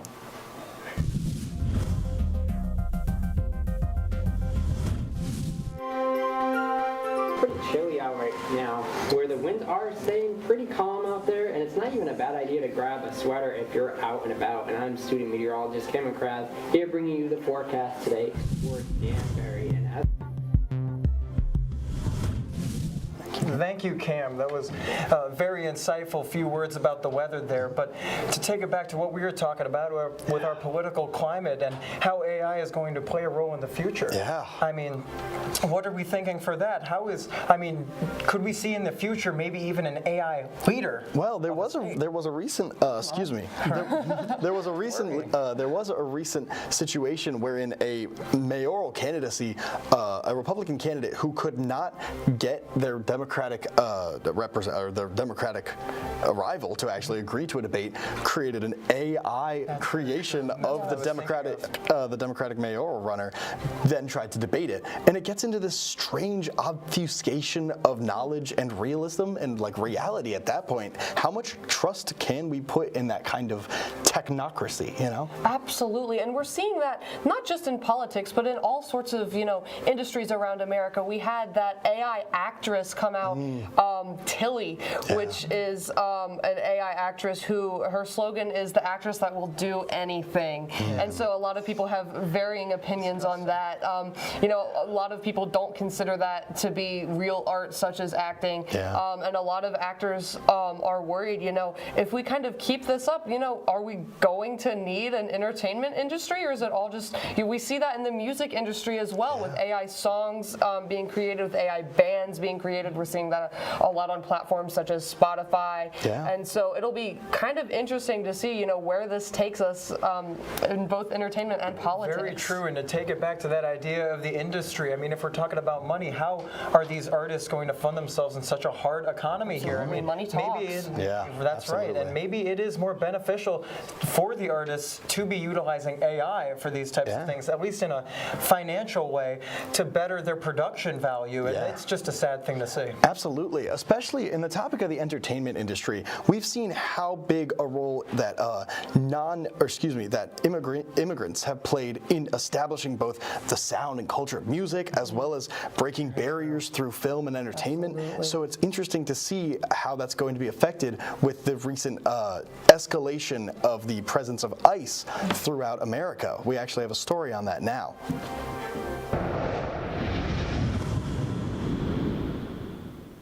With the rise of new policies in the American government, what does ICE patrolling the streets of Danbury mean for students at Western Connecticut State University? Here at WCSU, there has been a rising concern for students' immigration status and what that means for their safety. Going on, like, you know, things are getting way more intense and more hard, so I think there's like that sensitivity, or like sensitive places are like no longer sensitive. Anybody could just kind of like walk in and kind of do anything. In August alone, ICE officers have detained 65 locals in Danbury, with hundreds of more in Connecticut alone. Back up! Back up! Back up! Take your mask off! Take your mask off! Take your mask off! What is wrong? Why are you taking her? Tell us why you're taking her. Tell us why you're taking her. We spoke with Chief DEI Officer Jennifer LeBate to get a further look at the campus's current policies, as well as what the school plans to do in light of the recent raids to help keep students safe. Not providing any information about students unless that is in accordance with FERPA, which is a Privacy Act, and also in accordance with the Trust Act. Additionally, Jennifer informed us that there are constant emails going out to all the students on campus, as well as their parents, to inform them of their rights, as well as what FERPA means for this campus. Really, I see the emails, but I don't be reading through them. So I feel like if they kind of have, like, you know, pop-up tables like around campus to like inform people, yes, because I feel like students don't really read their emails as often. In the school's most recent email, Jay Murray, the Vice President for Enrollment Management and Student Affairs, informed students that, regardless of your background, nationality, or immigration status, you're a valued member of our community. It is further listed in that same email that if any student sees anything having to do with an ICE officer on campus, that they should call campus PD. This is so that they can speak with them and follow every rule of the book, as well as every campus policy is met. No matter what, WCSU's main focus is to maintain the safety of their students. In doing this, they're still making sure to follow every new law that is being brought in by the federal government. This is Dylan Meyer with WCSU News Election Connection.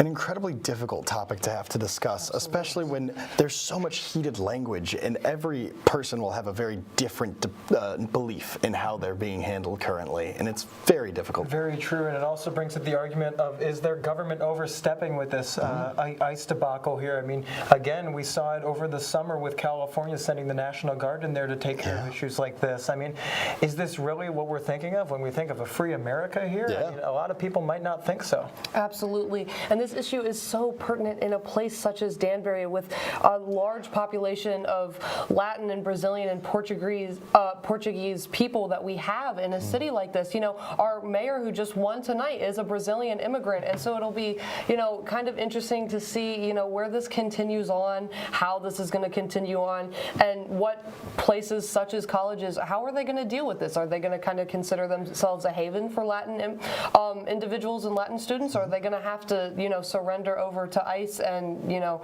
abide by the law here? What's the move? Yeah, that's all very true. And you know what?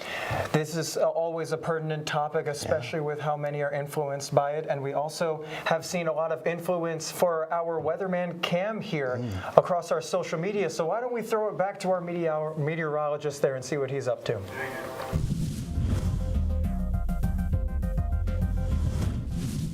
Yeah, thank you guys. And it's actually pretty chilly out there, but the winds are calm, and it's not even a bad idea if you're wearing a sweater out there if you're out and about, and even maybe for tomorrow as those winds pick up. But I am student meteorologist Cameron Kraz here bringing you the forecast today in Danbury. And as we look on our Midtown campus, we still have those nice clear skies where the temperature did reach into the 30s. It is currently 39 degrees. The humidity is at 72%, so the humidity is still up there, but it is pretty chilly, and the wind's coming out of the southwest at 3 miles per hour, so it's gradually going to increase as the night progresses and even into tomorrow morning. But for the headlines, we do have that high wind watch for Wednesday. It's mostly for Wednesday night, where gusts could reach up to 55 miles per hour, so it can get very windy and starting into Thursday morning as well. Some fall-like temperatures staying into the 50s for this upcoming week, and then those showers are still going to be there for Friday night, lingering into Saturday morning, but then clearing up to be a nice partly sunny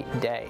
And as we look on the regional satellite, we do have these nice clear skies for tonight, and high pressure is down to the south of us, and that's going to be building into giving us some nice sunny skies for Thursday and staying nice and cool throughout the area. And as we look on our regional radar, we are staying pretty dry right now where there's not much happening.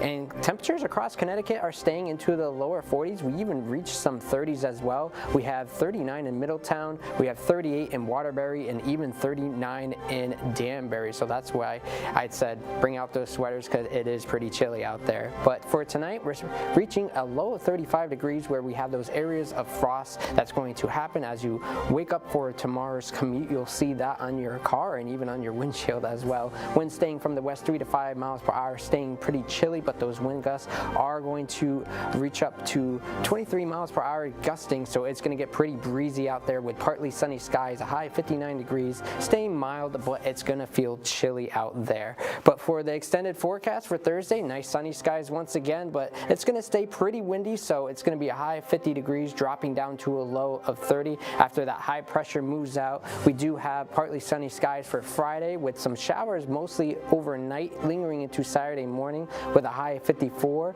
dropping down to a low of 47. And Saturday is supposed to be the warmest out of this week, even reaching up into the 60s, so I wouldn't even have to cancel some of those sports, or if you're even outside raking up those leaves. And Sunday is mostly cloudy skies with a high of 55 degrees, so it's not too bad where we're staying into the 50s and even possibly going to be reaching the 40s as we continue on in November. And that's all I have for you for right now for weather, as we do have a nice great weekend, so definitely get out there and stay safe from those gusty winds. We'll bring it back to you, Jackson.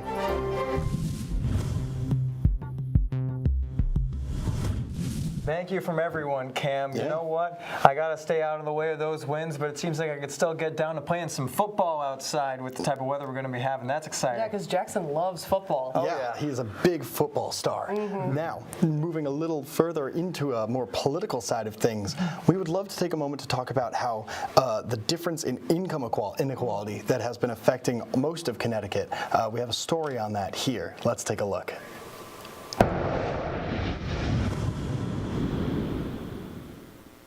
Connecticut, home to some of the wealthiest and some of the poorest cities, all within close proximity. Connecticut is the second highest scoring state in the country on the Gini coefficient scale, with the first place holder being New York. The Gini coefficient is the measure of inequality of wealth or income, with the lowest score being the most equal and the highest being the least equal. If we take a look in Danbury, 1 out of 9 residents live in poverty. In order to receive more insightful information on the matter, we were able to schedule an interview with Farley Santos, the Economic and Community Development Advisor to the Mayor of Danbury, Roberto Alves. You know, a lot of that is because of the high cost of living. It's more expensive now to rent an apartment, to buy your groceries, right? And although inflation impacted it, inflation has gone down, but the price prices have not gone down. The median low household income rates as low as $21,584, with Danbury's cost of living being 246% higher than the average for the state of Connecticut. Just a town south of Danbury is the town of Ridgefield, Connecticut, a more lavish town with a population of higher income families, with a median household income of $139,490. The difference in the demographics, infrastructure, housing, and the schools between Ridgefield and Danbury is quite a noticeable one. We were able to speak to Vincent Griffin, a political science student who lives in Waterbury, another lower-income town in Connecticut just 30 miles east of Danbury.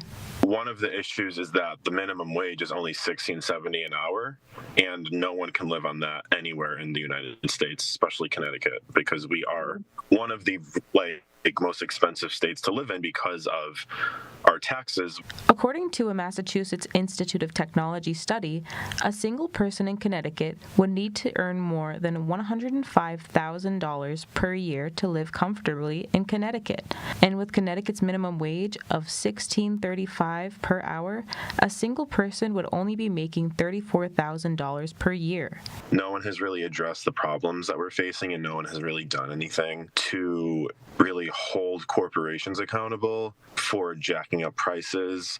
The U.S. Bureau of Labor Statistics has showed us that the price of groceries have increased 2.4% since March 2024. If a family living off of the minimum wage of nearly $34,000 and with the cost of living being $105,000 for a single person, basic necessities such as groceries become a luxury. And with people living just a few towns away from poverty, making a median of nearly $140,000, basic necessities are not something to worry about. So, is there a solution to this incredibly steep wealth gap after all? Look at our tax structures. 45% of the wealthiest households pay 8% or less of their income in state and local taxes, while working folks are paying 20% or more. Do we increase taxes on the very wealthy and not on the middle class? I would agree that that makes a lot of sense. It is up to our elected officials to find solutions for these ongoing issues in Connecticut. There are plenty of options such as less regressive taxation and increasing the minimum wage to a more livable wage. But in order for these elected officials to know what to fix, it is up to the people to speak up and vote for what they want. This is Shawnee Yamas with WCSU News Election Connection.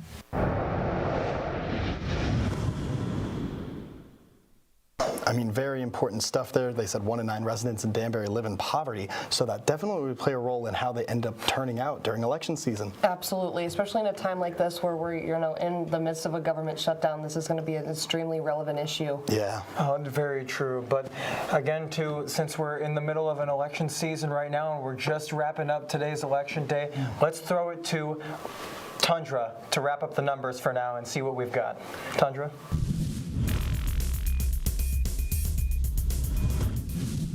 Thank you so much, Jackson. It has been an exciting night here on election night here at Election Connection. We have had many different results come through all throughout the state of Connecticut and even beyond Connecticut that we have discussed earlier in our program with our lovely team of anchors.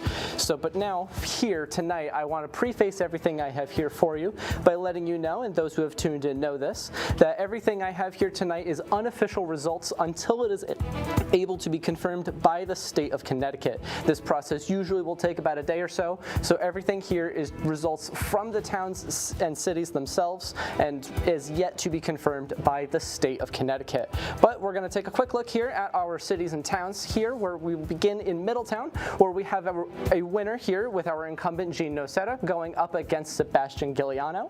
Those in and around Middletown are aware of the fact of both of these names are familiar ones. We have, of course, our incumbent here, but our challenger was actually a former mayor of Middletown. And the people have spoken and decided to maintain our incumbent here in office.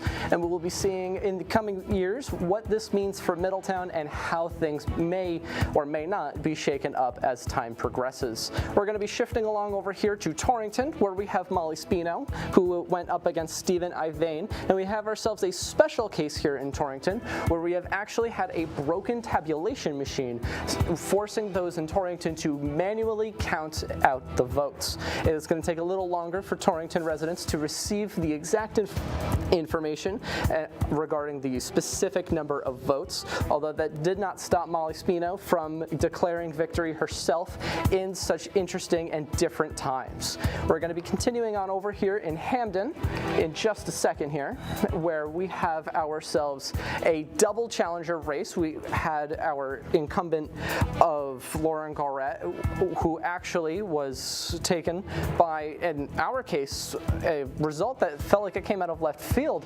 Adam Sendroff was not on our radar, yet ran away with the election because we were so focused on our other challenger here of Jonathan Katz, who could have shaped up to be the youngest mayor the state of Connecticut has even seen, let alone just in Hamden. So here we have a bit of an upset here at Election Connection, but that didn't stop the results and the numbers from telling the cold hard truths.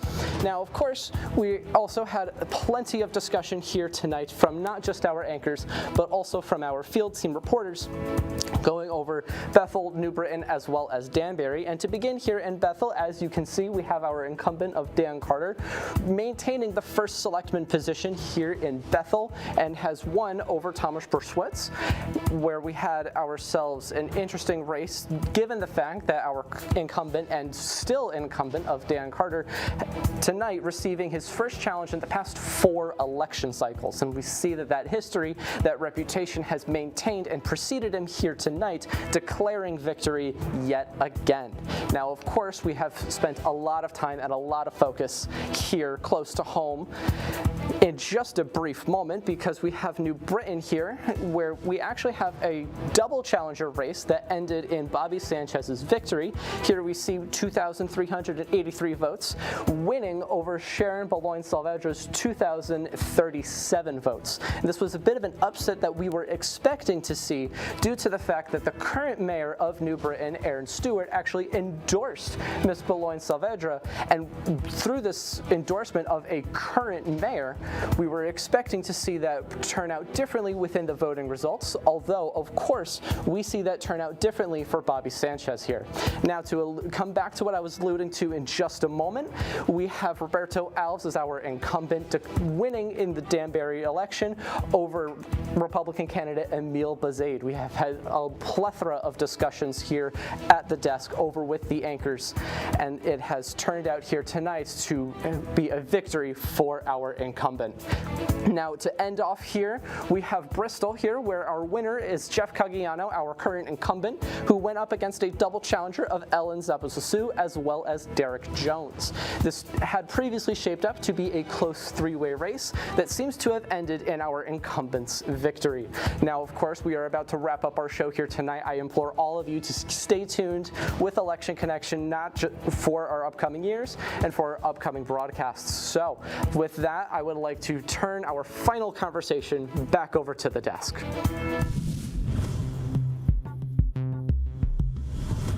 Thank you greatly, Tundra. Yeah, and thank you all for staying with us tonight on our 15th year of Election Connection. We've covered multiple intense races throughout New Britain, Bethel, and right here in Danbury. We've touched on many important issues, such as the cost of living, gun regulation, immigration, economics, and infrastructure on a local level. We'd like to thank all of our cast and crew in the studio, including Tundra Armstrong on numbers, Emily Mannion and Dylan Meyer covering sports, and Cameron Carraz as our student meteorologist. And of course, a big thank you to our teams out on the field, both on and off camera. As always, I'm Becca Hensley. I'm Jackson Chase. And I'm Buster Kamaski. Thank you and good night.